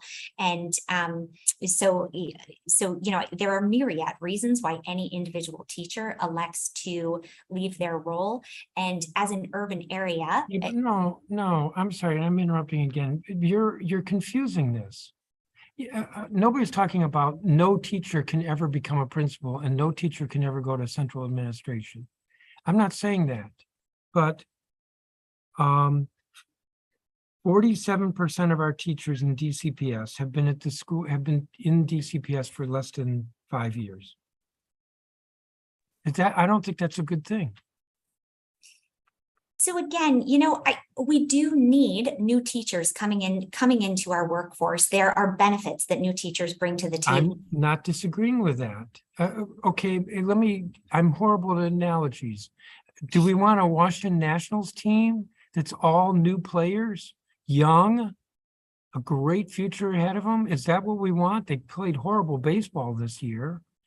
And by analogy, if they were teachers, this isn't going to sound right, none of the kids would have learned this year, right? Didn't they lose over 110 games? So is that what we want? Is we want young because they've got a lot of potential, new ideas, fresh energy? Or do we want a more mature baseball team like, the 2019 baseball team? I appreciate the question, Chairman, because it provides me with an opportunity to highlight an important point that I raised in my testimony and Dr. Pinder raised in his as well, which is that in DC, we benefit from differential retention rates, where we see a significantly higher percentage of our effective teachers electing to stay in the classroom year over year. And so in the absence of information about the quality of the teachers, the effectiveness of the teachers, it's hard to answer in the abstract about whether a certain percentage of teachers with a certain number of years of experience is the right number for DC, given that there are multiple things that contribute to a teacher's effectiveness in meeting the needs of their students. I'm going to try to respect time, and Councilmember Henderson is here. There are going to be a few 10-minute rounds. Councilmember Henderson. Thank you, Mr. Chairman. And I can't stay long because we're in that witching hour point with two little people upstairs. But I appreciate the testimony and the conversation that was going back and forth here. So let's just get right into it. In terms of the bill pieces, Representative Sutter, Jessica Sutter. In terms of, the legislation came from the state board, and I apologize, I missed your testimony earlier. What were you all sort of envisioning in terms of how OSSE would collect this data, given that I feel like the DCPS exit system is very different than what we have at other LEAs, right? So, they have an exit survey, we're able to collect data in terms of why you're leaving. They don't go into detail and saying like, are you staying in the profession? Or at least I haven't seen that type of granular level of detail. But how are you envisioning other LEAs doing the similar thing? Are you envisioning OSSE being the one who's managing the survey, or LEAs putting out the survey and then just rolling up the information to OSSE? Yeah, it's a great question. Thank you so much, Councilmember Henderson. So a couple of things. One, when the state board asked the chairman to introduce this legislation, OSSE had not yet put out more of its data. So we're grateful that this is moving ahead one way or another. I think the second thing is we want that data. We think it's important to understand why teachers are leaving. And I would say on behalf of the board, we're open to hearing solutions on how that might be done. So I can think of two that I will offer. One, it could be a statewide survey. If you have a teacher unique identifier, any teacher who does not show up in the system again the next year would be sent an exit survey. Why did you leave? Where did you go? Any other set of questions. So that could be. But to Ms. Ross's point, wouldn't that, are you not worried about the small in size here, right? Like, I feel like the worry about data, especially in the education space, right? We're making these large extrapolations in terms of this is what all teachers think. And then it turns out only like 200 people filled out the survey in a system of 6,000 or however many, staff we have. So I think it's a reasonable concern. What I think the problem we're trying to get at is that right now we know that DCPS teachers who leave the system have reported that impact is a factor. That's half the city is in DCPS. Mm-hmm. The other half of the city doesn't use impact. So we don't know why there's a higher rate of attrition from all the charters and we don't have any data. So I think for us, it's about the question, and the solution is like, well, it'd be great to have this data. I think it would be helpful to have that back and forth. But to Ms. Ross's point in her testimony, there are limited powers for the state board when it comes to OSSE. So we rely on collegiality. I thought it was interesting that Ms. Ross mentioned FOIA as a way we could get data. It doesn't feel super collegial to make FOIA requests of our fellow agencies. So somebody mentioned that. The board hasn't pulled that trigger, and I hope we wouldn't have to. But for me, one of the problems with this is we haven't been able to have that sort of robust discussion about, do we all think this data matters? If we do, let's figure out a solution. We're not there yet. Right now, the board is saying this data matters, and we're hearing pushback as to why we can't get it the way that we've proposed it. So I think the board would be very open to having that discussion because we think the data matters, and that's our bottom line. Okay. I agree with you. I think the data matters. And I was sort of speaking to panels earlier around this, particularly around the charters, right? Like, it's kind of a black hole. There were some teachers who spoke about, I left a charter school to go to DCPS school for X, Y, or Z reason. And even though you're still in education, you left one school to go to the other. So are you contributing to the teacher turnover rate that we have? Yes. Right. So I think it's worth it. especially to see how we address some of the sustainability issues in the other sector as well. You know, I've had conversations with some LEA leaders who will say housing is our number one thing. We really need more workforce housing. Okay, that could be that. But I also, you know, I know what DCPS teachers make. I couldn't tell you what you are paying whoever at such and such charter school because your budget is not public to us in the same way that on the DCPS side. So I think there's a way to sort of find a path here. Let me ask you this, because now that I'm like looking back in sort of the introduced version, are there revisions, Jessica, that you guys would make given the work that OSSI has done recently on the data side? Yeah, thank you for that. So I do think there are things we would be happy to revise. One of those things for me, and I have not gotten to discuss this with my colleagues on the board fully, but Maryland has a very cool data like dashboard for P-12 teacher data. And it's fascinating. You can look at data from 2011 to 2018. You can compare year over year, who got prepared where, who's retained at what point, what subject areas are increasing in certification, which ones are lagging. I think to me, that is a much more valuable approach to this than a static Excel data file year over year or an annual report from OSSI. So that's one thing I think I'd like to suggest. I think the other thing is around the research and reporting on the reasons people leave. I do think my board colleagues and I would be very much amenable to a broader discussion on, is this something OSSI should do? Is it something a group of LEAs could agree on a common set of questions that is reportable to OSSI?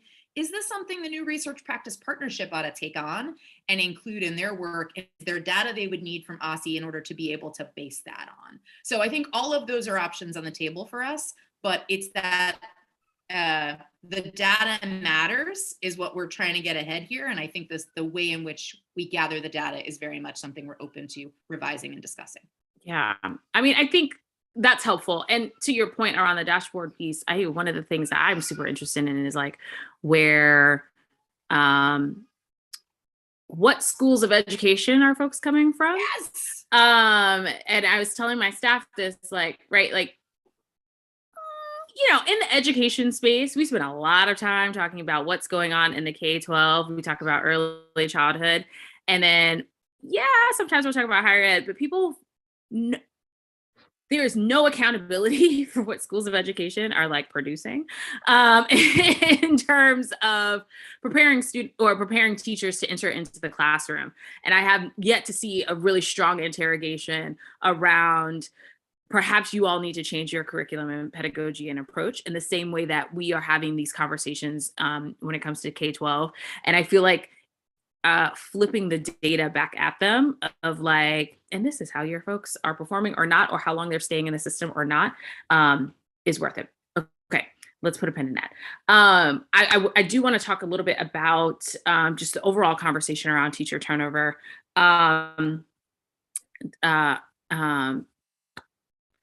Chief Pender? I don't really like I refer to you. You've had so many different roles at DCPS. It's good to see you. Good to see you as well. I'm curious, you know, we heard a lot around an interest in terms of flexible scheduling. And I'm curious, and again, I missed your testimony. So in terms of, you want to take my little 2 minutes here to talk a little bit about, is DCPS sort of working on something? My understanding is that there are several schools who are sort of piloting this out, and I'm curious, like, what are we seeing thus far in terms of feedback? Yeah, I mean, ultimately, at the end of the day, we want to retain our highest performing teachers, and we want to ensure that they are successful. And we know that flexible scheduling is a concept that does allow for teachers to be more innovative, to allow for more planning time, to allow for more engagement collaboratively. Through our new XQ partnerships, we're exploring new models, but our office, which comprises leadership development, teacher recruitment, selection, is also working with our school supports office to engage in possible models of flexible scheduling, to engage in our schools and to see how that would potentially work. We're definitely looking at those. So there are no DCPS sites right now that are currently trying some new things, or no? So we're definitely trying some new things, that's for sure. But in terms of the flexible scheduling model Right. that Scott outlined specifically with that, I think we're still iterating in that space. Okay. Okay. So the other thing that definitely came up a lot was around the housing piece. And I know this is like an interesting space in terms of how either whether it be OSSI or DCPS, how do folks sort of engage in this? But I think there was a teacher who testified earlier, but she like commutes 2 hours, which like seems crazy to me to commute 2 hours, but for an affordability question here, right? And so are you all coming together, like put your own proposals on the table when it comes to the mayor's office around workforce housing? Like, for example, a beautiful opportunity. I think there was just a hearing last week about Malcolm X, which is right next to Bard. Yeah. Or there's a project, a housing project coming online right next to Bard Early College High School. In terms of like, are there some workforce housing opportunities there? And to what extent is the school district or our school leaders engaged in those conversations? But I'm over my time. So we're just going to let that linger unless the chairman would be so gracious to allow a response. Maybe, but I'm going to throw this out. So, I like the idea of maybe helping to assist teachers with affordable housing, workforce housing. But then maybe let's go back to data. So let's just say, I know I'm making this up, that 50% of teachers are leaving because of impact. Well, we can provide all the affordable workforce housing we want to for teachers. If they're leaving because of impact, then we're not addressing the problem. We don't know why teachers are leaving, which gets us back to the data. And I noted, Councilmember Henderson, when you were talking 3 minutes ago about data, everybody on the Zoom screen was nodding their head like, oh yeah, no, we want to know that. Oh yeah, we want to know that. But the testimony other than from Dr. Sutter was, we don't need this bill. Chairman, may I? Yes, and then you can respond to Councilmember Henderson as well. Okay, a couple things I just wanted to share is one is we only have 3% of our teacher force that's in their first year of teaching. That's really important. 2, over the last 3 years, we're retaining 92% of our effective and highly effective teachers. That's really important. And 3, only 6% of teachers in our survey are showing impact as a reason to leave. In fact, as someone who used to be a principal where my teachers were working like second jobs and third jobs, the Impact Plus changed their lives. They were able to work one job, to stay in the school, to focus on planning, to not have to do that. We've given out over $70 million in Impact Plus bonuses over the last decade that have contributed to teachers buying their own houses, to being able to live in DC, to be able to engage in the work with our communities without having to work 2 or 3 jobs. That doesn't make anything perfect. We're continuing to iterate that. But I just wanted to note that like when you look at teacher salaries because of Impact Plus, and the fact that over 80 to 85% of our teachers every year are in the effective to highly effective range, it speaks to the, pardon the pun, the impact that compensating our teachers that way can have on them being retained. And we are retaining. If you're responding to my example of 50% of teachers leave because of impact, but I said I was making that up for illustrative purposes. Why do we provide affordable subsidized workforce housing if that's not the reason why teachers are leaving? We have a pension program. We have a pension program on the police and fire side. The pension program is an incentive to attract workers. I'm kind of shocked that it's maybe single digit in the number of teachers who retire at the full benefit on the pension. It seems to me that in any organization, and here we're talking about teachers more than just DCPS, if you have a problem with turnover, you want to know why people are leaving. And Ms. Ross spent half a page talking about why it would be too hard to ask the question, why are you leaving? But that's a fundamental question. I'm struggling here with, oh, we need all this data, but no, we don't need to require to collect this data. then how do we know? So no, don't take me literally on impact, but how do we know? The state board is telling the council there isn't enough data.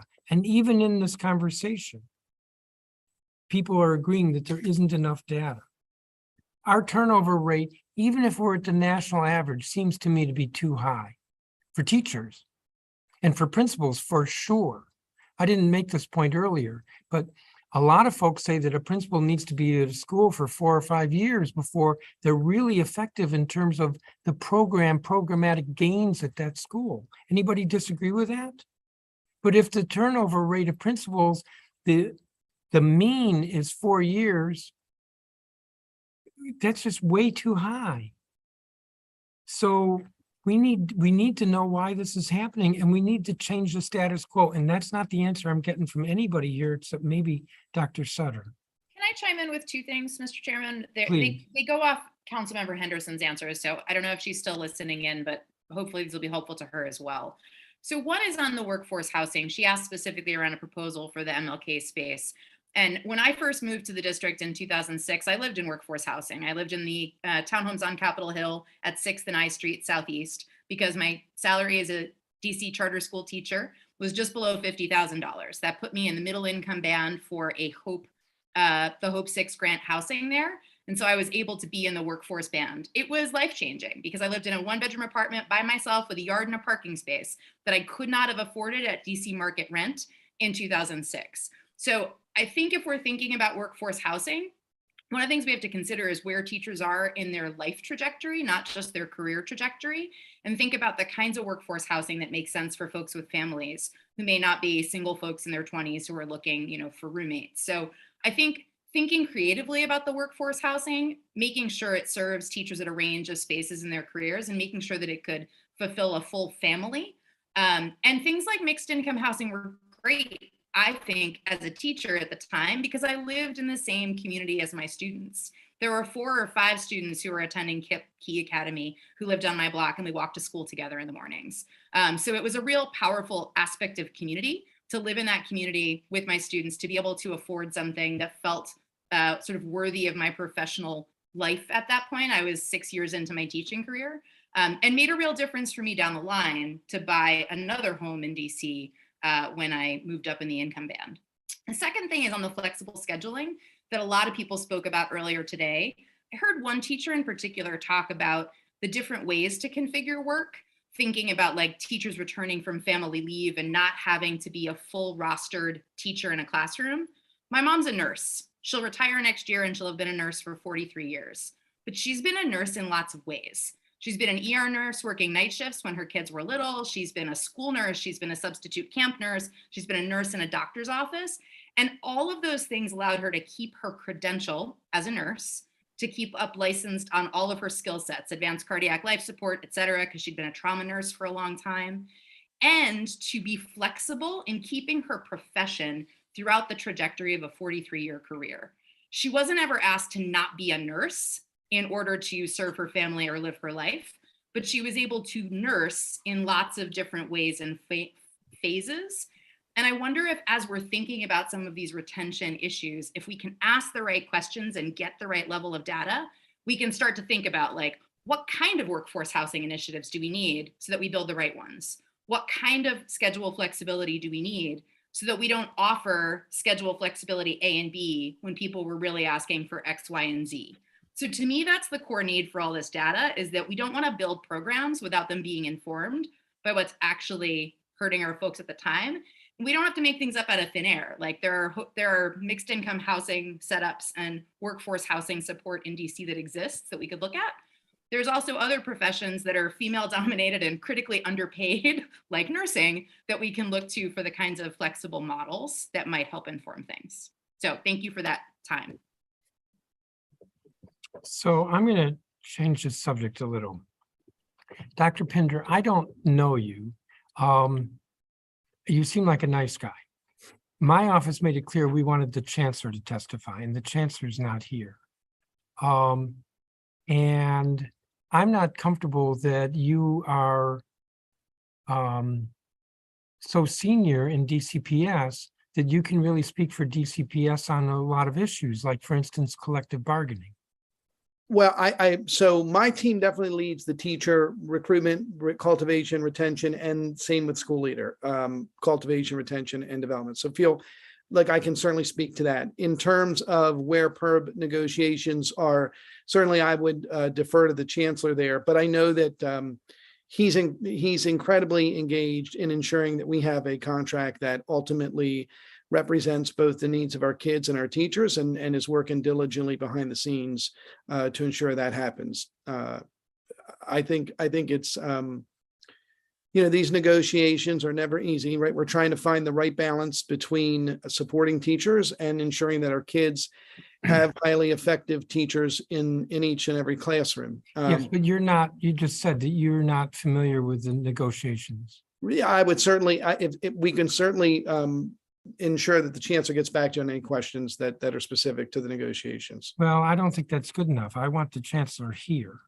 What about questions about, for example, testing in classrooms? That doesn't come under you. That would come under a different office at DCPS, correct? It would come under the Office of School Support. Are you talking about student testing, or are you talking about COVID testing? Student testing. I can certainly speak to a number of those issues. Because they come under your office? Well, I'm a chief in the SEED office. The Office of the Teaching and Learning is one of the chiefs. So I'm pretty intimately close to that work with Chief Colgan, and as a former instructional superintendent principal, I feel pretty comfortable that I could speak to the questions you have. Yes, except that I want somebody who can, not who's knowledgeable. This isn't going to sound right, but rather somebody who's responsible. And so what I'm hearing from you is you are responsible for recruitment and retention. Specifically teachers and school leaders for sure, but obviously our academic approaches to what we're engaging teachers in, whether it's robust curriculum You may assessment. be familiar with, but you're not responsible for that. Ultimately, it would be the chief of teaching and learning who Yeah. that work would come under. Yes. Yeah. So, because that's a big part of this. Certainly, And but even flexible scheduling, is that something that comes under you or under a different office? well, so flexible scheduling would come under the C team, where all these matters and issues are being discussed with us, right? And we're The C ultimately team is the chiefs. the social, emotional, academic development. We all are engaged in that space and that work. So those are conversations that we are having as a team, and exploring those options for teachers, because we know that it's a part of retention strategy, right? Obviously, anything that we invest in to give teachers more planning time, more flexibility in their day on the work, we know it's a retention strategy, which is why we're exploring it. So it does touch the work that we're doing, because it's part of the same strategic plan to ensure that we retain highly effective teachers and school leaders. As chair of the council and chair of the committee that has jurisdiction over public education and DCPS, I've asked for the chancellor to be here. The chancellor can speak with responsibility because he has responsibility for the agency, the entire DCPS. And so I believe what I'm hearing from you is that there's some questions I can ask of you, but there's some questions that your answer just isn't going to be the same as the chancellor. Well, we have a has team of, responsibility. I'm sorry, we have a team of people obviously here with me that can, specify around any other area that you might have a question on. And we can certainly get any answer to any question that I can't satisfactorily answer for you. Well, I think what I'm going to do is that I will ask some questions of you, but I'm still going to, I am insisting that the chancellor is available to answer other questions. Let me do some more on this, on the bill. Dr. Sutter, so I appreciated your answers earlier with regard to working on exactly how we want the data and what data we want. I will confess that I get a little uneasy if we are asking for some data and we're not asking for all data, and if data can be provided that we know we will get. So I think to the extent that we can discuss our way through it, and I don't mean at this hearing, but maybe outside of the hearing, some bilateral conversations between you and Ms. Ross, for example. I think that's very helpful. I But would agree. I will repeat that a takeaway from this hearing, unquestionably, is that there's a lot of information about the causes of turnover or the causes of retention that we do not know very well. There is too much agreement from everybody, including you all, that we need more data. And as I said before, it's clear to me, and I think I can say this, the state board has felt for a number of years that turnover is too high. And we've got to get a better handle on that. Is that fair for me to say, Dr. Sutter? It is fair. So I'll repeat what I said before. I don't care if we are at the national average, and I think we actually have a higher turnover rate than the national average. I don't care if we're at the rate of large city school systems. The average tenure of a principal being 4 years is too short. I had to hesitate because I was going to say too low or too small, too short. And I don't agree unless OSSI wants to file a report after this hearing that explains why having so many brand new teachers is a good thing. I don't agree that this turnover of teachers is a good thing. And I don't know if I have a question here, because maybe I'm just like reacting, but this notion that it's too complicated to find out why teachers leave. Every business organization, any large business organization worth its salt in the marketplace tries to understand why people leave if it has a turnover issue. And what's going through my mind right now is when I had oversight over MPD and I used to press them on turnover. Are you hiring bad cops? Is that why they're leaving? Or is that why you're getting rid of them? Because you're doing a lousy job of hiring? Or maybe you're not paying them enough. Or maybe the working conditions are wrong.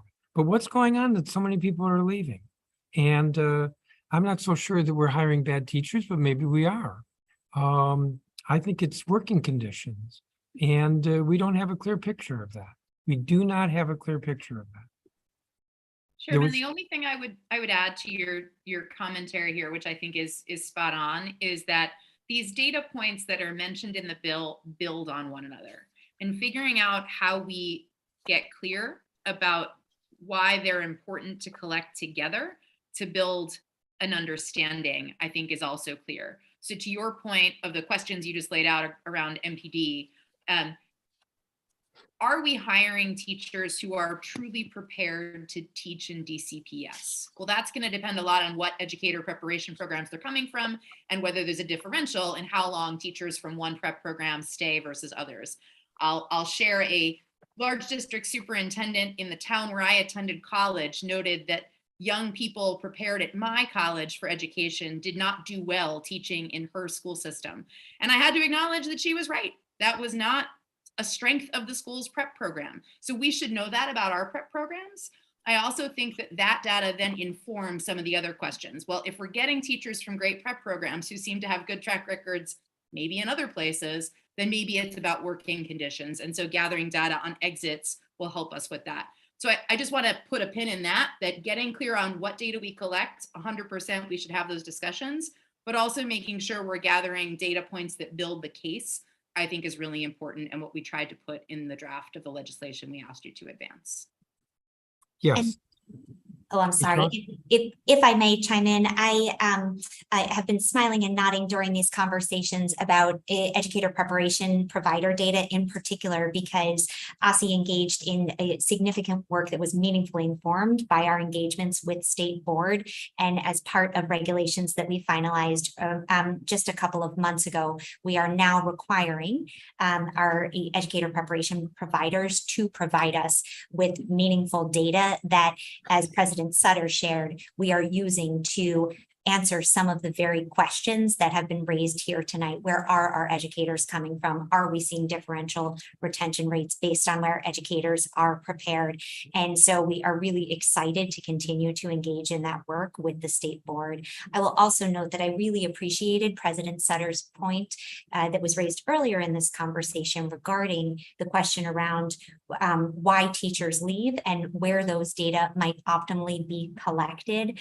OSSI's work in this space to date has resulted in prior to our current data collection, we engaged in the Staffing Data Collaborative, under which LEAs did provide some of these data, specifically data around why teachers left the profession. However, we were unable to use those data in any meaningful or actionable way because response rates were so very low.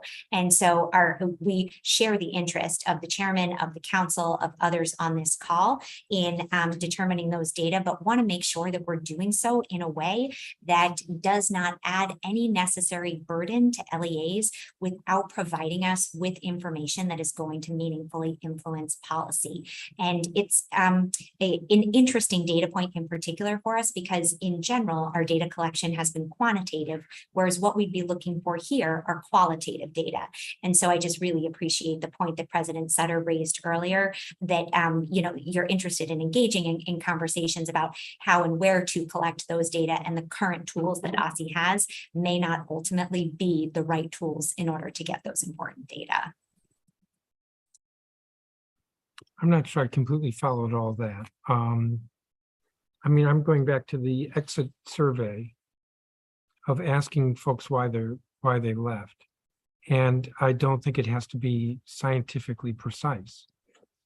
And I think this was in your testimony, Ms. Ross, that people could be leaving for a number of reasons.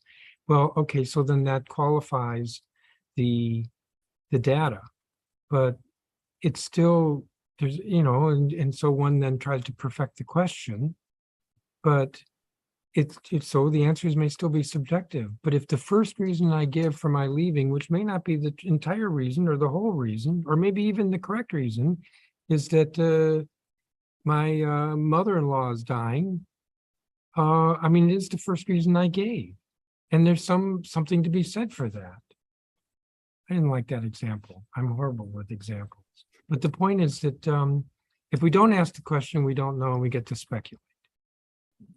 Thank you, Chairman. I really appreciate that point, and would add to it that if we do collect data, but get data that are, for example, a non-representative sample, they may signal a policy solution that's not actually addressing the underlying issue, and add significant burden on our LEAs or our educators, depending on how the data collection is constructed. And so we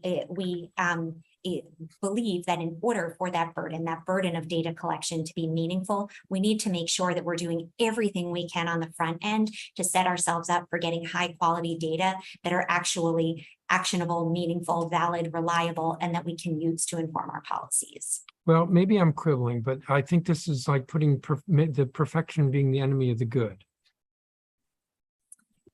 Where we're looking for subjective information, maybe it's not going to be as high quality as you're intimating.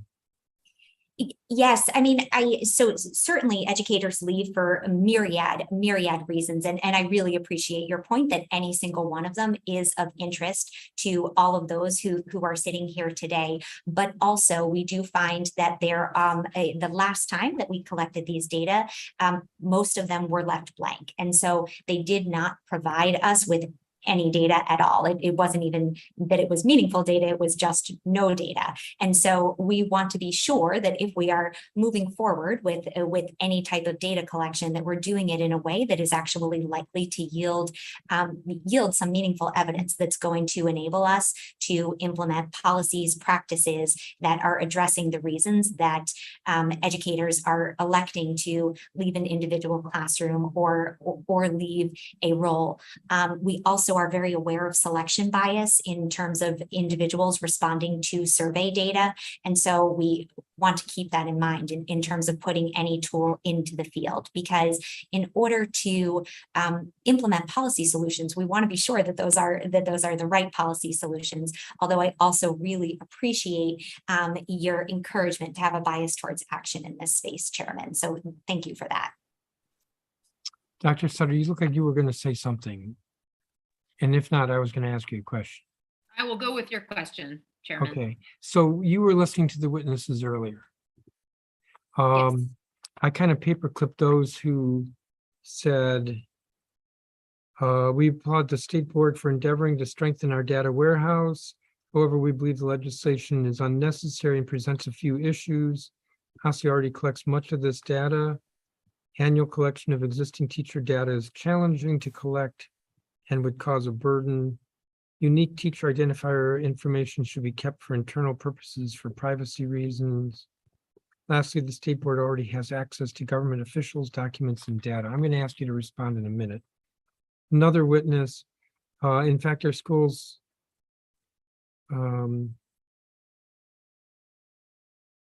we appreciate the Council and SBOE's work to raise these issues. We respectfully asking schools to devote more time and effort to another set of burdensome data requirements is not the answer. And in fact, our schools have for many years been reporting relevant data on teacher attrition and retention to the Office of the State Superintendent. Lack of data isn't the problem in recruiting and retaining teachers.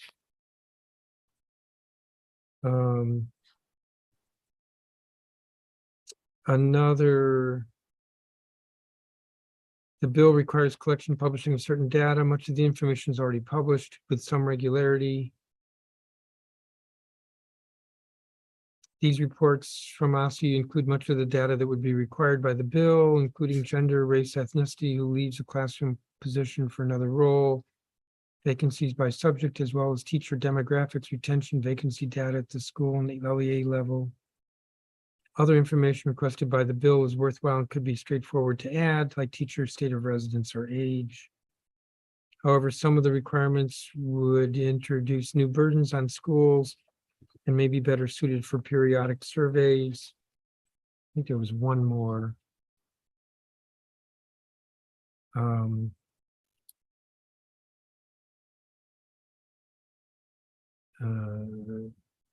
We have some recommendations about this legislation which fall into three categories. First, rather than reporting more data, we think the best mechanism to investigate and address teacher attrition is through reviewing the kind of actionable independent research that the Education Research Practice Partnership was envisioned to provide. Second, as the act is currently constituted, the data points that will be reported out by OSSI may not reveal much we do not already know about the state of teacher attrition and its impact on our students' learning. I threw a lot out there because I'm not looking for you to precisely answer each one of them. That's okay. I heard the first three witnesses you referenced. I did not hear that last one, but I'll note that the RPP is meeting tonight as we speak and discussing their research agenda. So they have not yet established what they're actually going to study. Correct. So do you want to respond to what I just read? Sure, I'm happy to. So on one point, I think there is a perspective issue.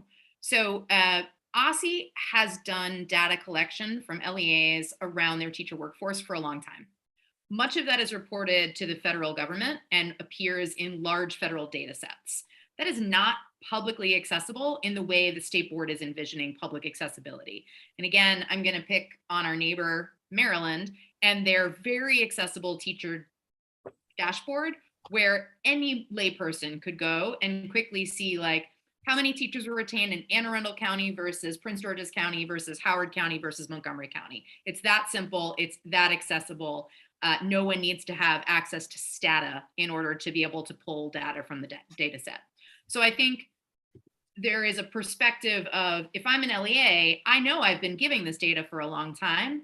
Publicly accessible is what the board is about. How do we get this data annually reported in a way that it is useful to the public writ large, not just to a set of researchers who can use these de-identified data sets for large scale analysis? Second, on the question of the public reporting of a unique teacher identifier, I actually went back into the legislation to look that up after I heard some folks speak about that. And I think that that's a reasonable question and concern, that the legislation as currently written says that an annual report should be listed with teachers' unique identifiers by school. And I can see that that would make folks nervous, especially for schools with small N sizes. I'm thinking of Wildflower, the new Montessori schools that opened that have 3 or 4 educators, that would be a data privacy issue. So I think it's worth the council looking at that language to say that collecting the data by unique identifier and making it available in de-identified format for analysis is important, but that we shouldn't expect that Eastern High School's 175 teachers are going to be listed by their unique identifiers annually. To me, that's a language precision that could be something the council fixes before advancing the legislation. And I think the board would absolutely be fine with that. You also raised the question around the burden on LEAs.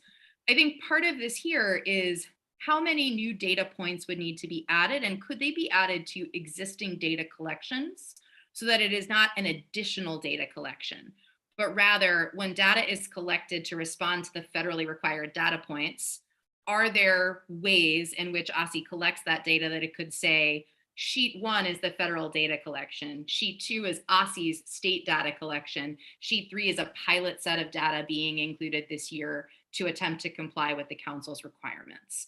I think, again, a lot of the devil is going to be in the details of implementation, and the way LEAs experience the act of data collection is something that the legislation seeks, and certainly the state board's own testimony asked to be improved, to streamline the way in which we ask schools and LEAs to report this data so that it is not burdensome, or certainly not more burdensome than the act of data collection already is for schools. There was one other point you mentioned, and I want to make sure I hit them all.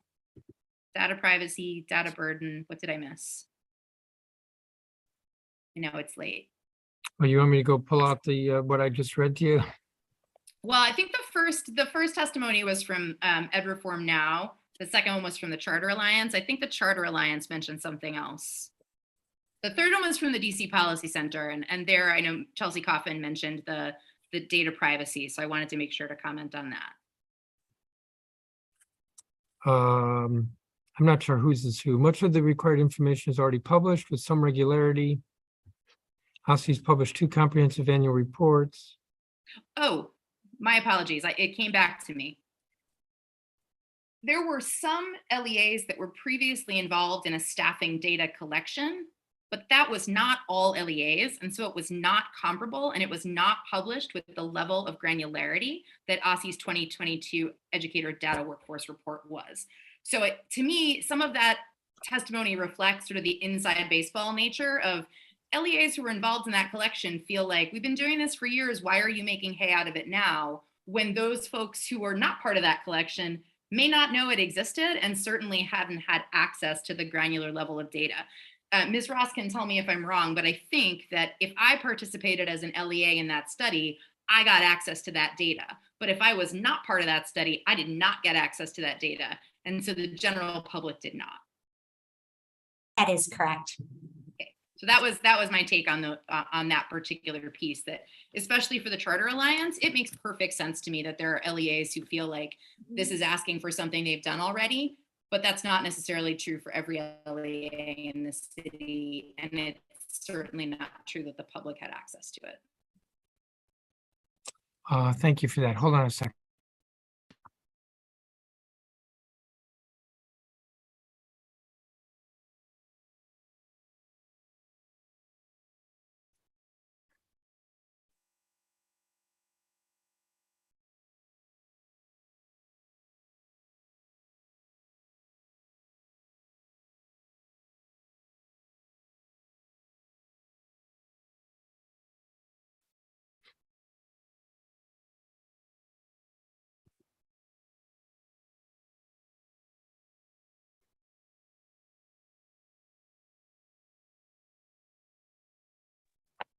Thank you. So I'm going to ask some questions of Mr. Pinder. I'm going to go back to something I touched on earlier. Answer 2 to the letter that we received, the pre-hearing questions in the letter. Answer 2 states that 18 principals did not return this year to be principals of the school they led last year. But according to the DCPS website, there are 24 schools, not 18, with new principals this year. Please explain the discrepancy.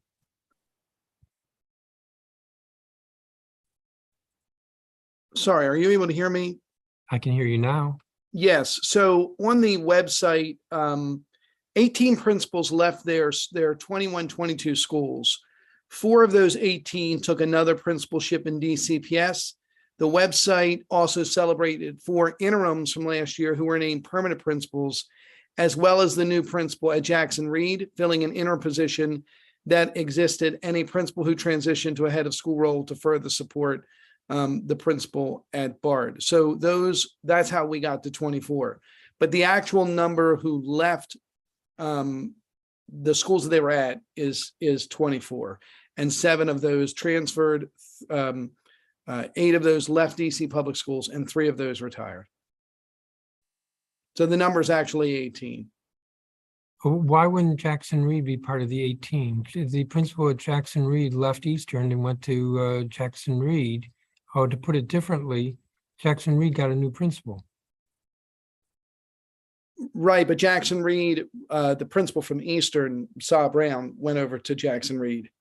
Yeah. So And the principal at Jackson Reed became an instructional superintendent. Yeah. So Jackson Reed got a new principal. So that would be 19, not 18. Sorry, so the principal at Kim Martin became an instructional superintendent. So she didn't leave DC public schools.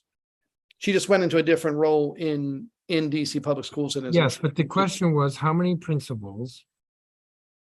number of principals who did not return to be principal of the school they led the previous year. So if Kim Martin left, she's one of the principals who did not return. Let me pull, I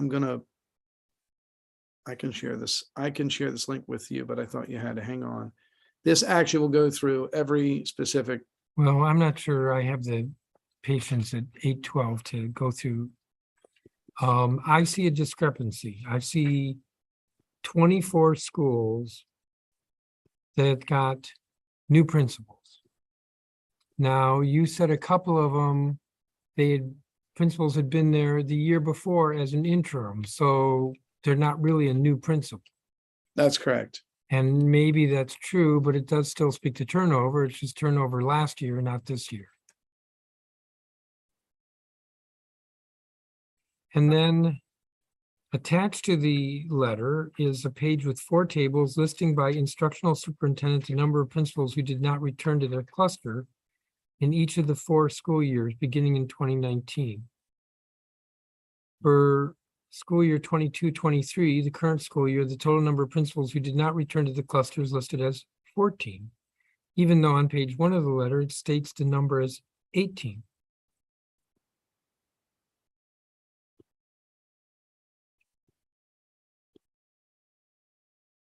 So 18 permanent principals left. I can see how you're getting to 19. Interim principal Bargeman was a long-term interim who did not return. He was not a permanent principal who did not return. All right, that would still count as the school's getting a new principal. Yes, there is a new principal at Wilson. And I think you just said at Bard. No, there was one of our principals went to Bard to assist as a head of school. So there are essentially 2 DCPS leaders, the principal of Bard and another principal who came in there as the head of school. And one of them was there last year, not there this year. One of them was in DC public schools, but not at Bard. Bard had 2 people last year, head of school and principal. One was Smith and one was Jones. And this year, it doesn't have one of those 2. It's got Jones, but not Smith. the principal of Bard remains at Bard.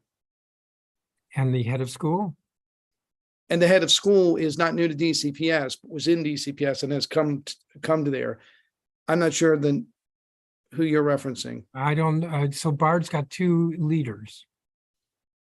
Right, Bard has 2 leaders. Yeah, And both of them were DC public school principals. Yeah, this is the problem with talking about school versus system, or talking about system versus school. I'm not, when we're talking about turnover, in this conversation, I'm not interested in how many people leave high school, leave being principal at a high school and go to Central. I mean, I didn't say that quite right. The fact that they're staying in DCPS, that's maybe stability for them, but it's not stability for the school they left. I'm not saying this right. This is the problem. This has been a consistent problem for a number of years. The DCPS calculates turnover based on system. How many teachers left the system? How many principals left the school? No, left the system. Maybe when we talk about instability in a school, what we're talking about is how many teachers left that school? How many principals did the principal leave that school? Maybe if I clarify this way, and these numbers make sense. So 84% of school leaders have returned this year, principals at their schools. 88% of our school leaders from last year are leading a school this year. If that makes sense. 93%. That latter number is not relevant to this discussion of turnover, because this discussion of turnover concerns the stability of an individual school. So of the individual schools who principals left that were in the role last year, the number is 18. Or 19, or maybe 20 because of Bard.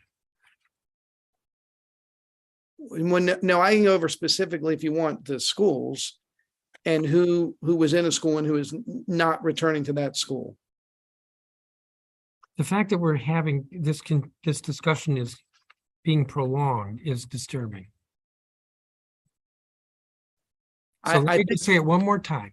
The concern of the committee is the stability of an individual school, of every individual school. The turnover of teachers in a school, the turnover of a principal or head of school in a school. That's the concern of the committee. And if you want to get back, I don't understand the 18 on the letter, the 24 on the website, and the 14 on the table attached to the letter. Of the instructional superintendents serving the last 4 years, the number of principals leaving under Eric Bethel were 8, Jerry Jellig 7, Katie Larkin 6, Mary Ann Stinson 5, Andrea Carruthers 5. There are more instructional superintendents, as you know. Of the instructional superintendents serving the last 2 years, the number of principals leaving is Kim Martin 6, Caroline Albert Garvey 4, and Tina Pritchard 2. If you were to take Kim Martin's 6 over the last 2 years, that's a rate over 4 years, but she hasn't been instructional superintendent, of 12, by far the highest. Describe how you look at these numbers, if you do, with an eye toward whether the instructional superintendents are good at principal retention.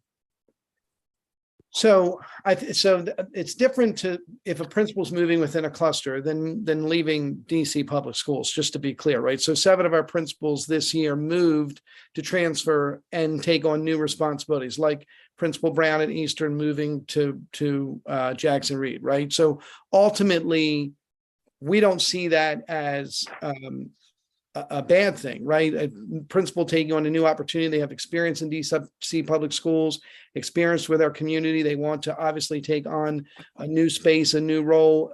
It's actually a strong retention strategy in a number of districts around the country. Principals that have been at a school for 5 or 6 years, they often shift them into other schools to give them to give the community a new fresh energy. So we don't see that in that perspective, and I'd have to break it down, Chairman Mendelson, for each cluster specifically that you want to go over. We look at it more as, are we retaining our top performing principals and assistant principals, ultimately who are moving schools, and are we giving principals who are high performing and doing well opportunities to lead other schools and lead other ways? And from that perspective, we're retaining our school leaders at a strong clip. We want to continue to retain them, which is why, to your point earlier, you said, don't we need some principals staying here longer than 5 years? One of the reasons we started a renewal fellowship this year, which will target 18 principals who are in that 5-year span to keep them there, is because we do want to develop and invest in them, in their emotional health, so they continue into that space and that role. Specifically as it relates to cluster superintendents, ultimately, if a principal is moving because we've changed the cluster construct, or because they're taking on a new opportunity, we would certainly not, that would not bring a concern to us from a cluster superintendent perspective. Where we're looking at, are we retaining our top performing principals and APs, and we're improving on that number. Well, let me be clear. I don't agree with you on that. So I just don't, because there is a problem with turnover. Even by your own numbers, I believe it's 89 principals, new principals, or in 89 instances, schools have gotten new principals in the last 5 years. That's a lot of turnover. I don't agree that it's a good thing. If the turnover rate was much lower, and it may be, for example, Sa Brown, who was at Eastern, who's gone to Jackson Reed, maybe that's a great move for him. But in a system where there's unbelievable turnover, how many principals have been at Eastern in the last 5 years or last 10 years? So no, I don't think that's a good thing. And let me be clear, because I mentioned the person by name. I've met Sa Brown. I'm impressed by him. It may be a very good move for him personally, but in a system in which there is so much turnover, I don't think it's a good thing that a principal leaves a school to go to another school, because it destabilizes the one school. If Eastern was I'm going to belabor this, if Eastern was the only school in which a principal, there was more than one principal in a 5-year period, but it's not. The average tenure of a principal at a school is 4 years. So I don't agree with you that that's a good thing. I wasn't suggesting principals leaving is a good thing. As somebody who was a former principal and at the school for 7 years, there is data that supports when a principal's there 5 years, like you can really turn around a school. Yes. But my sense would be, after 5 or 6 years, it can be very beneficial to a school, assuming you've built your pipeline, right? Like our goal in DC public schools is not to lose a principal after 5 years and leave it there. Like we're really working on building a residency program for our principals, a new career ladder. That's why we're partnering with GW and Howard on a new master's and doctoral program, because we want to build a sustainable pipeline, Chairman Mendelson. And I think what some of the teachers spoke to today is some of the work that we're trying to do, which is to identify new opportunities for our teacher leaders, who are best teacher leaders, to become APs, and our best APs to become principals, so that when a Sa Brown moves, the teacher leaders and APs are moving up to sustain that.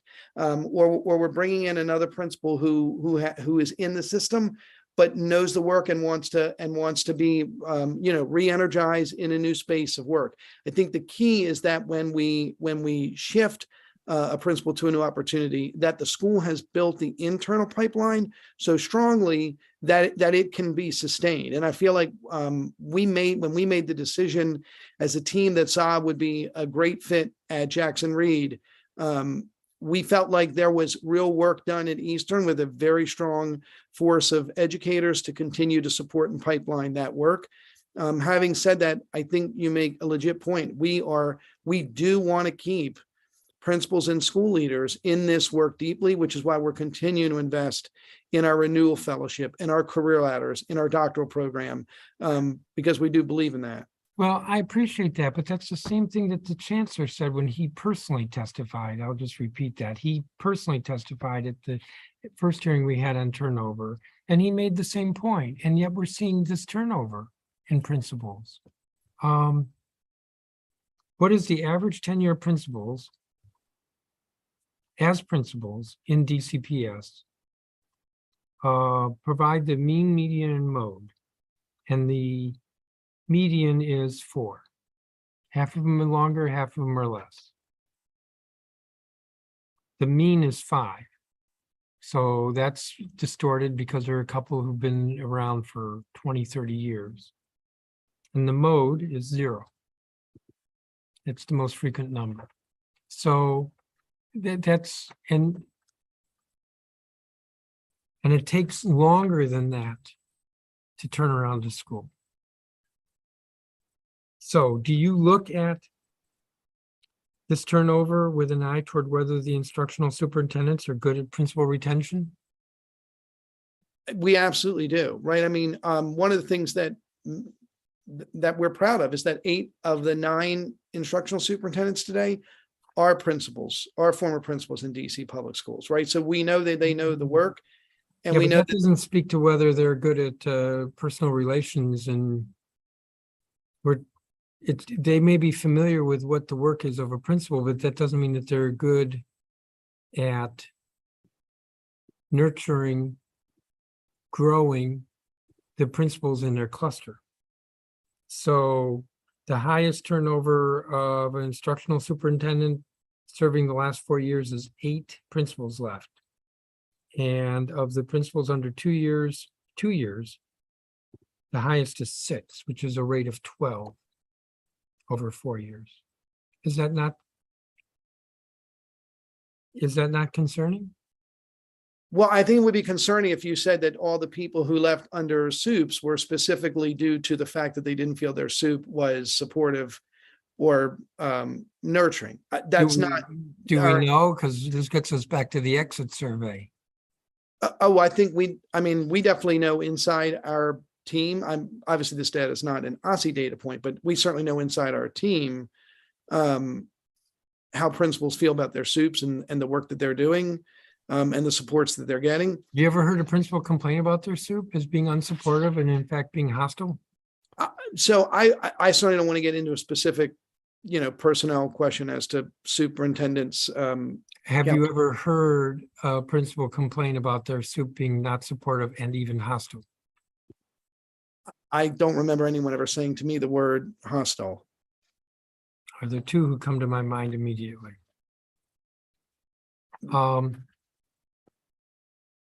How many new teachers were hired this year? Let me get you that exact number. Give me a second.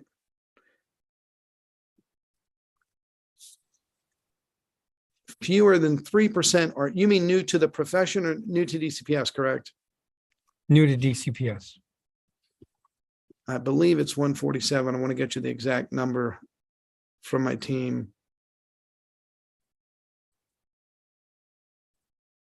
Sorry, new to DCPS is 402 teachers. But this does not mean they are new teachers to teaching. Yes, I understand. And what's the total teaching workforce at DCPS? Let me get you the exact number on the total workforce. 4,542. 4,542.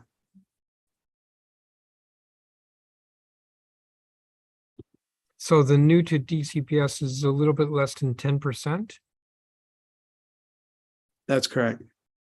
And how many vacancies do you? Actually, a little less than 9%. Sorry, turn around. And what's the current number of vacancies? In teacher vacancies?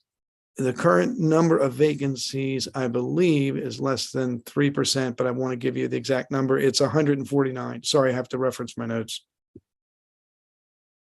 149. Yes, sir. The current number of teacher vacancies. Yes. So actually, if I take 149 and add it to 402, that gives me roughly the turnover out of 4,542. It's approximately 3% of the entire workforce. No, that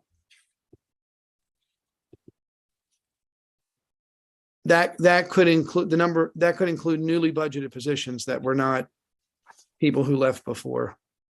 If that makes sense, like Principal Yes, Locke it does. mentioning.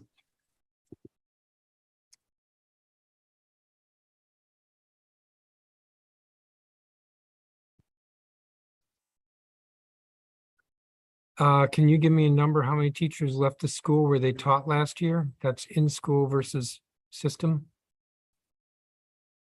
Yep, I can. Just give me a second.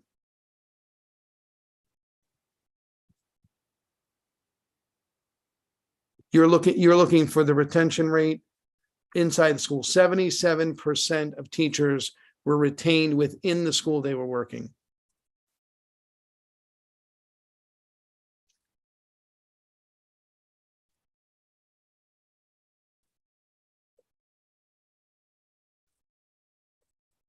Would it be correct to reverse that and say 23% turnover rate on an in-school basis?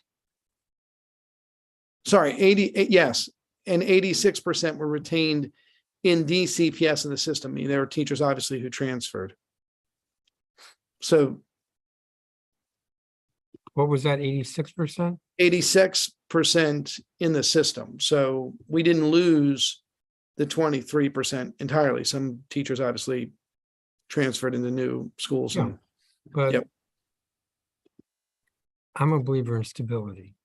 How have you looked at how this turnover is concentrated? So 23% is the number I'm referring to when I say turnover. When I say how is the turnover concentrated, I mean, for example, is it more high schools than, let's say, elementary schools? That's one way of concentrating, or affluent schools versus at-risk schools. I doubt this. One ward versus another ward. Have you looked at how it's concentrated? We certainly have, and we can give you those numbers. I just want to make sure I give you accurate ones. If there's a particular one that you want to delve into specifically. Well, is it concentrated or is it pretty spread throughout primary, middle, and secondary, or is it? Just want to pull some of those numbers. I may need to get back some of those to you just to be sure I get every category you asked for.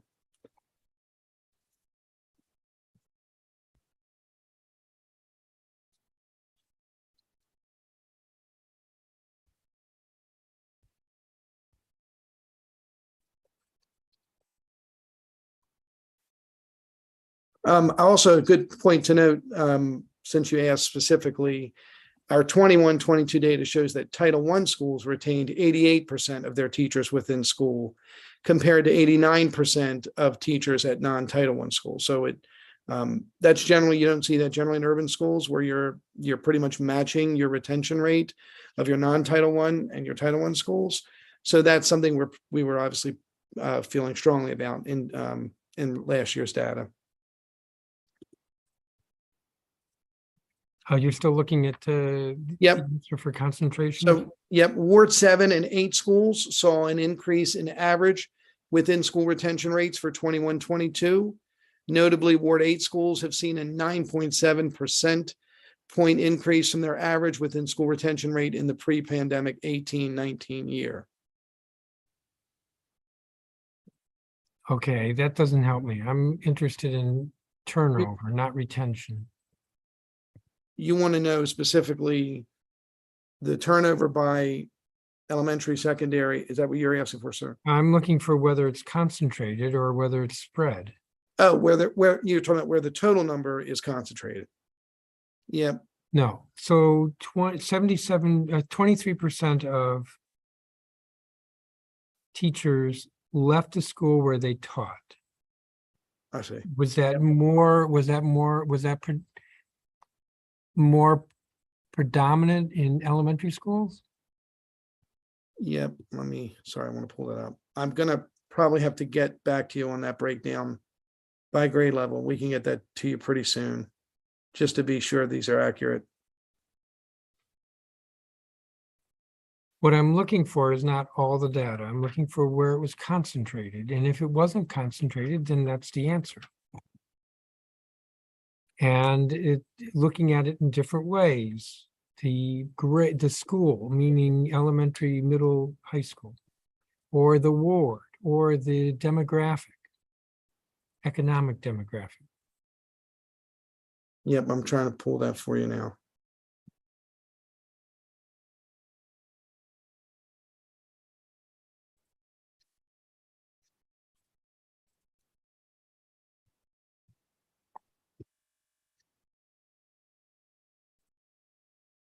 So in terms of wards, Ward 7 and 8 schools saw an increase in average within school retention rate for 21-22. Ward 8 schools have seen a 9.7 percentage point increase. But you're looking, I'm sorry, you're looking specifically for where is the 23% who left their schools concentrate, what types of schools by ward, and we may need to get that back to you. All right, get back to me. Yeah. But again, I'm not looking for all the data. I'm looking for, was it 23%. concentrated? Was it concentrated? And if it was concentrated, how? Of That's what those I'm looking for. Was it concentrated and how? within school retention. No, turnover, loss. Right, I'm sorry, within the schools, you want to know where that was, where that 23% was concentrated. Yes. We can get that to you. We will get that information to you. Okay, does impact come under you? Yeah, I can answer any questions you have with impact. And I have an impact team member here with us that can also get them to you. Impact doesn't come under your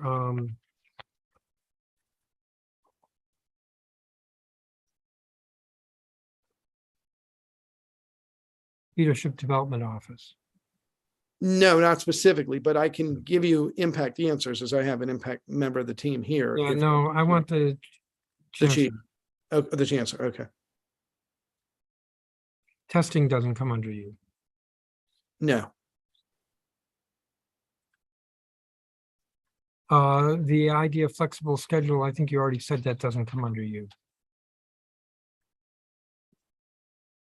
How about the exit survey? Would that be you? Yes. Okay. Well, so exit survey would come under staffing, but we would certainly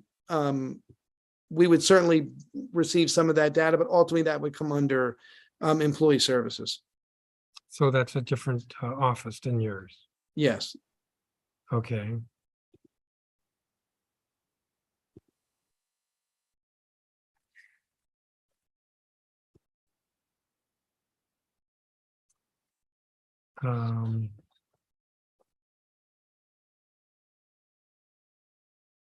HR doesn't come under you. That would be employee services as well. And how about benefits like student loan debt? No, that wouldn't, that would be in HR as well.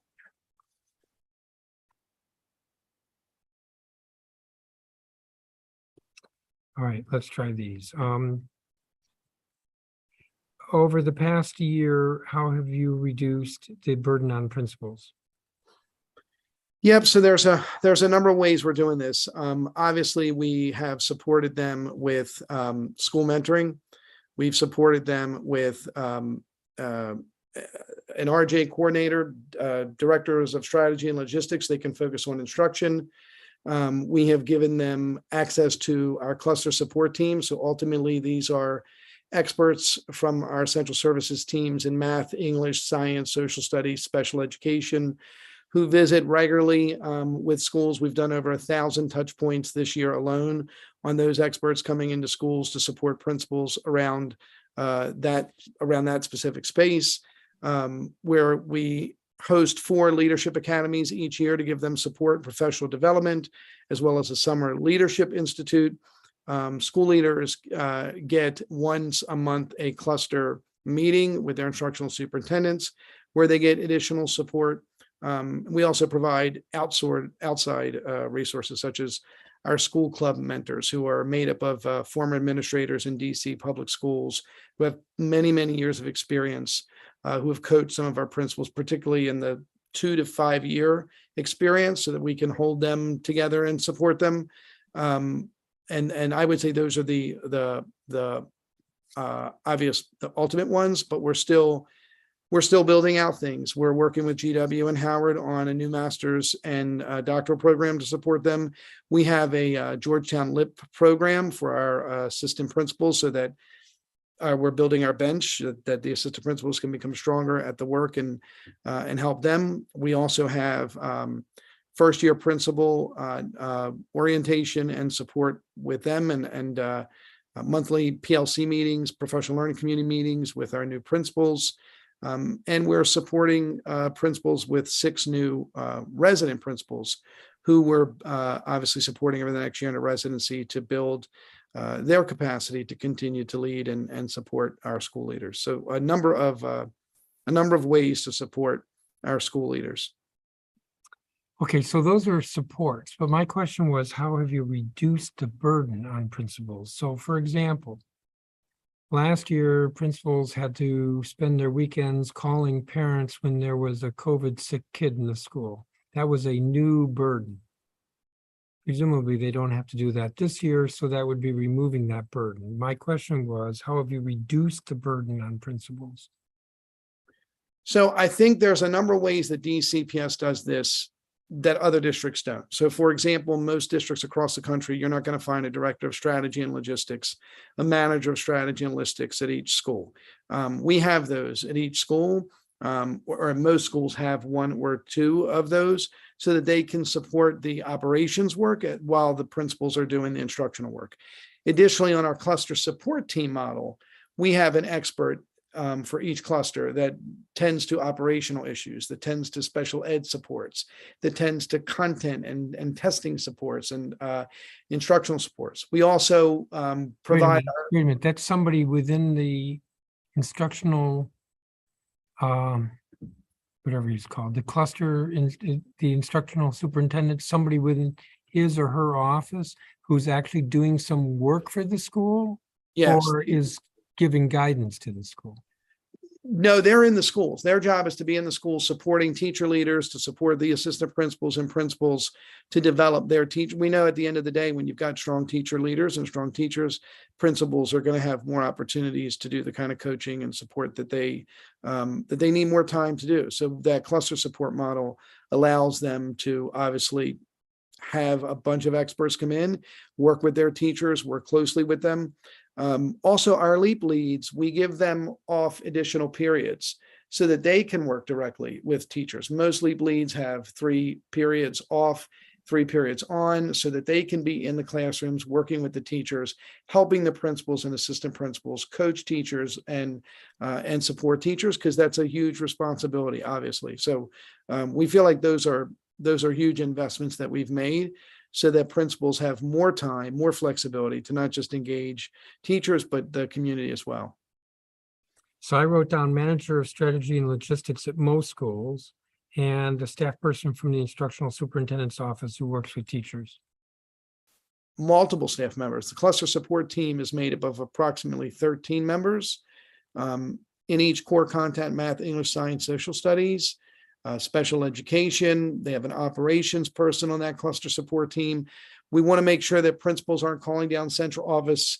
Pre-2009 principals would call that, they couldn't get any answer, they couldn't get support. So each cluster has an operations person, has a special ed person if they need support in those areas. Teachers complain that they're given more mandates, but without training and guidance. What are you doing to lessen that burden? So I think ultimately, Chairman Mendelson, we know that like having the best teachers in our schools is what's going to lead to retention. And we want to make sure that whatever they're doing and whatever we're tasking them to do ultimately engages them with the training necessary to do that. So I can't speak specifically to the burden that you're talking about unless you were to tell me what specifically it is. For example, teachers at our secondary level get 80 minutes approximately a day to plan. At our elementary schools, 225 minutes a week. That's 45 minutes a day. So we make sure they're getting planning periods. They have a LEAP lead or a coach so that they can get support on their planning. We have been building out our robust curriculum so the teachers have less time having to do the grunt work of planning daily lessons, so that our curriculum specialists are in DCPS are taking that role on. We've also had each year a curriculum innovation fellowship where our teachers are coming down to help us write the curriculum. This year, 169 teachers participated in that. So we know that when they're active participants in the design of our curriculum and of our work, that ultimately they're gonna best buy into it and own it. And so we believe that those investments are ways to ensure that our teachers have the supports they need to execute the strong instruction.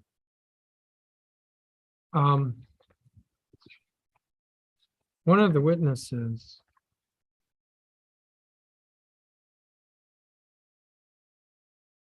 said this about their school. It was Garfield. At Garfield, we are currently missing a third grade humanities teacher, fourth grade math teacher, art teacher, librarian, and music teacher. These are essential subjects that our students are missing. This also puts an additional strain on the teachers who are here during an already difficult year. We are stretched too thin trying to cover these extra duties to give children an education they are entitled to. So I'm assuming that the concern about vacancies would be in your office? Yeah, so currently I only see 2 vacancies at Garfield. So it's possible that there are offers that have been made and we're just waiting for them to be cleared. So I just want to be clear on that. Also, we have 562 substitutes in our substitute teacher pool, and there are 115 of them who are working long-term. Now, there's a number of ways that principals can support when there's a vacancy, right? So when I was a principal, I had department chairs or LEAP leads that had periods off for that intended purpose, right? So that they would get teachers inside the school to support them, and they would receive administrative premium for that. That is one way that a principal could serve and support teachers, is to pull teachers inside their planning space, particularly teacher leaders who have extra planning periods, to go in and support it. They could take advantage of our large subpool, our long-term subpool, and participate that way. Different principals are engaging in different ways to do that. We want our principals to ensure that when they do hire the person they want, that it's the right person in the pool for that role. And so we would rather them go with someone internal who has some periods off, who is a LEAP lead that could support that work, or potentially a long-term sub. We have a bunch of long-term subs who are former DCPS teachers who are retired. They were highly effective or effective ratings. So when there is a gap, and as I pointed out earlier, with 97% of our positions in DCPS, in our teacher positions, are filled right now.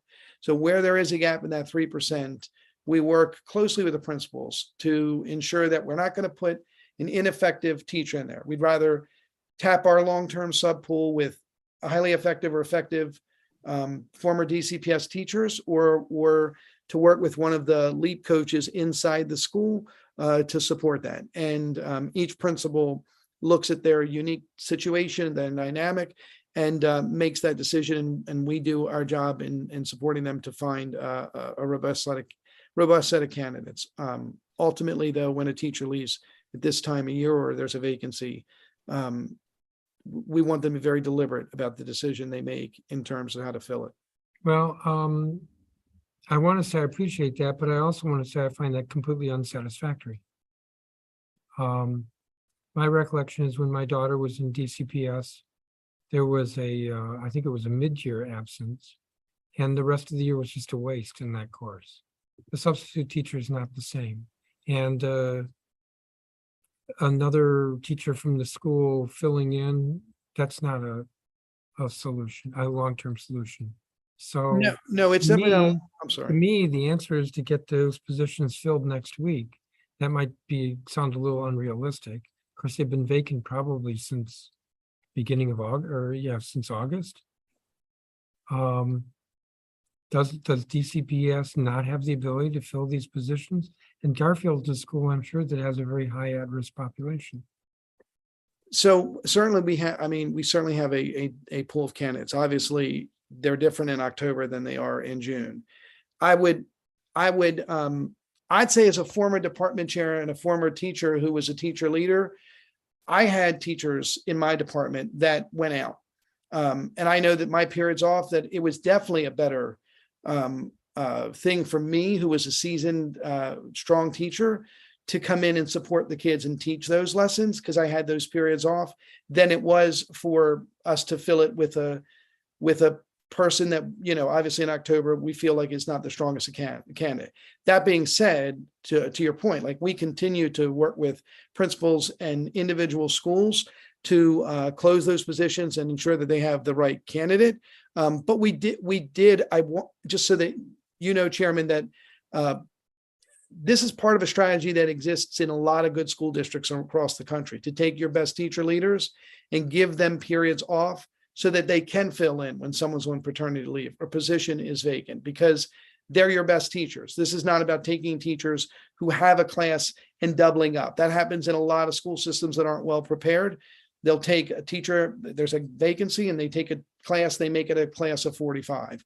One of the ways that effective school districts circumvent that issue is to ensure that their best teachers have additional periods off so that they can either coach or fill in when things like this happen. And it happens in any industry that that you look at, whether it's a medical industry or education. You're going to have some vacancies in roles, and our goal is to be proactive in setting up the schedule so that there are people inside that school who are excellent teachers who have additional periods to cover that, and that we're cultivating very strong relationships with our effective and highly effective retired teachers who can come back and support.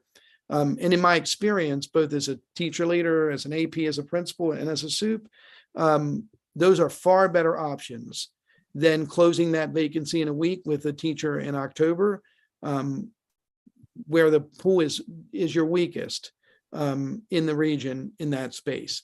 Well, maybe, but I'm still completely unsatisfied with this. I mean, I don't know what the details are, but this is a school with a high at-risk population, and it's got 5 vacancies. And I have no confidence that in any of those subject matters, the kids are going to get a quality education this year, because that just more often than not is the case.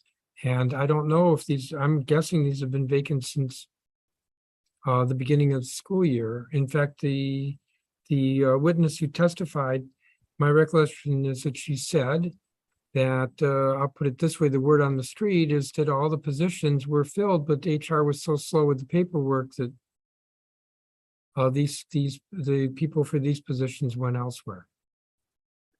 So that would suggest that this was something that was avoidable back in August.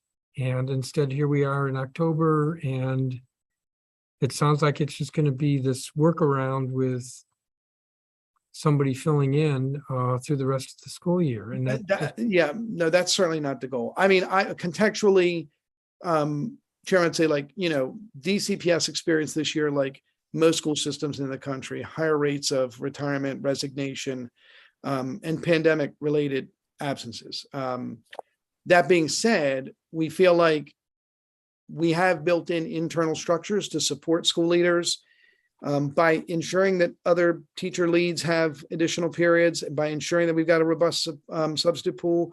We're also working with 2 vendors right now who are providing us certified teachers so that we can fill them in with certified teachers while we continue to build the long-term retention strategy and ensuring that those positions are filled. Give me just a second. And I can certainly follow up with you. Oh, sorry.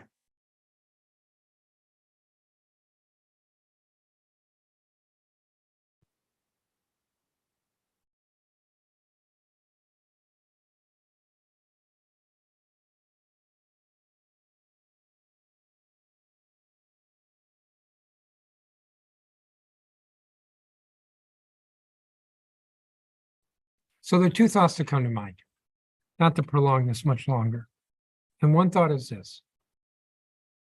When you said that it's been hard this year because of the pandemic and it's just everybody's struggling to hire, the first thought that went through my mind is the latest talk in the media about how only a fraction of the ESSER money has been spent. And the ESSER money is intended entirely to overcome the problems from the pandemic.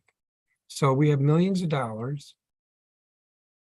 And I'm just saying that thought comes to mind when I hear that, well, because of the pandemic, it's hard to hire, but we've got hundreds of millions of dollars. The second thought that comes to mind is this. My experience is both personal as a parent, but also in talking to parents at schools. And this is not like a comprehensive survey, is that when there are vacancies in classrooms, they're not filled in the year, and it's crappy education in those courses for the kids that year. And the whole goal here, in my view, is to change the status quo. I repeat, to change the status quo. That's what I want to see happen, and I'm not seeing happen. I'm going to recess this hearing. I'm not going to adjourn it. I'm going to recess this hearing because I want the chancellor to come before the committee to answer the questions that are outside of your office. I appreciate your testimony. I thank each of you, and the hour's late, so you've actually sacrificed a little bit more than the usual witnesses. With that, the time is 8:56 p.m. and this hearing is recessed. Thank you, Mr. Chairman. Good night. Thank you. Good night. Thank you. Good night.